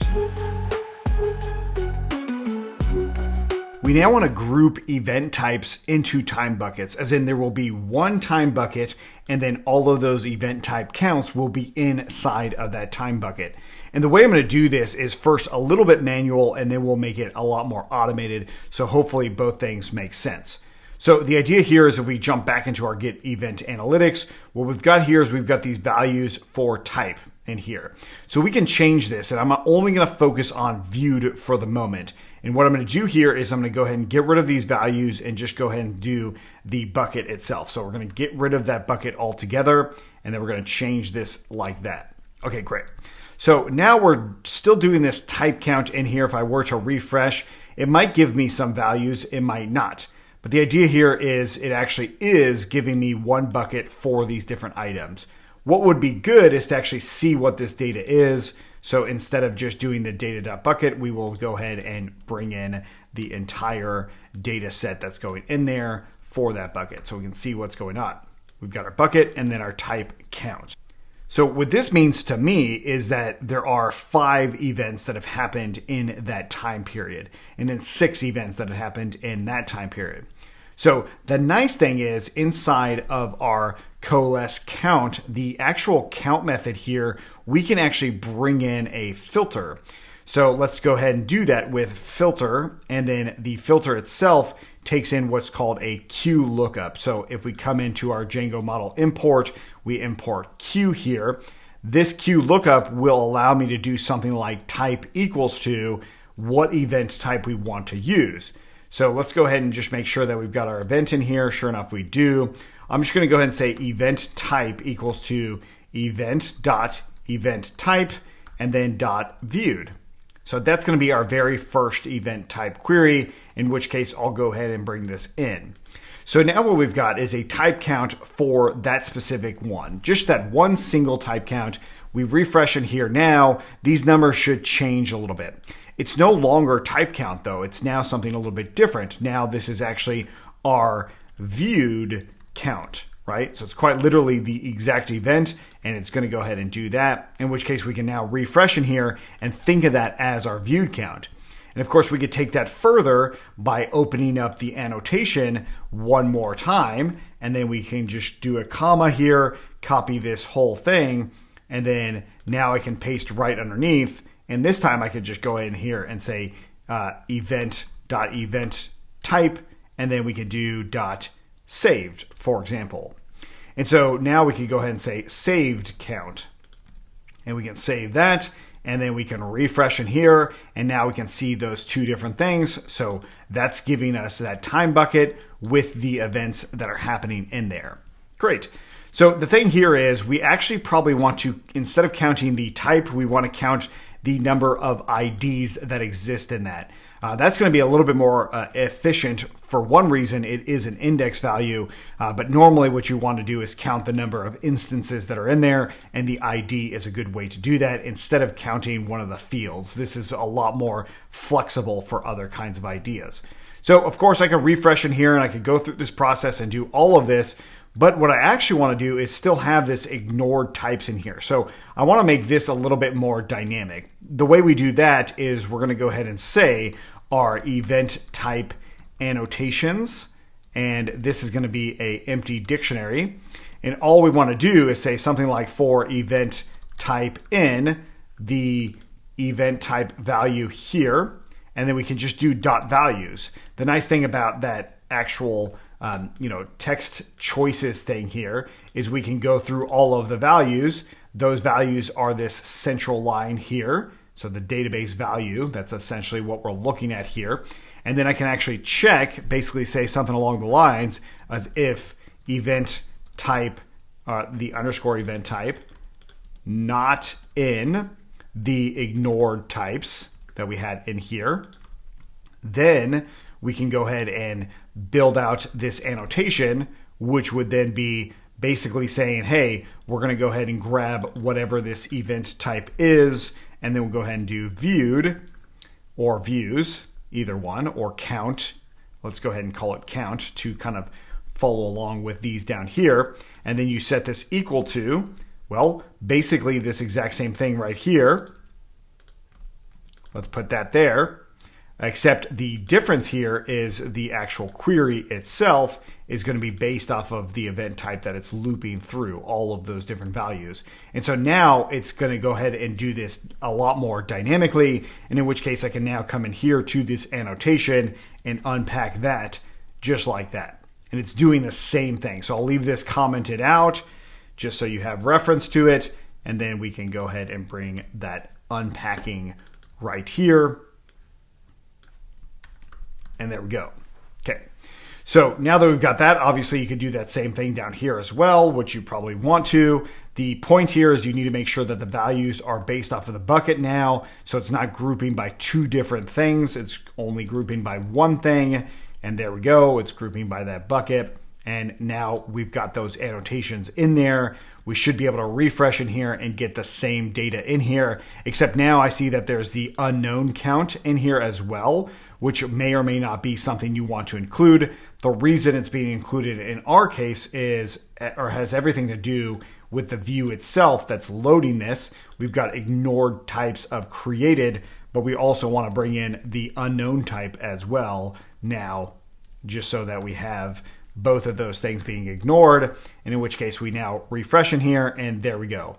So now we've got our data based off of the actual time buckets themselves, which will make it so much easier to start charting this data out, because now, especially with that time bucket gap fill, for every bucket of time, we for sure have a viewed count and a saved count, which means all of this data is the same length. This is going to be very important for the next part.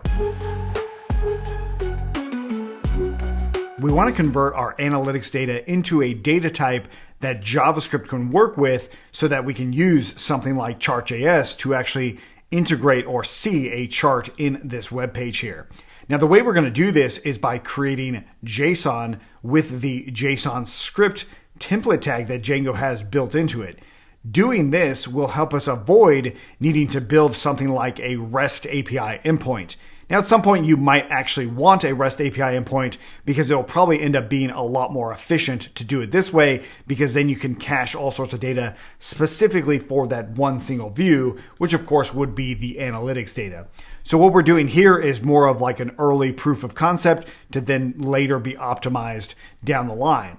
So what we want to do here, of course, is turn our data into that JSON script. It's actually a really straightforward process. We already have the context for analytics being sent to detail.html.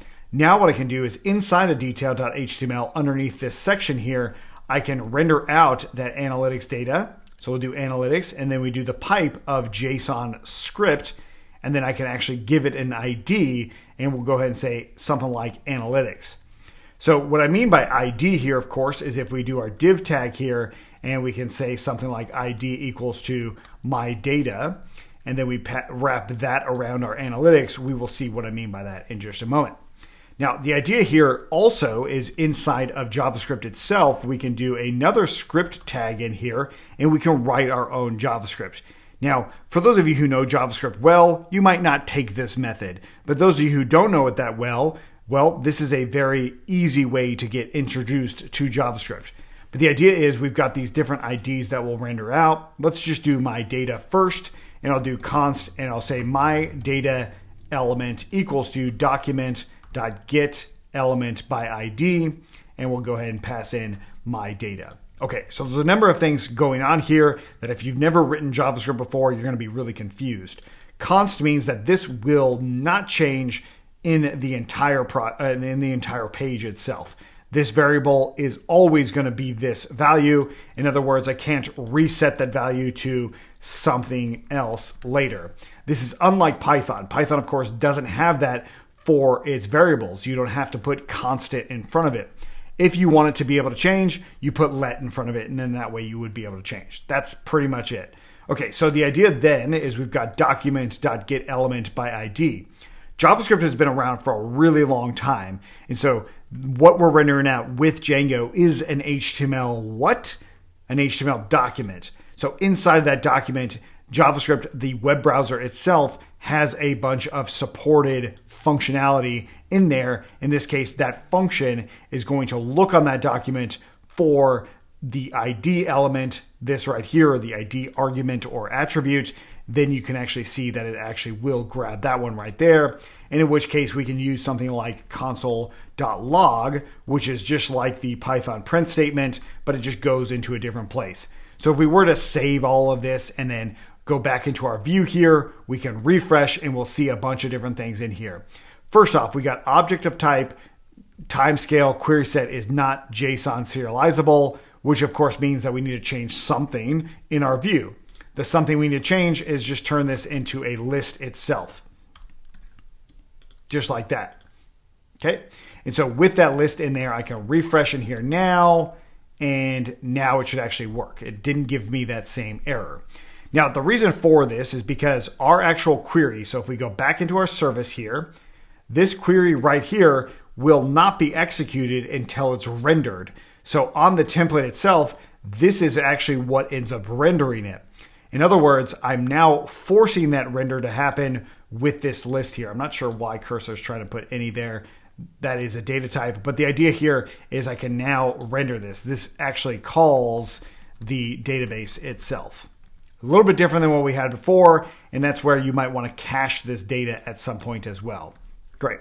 So with this in mind, I'm going to now jump back into my view here, and I'm going to go ahead and look at the actual web page itself. And then we're going to go ahead and right click or left click or control click and then hit inspect. And then you can see in here a bunch of different items, the HTML itself. Hopefully you've already seen this before, but the idea is there's my div for my data. And then inside of there, there's my script with the idea of analytics. And what do you know? There's all of that data that we have already rendered out in the template. So it's basically being rendered twice, which we don't need. I can now get rid of this data altogether. It's not necessary to show in there because we'll be using that really, really soon. Now, I should have seen this console log happen as well. So going back in this page into the console, I can see that, hey, there's my data right there. And what do you know? It's actually going to show me the HTML elements that are going on. So if I actually want to get the data, the correct data, I would use the correct ID, which is going to be called analytics. And in which case I would go ahead and say analytics data, and then I would console log that.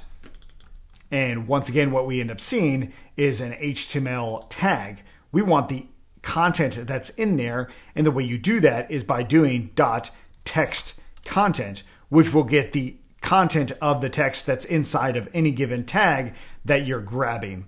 In which case I refresh now I see that text content. At this point, we know it's not quite JSON yet. It is stored as JSON. In other words, this right here creates a JSON string, but inside of JavaScript, we have to use something called JSON.parse, and this is built into the browser itself. And again, it's still document and all of this data. And then I can put that around there, and then we refresh in here, and now we can see that it is a bunch of objects and a bunch of list elements that I can actually break down inside of the console itself, which is exactly why we console logged it. So we're not going to do that much more JavaScript other than copying and pasting than just this. But the idea, of course, is we get the element data, we actually get the element itself, then we get the data, then we parse that data. Something you would have to do very similarly with JavaScript or JSON with Python is something like JSON.loads. That's essentially what we did with the JSON.parse. Now, we could also dump this data as JSON.dumps, but the thing is, the actual script tag itself does that dumping process for us. We don't actually need to do that. We just need to make sure that we're passing in a valid Python list in there, which could still have data type issues in there itself. So if you do see other ones similar to what we saw with the analytics one, right? So if we see things like this error, if it starts to load here in just a second, if you see other ones like that, that just means that you need to actually be able to parse this down as JSON data. And then once you do, you can then again turn it into a list itself. And there we go. Okay, so with this in mind now, we need to start implementing the actual chart itself and start seeing what happens with that.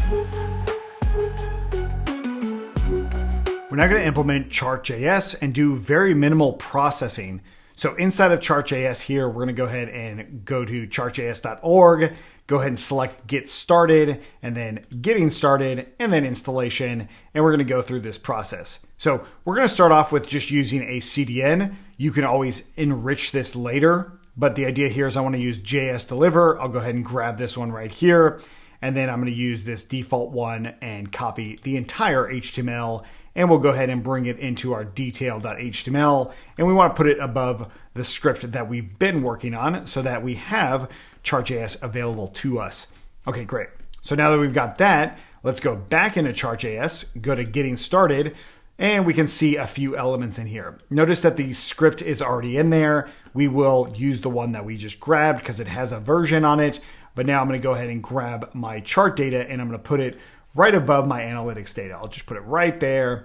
And then I'll go ahead and grab this other chart or this other script data in here, copy it, and then we'll paste it right below the one we have.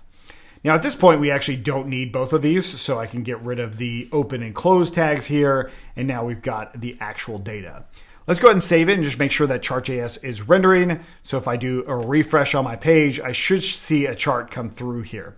Good start. So the idea then is to actually replace the default data that's in here with our data. So how are we going to go about doing that? Well, first off, we want to get new labels in here. And then we also want to get new data. In fact, we probably want to have two different data sets in here. So if I were to copy this one and paste it in here, let's just change the numbers a little bit so that we can see what I'm talking about.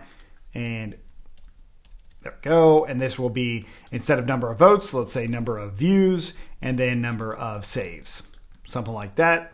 And there we go. So now we have two sets of data sets and then different labels in here. If I refresh in here, I can see those different data sets being rendered out.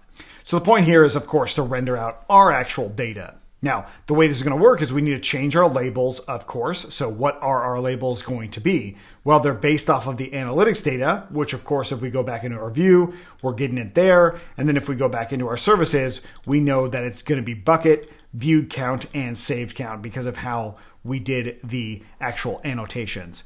Now, there are a number of things that could go wrong with how all of it's currently set up, as in your view, if you did put something like saved here and you didn't want that, that will cause issues for how we're going to render this out, something that I'm not going to go into all of the potential permutations that you could run into issues with. So what we're going to do instead, though, is we're going to go ahead and say const labels equals to, well, basically this data here. And what I want to do is I want to go through all of this data using a built-in feature to JavaScript by this map function. This is very similar to a Python list comprehension. And then inside of here, we need a callback function, which we will use an arrow function for. And we want to return back something from that, which is going to be x.bucket. We save that. Let's go ahead and actually see if that ends up working for my labels. I'm going to refresh in here in my console log. Let's take a look and we can see here is all of those labels and it's exactly what we were looking for, the actual key value itself. Great. So with that in mind, I'm going to go ahead and duplicate that. And now we'll go ahead and say, viewed data. And this again will be x dot, well, what is it? We called it viewed or data, just like that. So once again, we'll go ahead and loop this through and hopefully we will see both of those iterations. This time it's saying undefined all across the board. So we have something wrong with our viewed data. So this is a good time to then console log our analytics data and see what's actually coming back to us. So if I refresh in here, I should see the console log first. And now I see that it says viewed count, not viewed data. So I had the wrong actual key in here. And of course that was done on purpose. So I'll go ahead and say viewed count is now that. Mostly so you can kind of diagnose what you're doing in terms of the JavaScript itself, because it can get a little complicated. Now I will pause for just a moment and say this actual mapping, we could always do that in the Python function itself and then basically have different context objects that then would have different JavaScript data sets themselves. But what I'm doing here is really meant for what you would do with an API service. At some point, you'll probably want to turn this into an API service, which would then be setting what this data is, and then you break it all apart from going forward. Okay, so with this in mind, I now have a viewed count and a label. Let's just, again, double check in our console that that data is actually coming back. I got viewed data is not undefined. Oh, that should be this right here. Let's refresh again. And now we've got our labels and then some viewed data. Great. So let's go ahead and use both of those things inside of our chart now. So we've got our labels. I'll go ahead and put those right there. I've got my view count. I'll use this in as my data. And then I'll go ahead and paste that in right there. And then we'll go ahead and refresh on our bar chart. And what we end up seeing is, well, a lot of data over here, which doesn't make a whole lot of sense yet. But then we've got all of our view data down here. That is so cool. So what we have now, of course, is the actual chart showing up based off of these views. I didn't see this at all through the night, so obviously there's no data there. But then yesterday I had a bunch of views for this same data, in which case I am able to see that. Now the actual, like ranges here, those time buckets, maybe we want to change these a little bit. So let's go ahead and do that now before we go to the next part, which of course is going to be the chunk time. So now what I'm going to do is instead of it being oldest time, I'm going to go ahead and say something like 72 hours and then the chunk time being, let's do 30 minutes. Okay, so over the last 72 hours and 30-minute intervals, let's refresh in here and see what's going on. This is a little bit easier to see what's going on. And of course, we might even want to take it even less than 30 minutes and maybe do 1 hour instead. And then we can change our chunk time based off of that one single hour. This is a little bit easier to view. Granted, the labels themselves could be improved, but overall, we can now see what's going on with this data. But of course, we still are missing one data point, which is the saved data. This part's going to be really easy. We just copied this view count here, and then instead of it being viewed count, it's going to be our saved count and saved count. And then, of course, we could console log this if we want to. I'm not going to. I'm just going to come on down here and change this data point right there, save that, and we'll refresh. And now we've got the actual data, and it's now comparing across both the data sets that are in there. And of course, we can verify this as well. Let's just make sure we're using the right data point, and we can hit save and continue, and we can refresh and save and continue, and then save and continue. Do a few times of that. We refresh in here now, and we can see that the saves have gone up. Granted, the views keep going up because I keep refreshing the page. So in some sense, you actually might want to separate these out to different charts, in which case, let's go ahead and do that. It's a very straightforward process as well. I'm going to go ahead and copy this chart here, and now I'm going to go ahead and say views chart and saved chart. That's it. So notice I changed the IDs. So going back down here into our chart, we now have our CTX, which is going to be our viewed CTX, and this is going to be our viewed chart. Is that what we called it? Views chart. There we go. And this is going to be our new value here. I'll get rid of this context in here. We will duplicate it again. I'll go ahead and duplicate this new chart stuff, paste right below here, and then I'll go ahead and do our, instead of viewed, this will be now our saved CTX, and then this is our saved chart. Okay, cool, looking good. Then I'll use this one down here. The new label or the new data is going to be, of course, our saved count, and this is going to be number of saves. We save that. Same exact labels all together. There's our number of views, and then there's our number of saves. And of course, now that the data is separated, it's a lot harder to see the relative comparison between the two. So you might want to implement other charts to see that comparison over that same sort of data set. So the idea then would, of course, be coming back into Chart.js, looking at the various chart types, and you can see the pie chart, for example. This would be a really good one to basically take the same range, the entire duration from start to finish, and then seeing the relative comparison as to the activities that are happening. This, of course, would require us to update our actual query in here as well, which is definitely outside the scope of what we're trying to do for this particular project.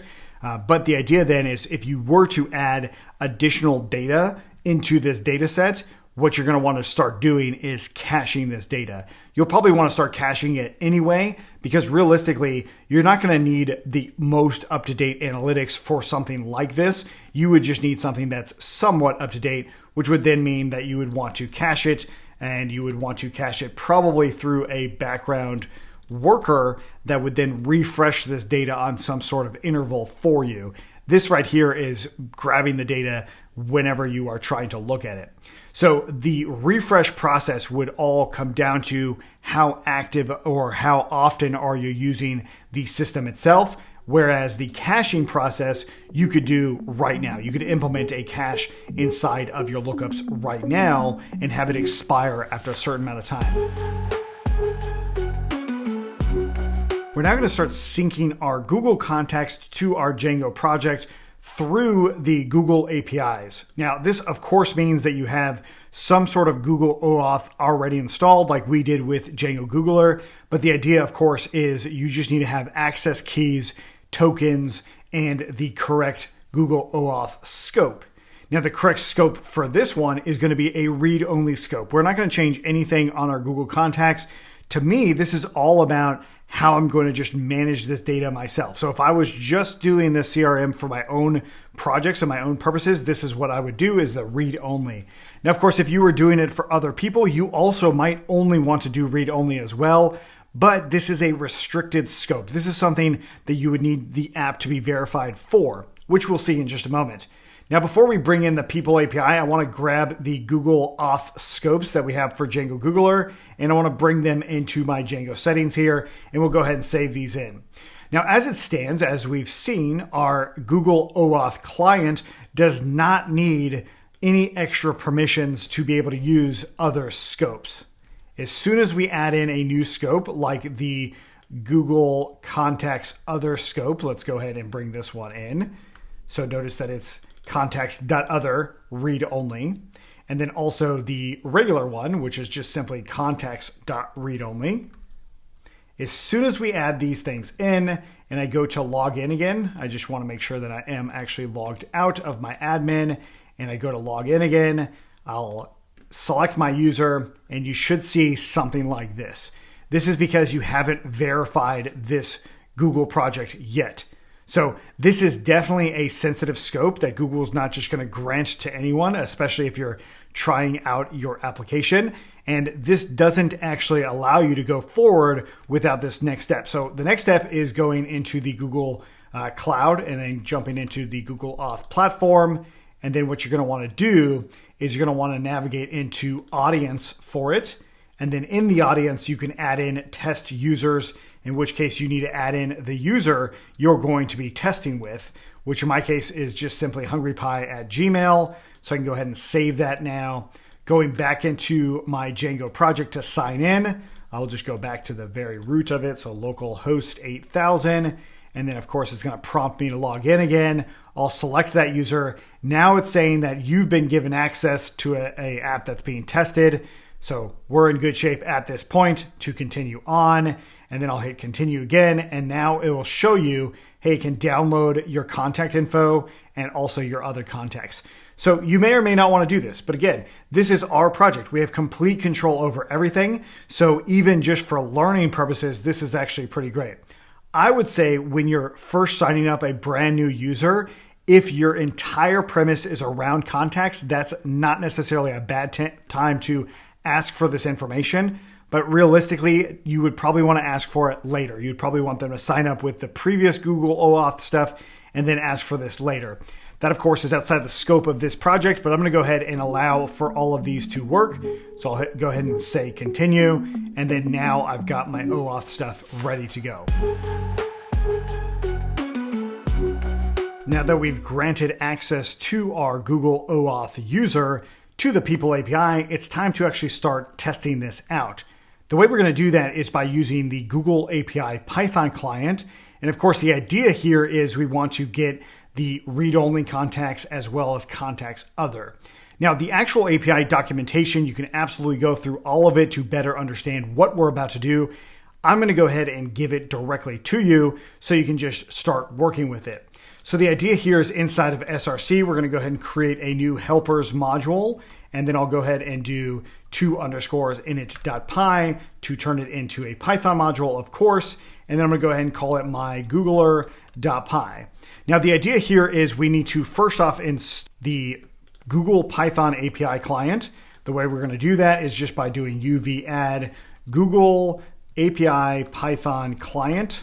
I believe that's the order, Google API Python client. And then we'll go ahead and hit enter. That adds it into our project, which of course you could verify. So once we have that, we're going to go ahead and start the process of building this out. So we actually need a few different functions to make this work. First off is going to be get user creds, something along those lines, which I'll just say pass for now. Next up is going to be something called build service. And then we can pass in the service name. So I'll go ahead and say service name equals to simply people. And then we can also pass in a version like v1. But the most important thing is going to be our actual credentials that we'll pass in here as well. And this will return something also. The final two are going to be very similar to each other. One is going to be called define get my contacts. And this will take in a user. And then we'll also have this optional value of a page token, which we'll come back to in a little bit. So the idea here, of course, is we're going to do creds equals to get user creds of the user. In other words, this now needs to take in that user value. Once we have that, we will have our service in here, which will be build service for the creds. Service name is going to stay as people.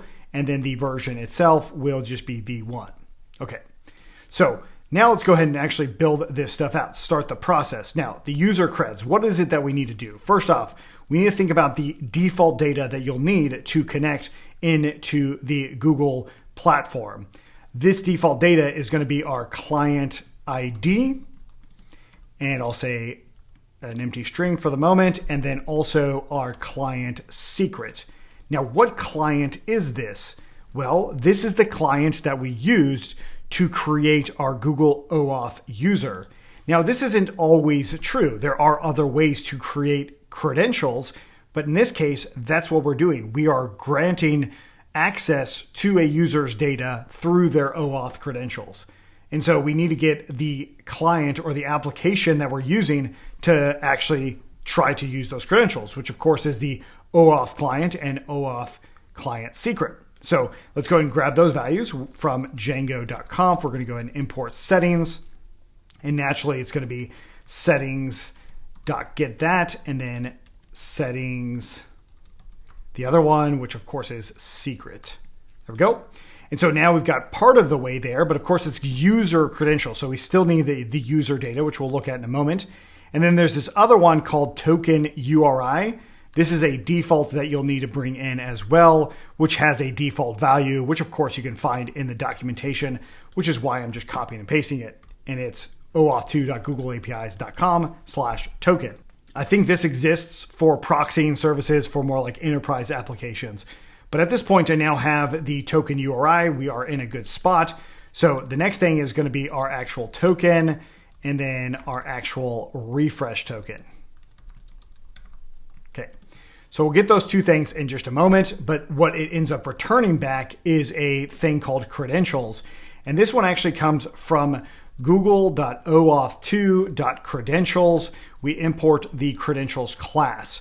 Now, the reason I have this is because Django-googler installed google.oauth2, or that full package, and that's why we don't need to install it in addition. And so if I were to use this, it would be grabbing those credentials and then unpacking all of that data to just get that to work. Granted, it wouldn't work right now because we don't have those two token ideas, but we'll come back to that in a moment. Next up, we want to actually build out the service connection. And so every different API will likely have a different service. And the way you do that is by going from Google API client.discovery, you import the build command. And we could think of this as something like the Google service build, but I'm going to leave it in simply as build because that's where you'll see in the documentation altogether.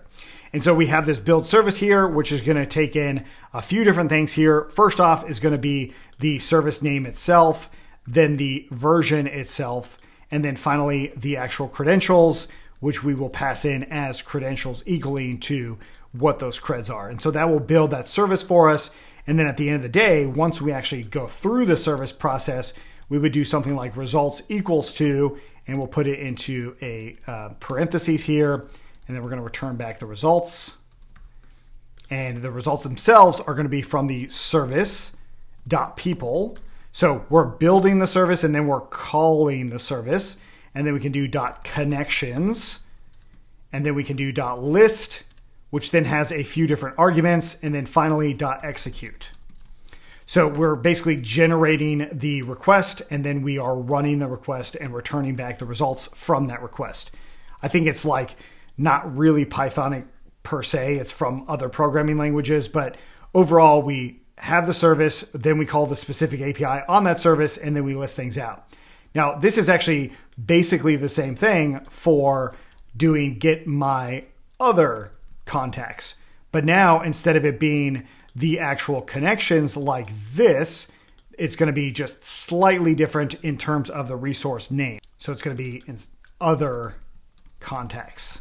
And then we've got .list down here, and then we can pass in a few others. Okay, so what is it that we pass into with list? Well, we can do something like page size, and we have to put it in this way, in this snake case here, or rather camel case, not snake case like Python usually uses. Because of how this API works, you pass it in like that. Next up, you want to bring in something called resource name, and this is going to be equal to people and /me. Then we're going to do person fields, like the fields you want to use. You can look these things up, but all I'm going to be bringing in here is email name, or name and email addresses. And then you can also do the request sync token and you'll go ahead and say true, and then you'll go ahead and do page token equals to the argument of page token. So this request sync token will allow you to do the pagination you'll need to do. And so your intuition might be like, oh, well, why don't I just grab these same arguments and bring them into my other contacts? And unfortunately, it doesn't fully work that way. Not sure why, but it doesn't. So what we want to do here is instead of the person fields, we do read mask. It's the same data, but it's called read mask on this one. We can now get rid of this resource name, and that's it. So slightly different, but basically the same in terms of the actual API calls, and then we'll test those things very soon. Of course, we have one final step that we need, and that is our actual user credentials. How do we figure out what those things are? Now, in this case, I don't want to just give it to you only because you might not use Django Googler. You might use something different. And if you do use something different, you still can use a lot of these different packages. You just need to understand how to get the token and refresh token in there. The way I'm going to do it is by jumping into Python manage.py shell, and then I'm going to grab my user model, which of course in Django 5.2 and above, we can just call something like this where it's user.objects.last. And if I look at this, I can see user is hungry pie. And I know that that's my Google OAuth user itself, which you can verify in the case of Django Googler by doing user dot, and this is going to be our Google OAuth token, and hit enter. I shouldn't get an error here. Now, what the error would look like is if I change this to being first and then try that again, I now get another error. So in other words, in some cases, we will be able to have credentials. In other cases, we will not. Either way, these are the credentials right here. So I'm going to go ahead and do a little try block here. There's the credentials, and then I'll do an exception, and then I'll go ahead and say raise exception and OAuth, something like Google API not active for this user. Something like that, where it's catching all exceptions and just doing that. And the way I'm actually going to name this one is just simply GOT, as in Google OAuth token, right? And then down here, we will use the tokens that are available, which is got.access token, and then got.refresh token. And once again, we need to verify that those things are real by going back into our shell. We'll do last again. Now we get that token. So once again, I'll go ahead and just do GOT like that. And then we get our access token. And then of course our refresh token in here. And what do you know? Both of those things are in there. Great. And so those tokens can change and will change over time, especially how your user is logging in. But we now have all of the APIs that we need to start testing out. Granted, we do want to run these commands, and feel free to do that right now. But I'm going to do the next part where we actually run those commands and start putting them directly into our context model. Let's take a look. Now that we have these convenience methods, let's actually test them out. Now, you might have tried off the video and you probably ran into a few errors. You'll see how I solve those errors right now. So the very first one I want to try out is getting my contacts. And if I went into my contacts on Google under contacts.google.com, I have one contact. That is Coding for Entrepreneurs at this email. So I want to be able to see that one, to see the structure, to see if we need to make any changes to our contacts model, which you might not. Let's see. So the idea here then is we're going to go ahead and open up Python manage.py shell, and then we're going to go ahead and do from helpers import my Googler, and then we'll grab our user being user.objects.last, and then we'll go ahead and do my Googler dot get my contacts, and we'll pass in my user there, and I'll hit enter. Right away, I see that there is some issue with this actual API request. It's saying the People API has not been used in this project, or it is disabled. What does this mean? Well, if we actually go back into Google Cloud and look for API and services, what you end up getting is this right here. You go into enabled API and services, look for to enable some into the API library. You can also just click library here and just look for the People API and hit enter. There's your Google People API. You go ahead and enable this. Now, every once in a while, what you might end up seeing is something related to the scopes. So if we go back to the Google OAuth platform in here, you will jump into that as well. And then you'll go into data access, and you might want to add in these two scopes here. I'm going to remove them for now, and we'll bring them back in if it's necessary. So you probably don't have your scopes on there. We actually hard coded them into our code before inside of our settings, right? So if we look back into our settings, the actual scopes themselves are these two right here. I just don't have them on the actual API client at this point. So now I want to try my API call again, and what I end up getting here is an error saying name. So I actually made a little typo on here. This should be names plural. And since this is names plural, I'm going to go ahead and make sure the one down here is also names plural as well. So with this in mind, I need to exit out of the Python shell, and then I want to go through and do all of those things again. Once again, adding in my Googler, and then my user, and then finally calling my Googler.getMyContacts, and hit enter. And now we get some data here. So I've got some sample data. In other words, I'm going to go into my contacts here. I'm going to go ahead and create samples. And then in here, I'll go ahead and do contact.data or contact-data.py. And then I'll go ahead and paste this in because this is a Python result in here.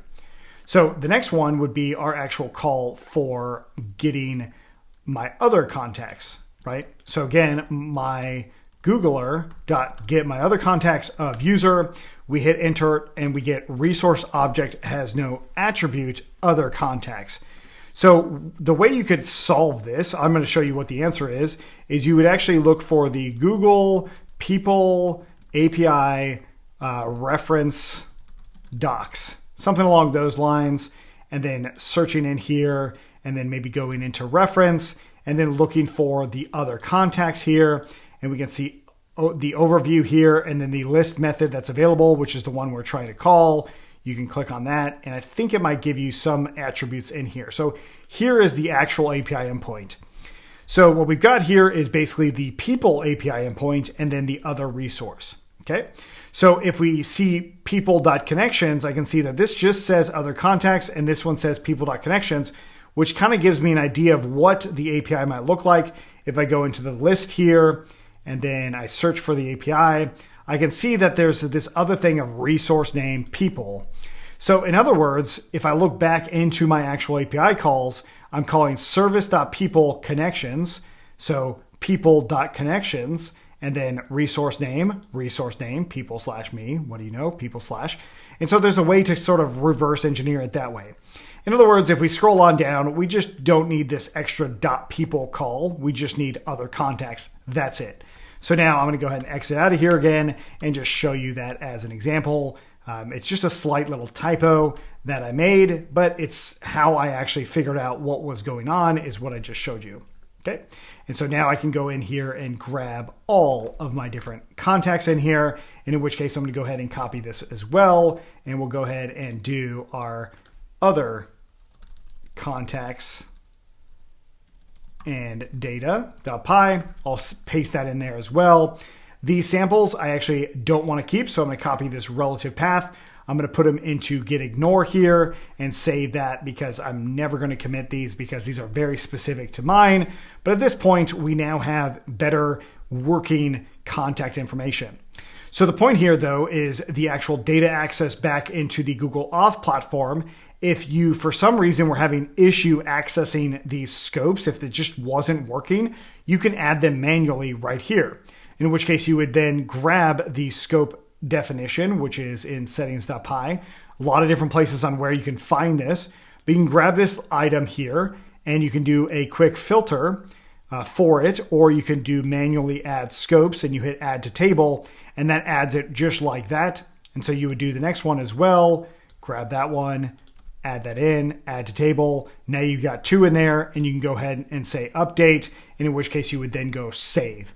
So in the case of your clients, you probably want to have these in here, especially when you go to submit this to being its final results, right? So like the verification center, you're going to want to make sure that you have the scopes in there as well, including your other ones too. But I'm not going to do that right now. I just wanted to show you to make sure that we can get access to this data when we actually start syncing it with our Django model. So off the video, I went ahead and updated my samples here for both kinds of contact data. One of them, of course, is going to be an email address. This is just an email address. That's typically what the other contact data would end up being. It might eventually have other data, but since we aren't in control of this contact, like we didn't put it into our Google contacts, it doesn't quite look like the other one, which does have a display name and all of that. And so what we want to do is we want to parse out this data so that then we can eventually load it into our database based off of any given email. And that's really the key here, is based off of the email itself. Now, in order for this to work, I actually just went ahead and created a function to do it that can take either kind of result and then return back more structured data that we can just use. So to take a look at this, this would be a result from this right here. Inside of that result, we've got other contacts or connections, which we can see in our samples, the sample data itself. From the contact data, it will be connections. From the other contact data, it will be other contacts. And so those are obviously lists in there. And so this function itself is looking for those lists. Then it loops through looking for a very specific output: email, first name, last name, full name. So it has 3 new fields that we just don't have in our contact, which we'll add in just a moment. And then, of course, it looks for the email addresses that are in there. Now, in our case, we really just want the primary email address. If it is multiple email addresses, I'm just going to ignore ones that aren't primary, and we could deal with those in some other fashion later. But the primary ones are what we are storing as primary realistically. And then we go through this process of getting the names out, and then we update those contacts, and we get something back. So really what I want to do now is I want to add in those new fields. So first off, inside of our contact field, the email itself needs to be an index field because we are going to be updating the data based off of this email field, not based off of anything else, the user and the email field. So that's how we'll update it going forward. Next up, we'll go ahead and do our first name. And of course, this is going to be a lot like a char field with a max length of some kind. I don't actually know how long we might want it. Maybe 120 characters is quite a lot for a first name, but we'll go ahead and do that. I'll set my default value to being empty, and then we'll go ahead and say blank being true. And we'll do that same thing with the last name and maybe even the full name in there as well if you want to. Now, in my case, I'm calling them first name, last name. You could call them the same thing that Google does, which is going to be the given name and the family name. So feel free to do that if you see fit. I am not going to use the full name, so I'm going to go ahead and comment this one out for now, as well as this one right here. Okay, great. So here's our new data with our new model. I'll go ahead and run my migrations now. So let's go ahead and jump into Python manage.py, make migrations, and then we'll go ahead and run Python manage.py migrate. With these 2 helper functions, I'm now going to go ahead and create a service inside of context that will use these helper functions and then insert data as it comes through. So the idea then is inside of context here, I'm going to go ahead and create services.py, and we want to go ahead and do from helpers import my Googler. We'll also do from .models. We're going to import our contact here. And then what I want to do here is we're going to go ahead and say sync all, let's say sync Google other contacts for the user. So I'm going to have 2 different services for this, mostly so that I'm using the different service value inside of my Googler, and also so that if I wanted to only support one or the other, it's really a lot easier to do so. And so the idea here is I want to implement pagination, but I'm also going to go ahead and just say something like max results, mostly so that on the video, I'm not actually putting results in here that I just simply don't want to share. You probably won't have max results on yours. You would probably want to get all of them. I'm just doing that for mine, and also so you can see how it's done. So the idea here is we are going to go ahead and grab our page token, and we'll say none. And then I'll also do this while true here. And what we want is our results from my Googler dot, get my other contacts. And I'll go ahead and pass in the user as argument, and then the page token in here as that page token. So of course the default is going to be none. And if we look at the sample for get my other contacts, I see the actual page is going to be the next page token. So that's exactly what we want in here. Our contact data is going to be slightly different. Next sync token is looking like what we have. So what I'll do now is I'll set my page token equal to results.get, and then that value that we have, which is, of course, the next page token.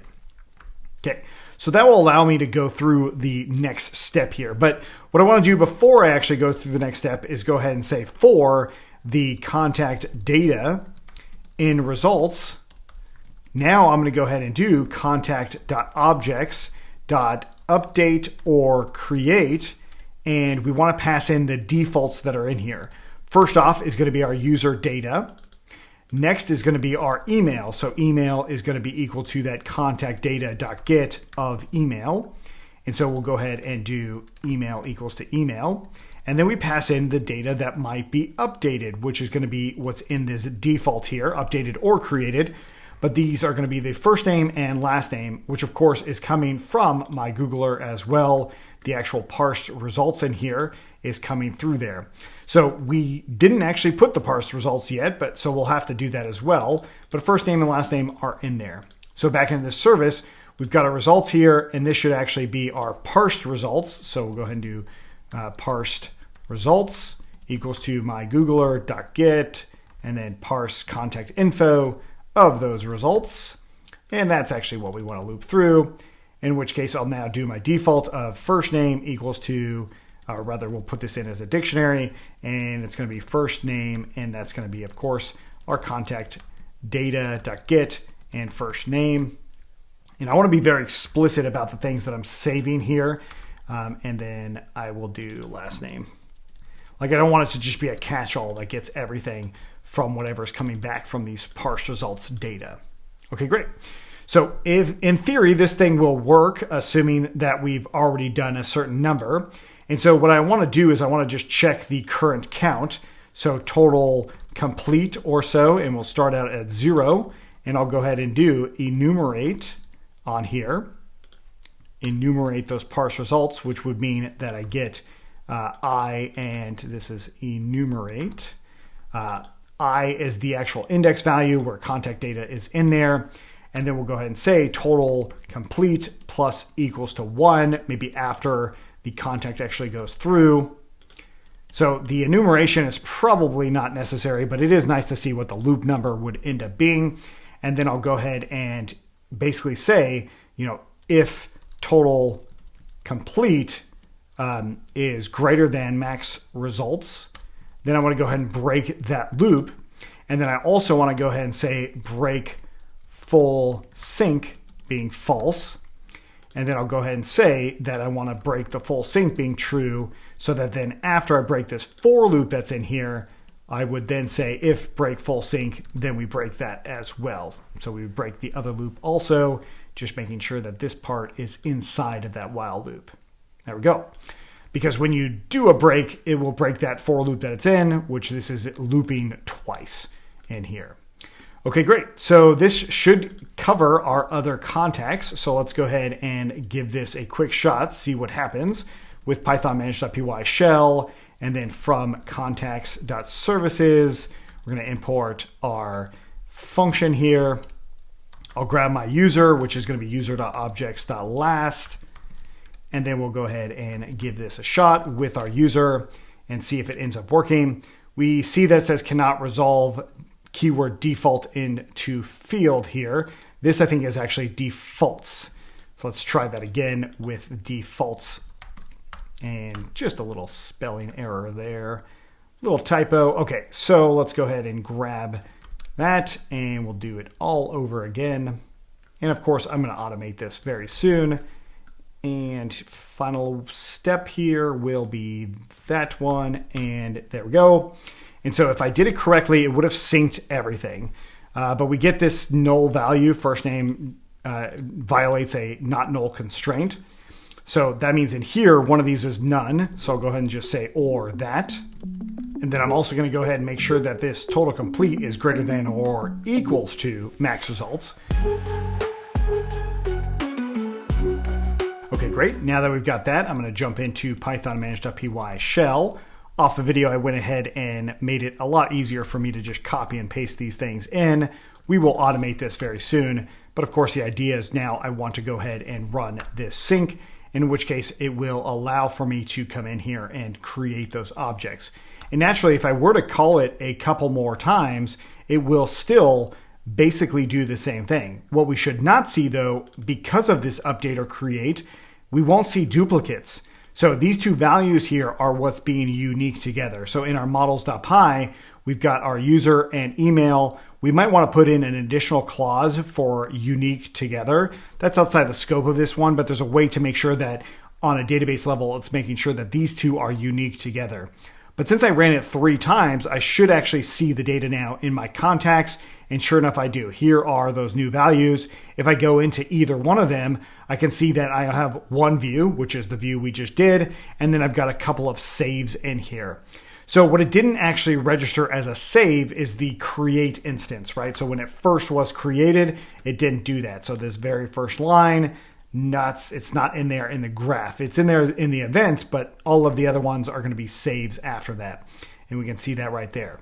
So this might be a good time to think about our contact itself and say something along the lines of like maybe last synced, like last sync, something like that.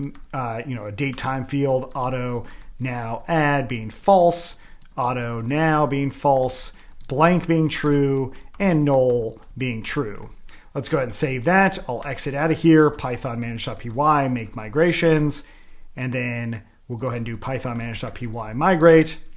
And so now what I can do then is back into my services, I can add another default that would come in here. So we'd come in and do from django.utils, we would import the time zone package, and then we can go ahead and say last sync, and that would be timezone.now. And that's it. So then I'm actually storing the last time I automatically updated this. Granted, the last edit by would be more of something that you would do in the front end, but the last sync might be something you would want to keep track of depending on when it happened. So then you could build out a function in here that says like sync data. That's outside the scope of what I'm doing here. But the point is, now that we've got that, let's go ahead and jump back into the shell, and we should be able to see this data at least in the Django admin. So we'll go ahead and do this. We'll go ahead and do that one, and then the final one right here. And there we go. So now we should actually see that. Let me just make sure that it didn't actually error out. It doesn't look like it did. So back into my contacts here, I should see all of these different contacts. The most recent one, I'll just grab this one, and we've got a last sync, which just happened. And so now I can keep track of that. This also means then in my events, let's say for instance, in the event model itself, we've got these different types here.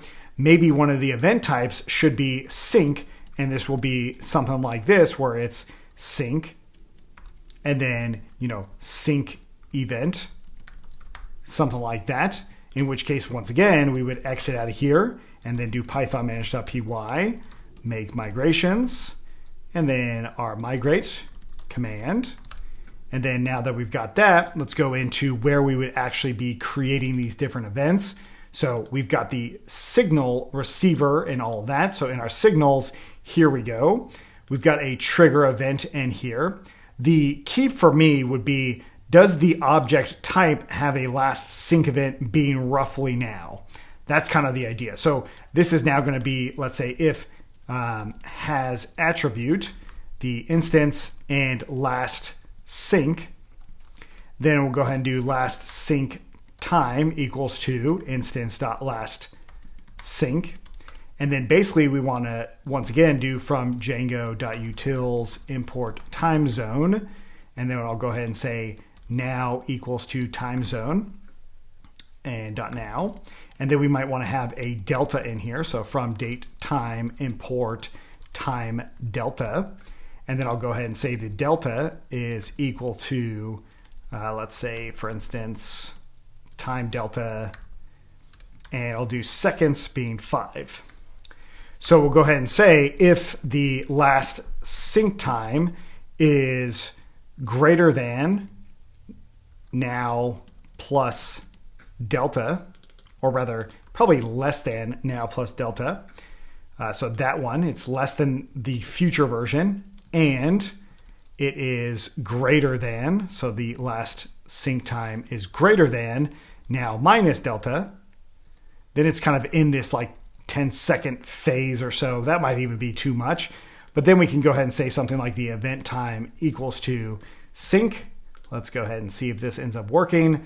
This logic right here, I'd probably want to update, but let's go ahead and just say that this is roughly saying that's what just happened, in which case I'll go ahead and now try this out one more time inside of the shell here, and then I'll grab those contacts, and then we will run that event once again, and let's hope that there's no errors here, and then we will see whether or not that sync event happened. So we go into our events now, and we'll look at one of our most recent events. Hopefully it shows us, hey, what do you know, sync event.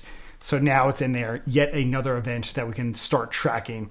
So of course, this is different than the saved event. So this one now going forward should not actually store as a save event. And we could check that by running this a couple more times. That save event should just not increment from this, because now that save event is a lot more about the user directly. Granted, within that scope of those 10 seconds, the user could go in there and save it, in which case it is a save event and it might be registered as a last sync time event. So you might have something in here where maybe also, in addition to the model being in here of last sync, maybe you compare it with the updated at, and if they're basically the same, then you say it's a save event, not a last sync event, which there's other things that you could do to make all of that happen. And maybe it's not even important at all, because realistically you could do other kinds of signals for it altogether. But the point here is we now have a way to sync our Google contacts, the other contacts, with our actual Django project. And all we need to do now is turn this into an automation. To automatically run this sync service, we're going to go ahead and create a custom Django management command. And the way it works is you go into your app and do management. And then inside of there, we need to create an init file. And then we also need to create a commands folder. And then we are going to go ahead and create we need to make sure it's a folder with a trailing slash there. Let's delete that and go ahead and put that in there. And then we'll put the init file in there as well. And then we'll go ahead and create our command. In this case, I'm just going to call it sync contacts.py. And the way this works is we do from django.core.management.base, we import the base command, and then we call the class command of this base command. And then I'll go ahead and define handle, self, args, and options. And then I'll just go ahead and do print sync event starting. Okay, so the reason I did that was mostly so we can see this by running python manage.py, hit enter, and then what you should be able to see is your contacts and their sync contacts. So notice the name of the module is the actual name of the command itself, not so much whatever class you put in here. I think that has to be command. So with this in mind, we want to add in another argument. So I'm going to go ahead and define add arguments. Now, we don't need to do the super command at all here. All we need to do is add parser dot add argument. And the argument I'm going to add is going to be max results. And then I'll go ahead and do a type being integer. And this is type int. The default here is going to be 2. And then we'll go ahead and say a help item and maximum results to sync, which of course you would probably want it to be a lot more than 2. It would probably be closer to like 1,000 or maybe more, depending on how much emails you have. But I'm just leaving it in at 2. And so now with this in mind, what I can say is the max options, or rather max results, are going to be equal to options.get max results. So the way this works, of course, is going to be now python manage.py sync contacts -- max results, and then whatever number you want to put after that. That's kind of the point, but it defaults to 2. So now we've got these max results here. That's a good start. The print statement is probably generally fine, but let's go ahead and see what this looks like. I'll print that out and I'll run python manage.py and we'll do sync contacts, hit enter. And so it prints this out. Normally you probably don't want to use the print statement. Instead, what you do is something called self.stdout.write. And then in here we do self.style and then dot whatever style we want to use. In this case, I'll use success. And then I'll go ahead and pass in this right here with a max of those max results. That's how we're going to do our print statements on a management command, so you can see this green coming through. You also don't need to style it if you don't want to, but I'm going to go ahead and style it. So what is it that we're trying to sync? Of course, well, we want to sync all of our user data. So we'll go ahead and do from django.contrib.auth. We're going to import the get user model function, declare the user up here, and then we will go ahead and say our user query set, which I'll go ahead and say users QS equals to user.objects.all. Or is it .all? The answer, of course, is no. What we want here is we want to filter down, and it's going to be related to our Google OAuth token, and then I'll say access token, and then I'll say is null being false.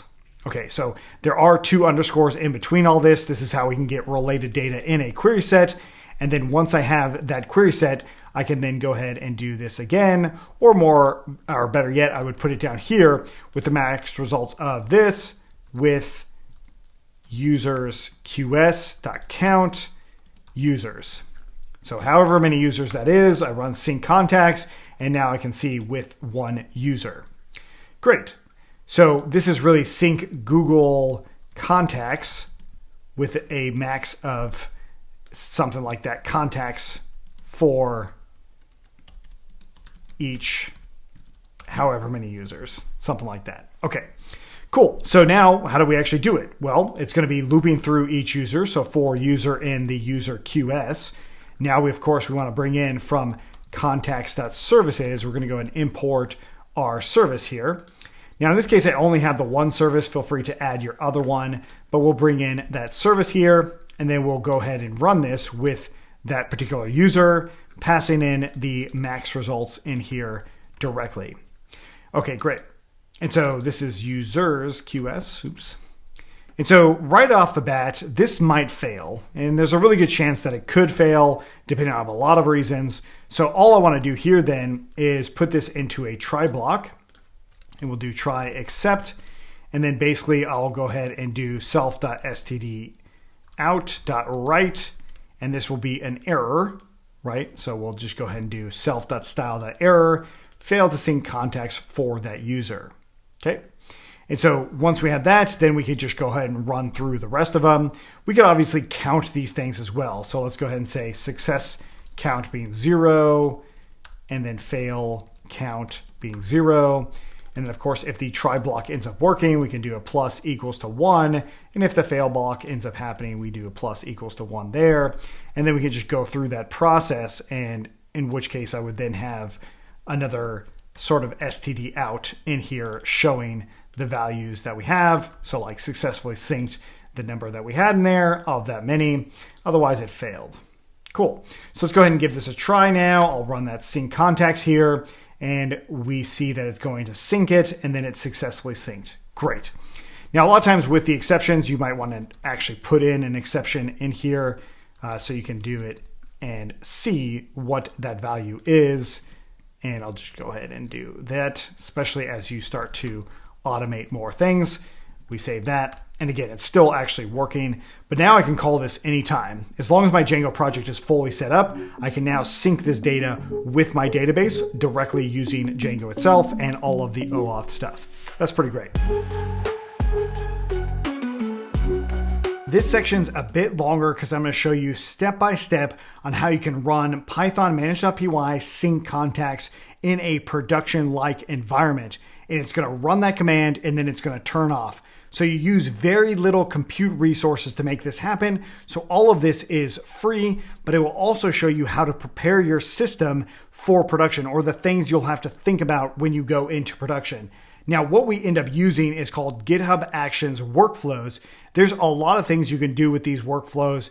In this case, we're using it as like a worker process to do these syncs, which can run for, 20 seconds at a time, or much longer if you have a lot of data, which is really great. So it's a lot more scalable than just trying to build out the system yourself. The other nice thing about this is we can run it whenever we want to, or we can run it on a schedule. So right there, I actually just went ahead and ran it. So if this is interesting to you, then go through this process. I'm going to take you step by step to configure everything basically from scratch based off of what we've already done with our code. We're now going to do automated syncs with GitHub Actions. This means that we need to set up our environment on GitHub directly, which will really help prepare us for a fully production deployment. But the idea here is on GitHub, I already have all of my current code on there. As in, I go to my local project. If I do a git push, it will say everything up to date. You can do the exact same thing. It just won't be on my repo. It would be on yours. So let's say, for instance, you have another GitHub project in there. You sign on into that GitHub project, and then you navigate over into creating your new repository here. Then you'll go ahead and say Django CRM, in which case you would have all of these different defaults here. You can even have it private. You create that repository in there, and then you're going to go ahead and add it in here as a remote branch. So in my case, I'll go ahead and do a little bit different than that. We'll go ahead and do remote add, and I'm going to go ahead and call this GH2 as in my other GitHub repo, and then I'll go ahead and grab that there, and then I'll try to do git push GH2 and main, as in the branch that I'm working off of, which in my case is main, yours might be master. So in this case, my logged in GitHub user on my local machine is not currently logged in. So make sure you check out GitHub's CLI to do the GitHub authentication to make it a lot easier to just log in to these things. That's outside the scope of this one. I really just want to hone in on the actual GitHub action workflow so that you can build it at some point as well. So inside of my actual repo here, I'm going to go ahead and navigate into the actions folder, and I'm going to just select the Django one right here. So this gives me a lot of defaults out of the box, which is pretty nice. The very first thing that I want to change is when this actually runs, which is not going to be on whether or not I'm pushing it into GitHub or doing anything like that, but rather on something called a workflow dispatch. This will allow for me to run it inside of GitHub when I want to. I'm going to rename this to something like sync Google contacts. And then I'll also rename the actual file name up here to sync Google contacts.yaml. I like using an A in YAML. Some people don't. But the idea here, of course, is we now see what it's going to do. It has this build process here, and then it's going to run on a Ubuntu Linux project. Now, the idea here with Ubuntu Linux is this is going to be Dockerized. This is a good thing to do. We don't necessarily need to do it in Ubuntu, but it is one of those default ones that you end up using. So the next thing here is our strategy. I actually don't want that. I don't need to run this on multiple versions of Python. I need to run it on basically one version of Python.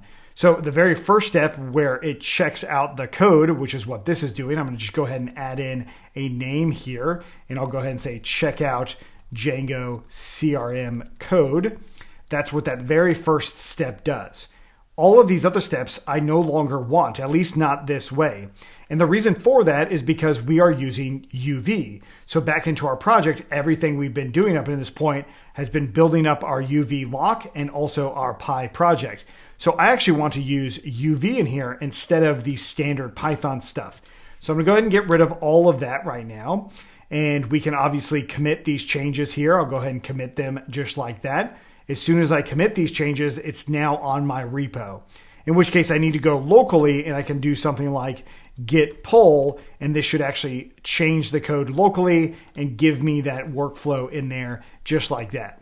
Now I'm going to stick with using the workflow directly inside of GitHub itself, so you can still continue to edit it in here. But the point here is we just wanted to make sure we can sync that locally as well so that you can change it and do whatever you want on your local system. But what I'm going to do now is set up UV using the actual setup command that comes with GitHub, and also more importantly from Astral. The Astral.sh actually has an easy way to set it up, and it's really just this command right here. So the steps that we end up doing in the tab here, we just come in and do the next step, which is going to be setting up UV at whatever version is currently available. So whenever you see these uses commands, you can actually just copy them, ignore the @ sign on there, and just do github.com/ whatever that is, And then you can see that GitHub action workflow like hook, the actual item that you can run inside of there. And that's where we found this, and that's how you can find it as well. Of course, you could always just copy this GitHub Actions workflow that we're building right now on your own as well. So the next thing here is after we get that, what I want to do here is I'm going to go ahead and say dash name, and we'll go ahead and do sync deps, as in syncing the dependencies for Python. And then what that is going to do is basically run uv sync, and then we do dash dash frozen. So it doesn't really change anything, but it goes based off of all of that, just like that. And actually it's not uses, but rather run uv sync, just like that. Okay. And so with this in mind, I'm going to go ahead and commit these changes, and we will run that. And all I want to do is see this being ran. So to edit the code, you have to go in the code block. To run the action, you have to go into actions. The only reason I didn't do that before is because when you do a new workflow, you can do it right inside of actions as a brand new one, not as one that you're working on or editing. So if we go into our new workflow here, this is it. And we can also see the file by selecting it right there. That should actually bring us to that code file as well. So you can kind of go to either one. But the idea is inside of actions, we've got our sync Google contacts. I'll go ahead and pin that. I want that at the very top. And I want to run this workflow. So notice it says this workflow has a workflow dispatch event trigger, which means I can run it at any time. I can go ahead and hit run, and this should run it for me. Now, of course, it's not doing anything with my code. So once again, I'll go ahead and do a git pull on my local code so I can see all of these different steps. It's really just grabbing the code and then installing UV itself and then using UV to set up our Python environment, which should run fairly fast inside of GitHub Actions. I noticed 9 seconds there, but the point here is we want to see installing UV and then syncing up the dependencies, and we basically want to see all of our stuff in here. It looks like all of our stuff is coming through and it is actually working correctly with our local environment. That is a really great step. Okay. And so back into GitHub, I'm going to go in, continue to edit on GitHub into GitHub Actions workflows here. And then to our contacts, we'll go ahead and edit this one for our next step. Well, what would be our next step? Well, you might want to try, let's go ahead and run the Python, or we'll call this our Django management command for contact sync. And what that was, again, if you go ahead and do run, well, we have to remember where manage.py is in this one. So we actually want to start off with working -directory. And this is going to be in ./src. And again, looking at our local code that's in this folder right here. With this, I can actually run uv run python manage.py and then sync contacts. This is one of the easiest ways, not run, but rather uv run. This is one of the easiest ways to ensure that it's using the correct virtual environment with uv. And then I can do my max results again at whatever that value was, which is going to be 2. Okay. So I'm going to go ahead and commit those changes. We'll run that. And then I will try to run this GitHub action again and run it like that. On my local machine, I will go ahead and pull this code again because I made those changes. And of course, I already know this probably won't work. So let me refresh in here and I see that it's running or it's going to attempt to run. The management command is what's going to fail because we don't have a secret key set.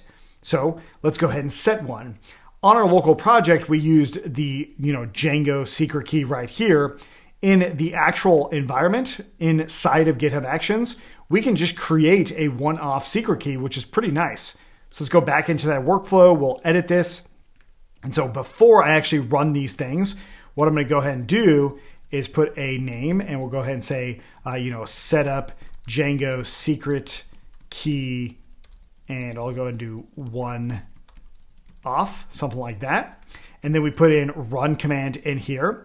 And then we can use a pipe to have a multi-line run command. I just need to tab it in. And I'll go ahead and say my secret key equals to $, some parentheses in here. And we're going to go ahead and use open SSL rand-base 32, or rather base 64. And then we'll do 32 lengths. And then we'll go ahead and do this thing called echo. And this is going to echo the Django secret key. And this is going to be equal to $my secret key. And then we'll put this into the GitHub env, or the GitHub environment variables. I'll commit this change again. I just hit Command Save, but you just want to go ahead and commit the changes there, and in which case it'll now give me that secret key. I go to run it again. What's going to end up happening is other things should probably fail at this point. I went ahead and let it run, and then I get some errors about my Google OAuth client ID not being set. So naturally, we're going to need to set some more environment variables. So let's go ahead and focus in on that. Back into our workflow here, I'm going to go ahead and hit edit. And what we can do is we can actually set up for this environment, for this build, I can set up a env block here. And this could be something like whatever environment variables we might want to have. This one, it just generates it on the fly. So every time that runs, it's going to generate a new secret key for us.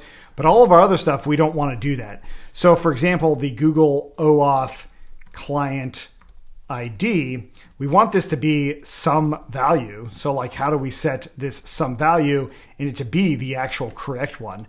For now, I'll go ahead and commit those changes. We're not going to run it just yet, but we will update our settings.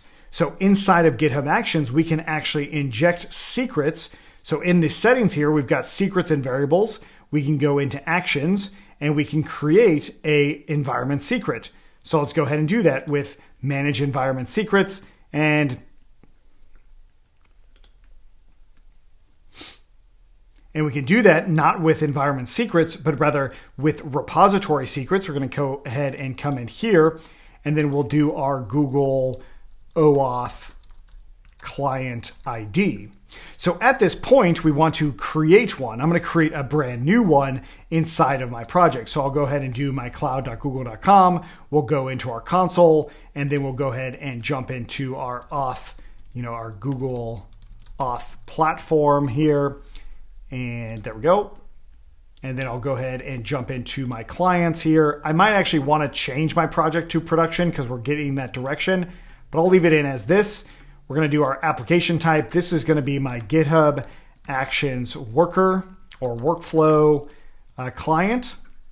Authorized URLs. This probably doesn't matter a whole lot, but I'll actually leave them out. Let's see if we even need either one of those things. I don't think we will. I'm going to go ahead and hit create here, the client ID. I'm going to go ahead and grab that now, and we'll bring it back into our Django GitHub Actions. I got a lot of browser windows open, so apologies for the flipping through there. But there's now our new secret here. And so I should be able to use this one in my actual GitHub Actions. But before I actually do, I want to actually add in the other value, which is going to be our client secret.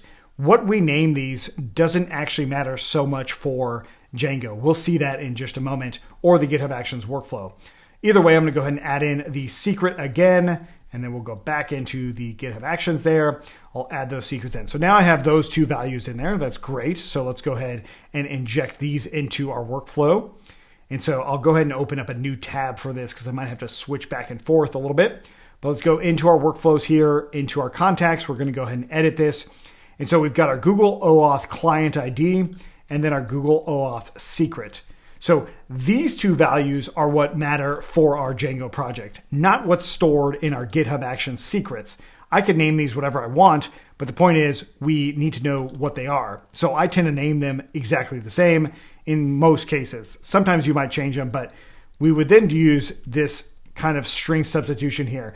Very similar to Django templates, but you just need a $sign at the very beginning. And then you do the same thing with the secret itself. And so, of course, the environment variables themselves would be coming from our local system. So we'd want to make sure that we've got all of these ones in here. And of course, we've got a glaring one that's not quite there yet, which of course is going to be our Django database URL, which we just don't have. But I can still put in that secret just like that. And so now we're in a fairly good spot to make this work. You also might, at this point, have Django debug being, I think we put it in as the string of true, and there it is right there. So I'll put it in as the string of true right here as well with the quotes around it. I'll go ahead and hit commit. We will run that, and we'll see what our next error is. So back into the actions, we'll go ahead and run this. Now, at this point, the error should be related to the database itself because, well, it's not going to have any data, but it actually might still run. It might be successful because the data doesn't have any data, or the database doesn't have an actual real database itself. So of course, we'll still need to bring that in. But the point here is the actual failure will be, we get a different one, operational error. So we didn't actually migrate anything. That is the error that maybe we should have expected to see. So of course, now all we need to do is bring in our database. So going back into our database itself, there's a lot of different options here. Now we could think about having another database, or we could just use the same one that we have on our local project, which is exactly what I'm going to do. And so I'll go back into my settings for my GitHub Actions secrets here, and then we'll go ahead and bring in our database URL, and then I'll go ahead and grab my value here, just like that, add that secret. And now the final step, hopefully, will just be running this once again with those new action secrets in there and just having it work. I think it will. If we did everything correctly in the secrets and the checkout, we're in a good spot. Next up, of course, I'm going to go ahead and pull that code, all of the changes that are in there, just so we can see. Now, a big part of this that makes it so much more simple is the fact that we're using UV. I don't need a bunch of other steps in here. UV does it for me, which is pretty great. And so here we go. We've got the UV going, and then I've got an unauthorized client in here. Oh yeah, of course it's unauthorized. My user never actually connected with that client. It connected with a different one. Why didn't I think of that before? I don't know. But now that we've seen that, let's go ahead and actually change those values to our local ones that our user actually connected with, which of course would be the ones that you would want in production anyway. So going back into our settings here, I'm kind of flipping around a lot, but let's go ahead and jump into our secrets, actions. We'll go ahead and change our client ID here, and we'll update that secret. Notice that it is read-only on these secrets here, and you will be prompted for your password sometimes when you are changing some of these, so be sure to put those in as well. Okay, this should be it. This should actually finally work. Notice that the sync command itself didn't actually run an error. That's because we did a catch when we ran that sync. We went through and it's just basically saying, hey, it didn't do it at any contacts with a max of that for those one users because of that error. Those were the failed sync that we actually caught on there. So once again, I'll go ahead and run this and we will go ahead and do that.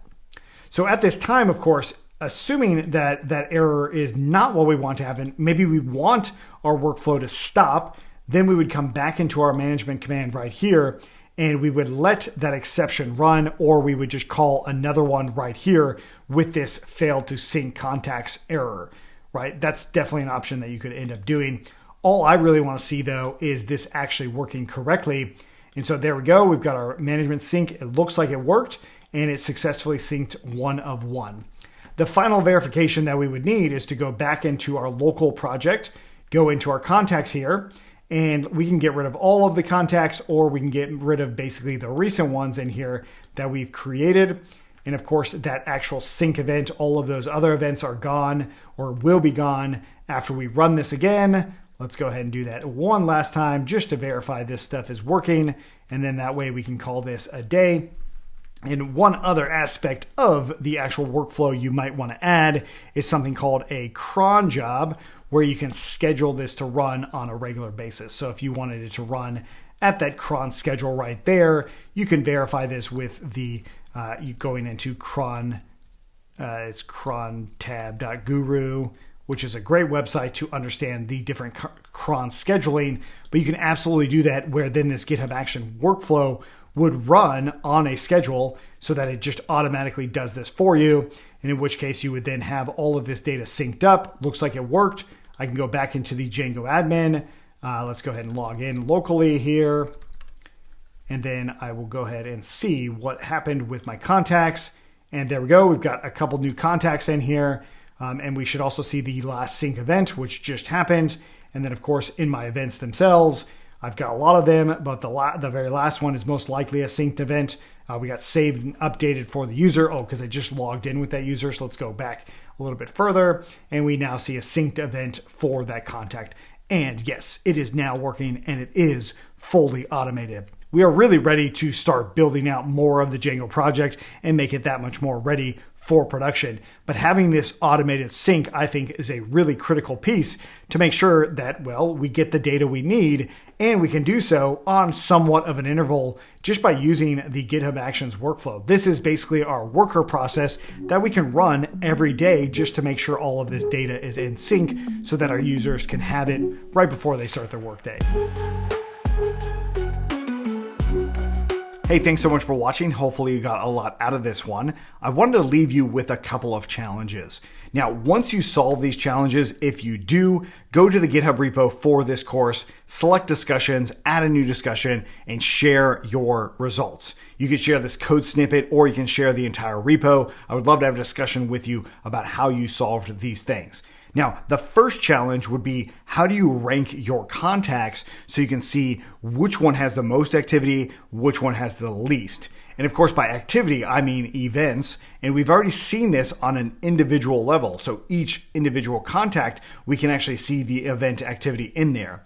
So the challenge here would be to decide whether or not you need to use the timescale, time buckets, and all of that sort of analytics, or if you need to do something different. That's going to depend on what it is that you're trying to do with these contacts. Are you ranking them based off of a time bucket, or are you ranking them based off of general usage altogether? Now, I would tell you what you should probably do, but I want to see what your solution is first. Then we'll have a discussion about it and we'll figure that out. Now, the second one's a little bit more tricky, and that has to do with the fact that you will need to know a little bit more about JavaScript to make it happen. But the idea is actually turning the select item, so when you select a contact, actually creating a brand new event. So what would happen is JavaScript would register on the browser that you have selected it, and then it would fire off some sort of event to your API that you'd have to build out to actually collect that data. And then in your events, you would probably have a new type of event like selected, like the actual select event, as in you selected this user's email. That is a new event trigger, which can help you with that activity.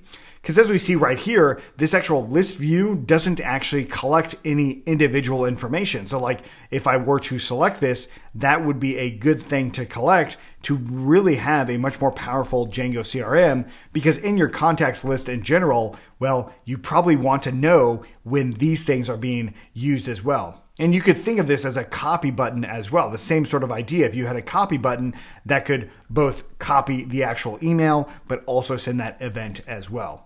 So once you do solve those challenges, I would definitely love to take a look at them. And if you do solve them and it becomes a popular thing, maybe we'll turn it into a part 2 of this course where we actually go through those challenges directly together. But of course, if we have a discussion on it, maybe a lot of you will solve it right then and there.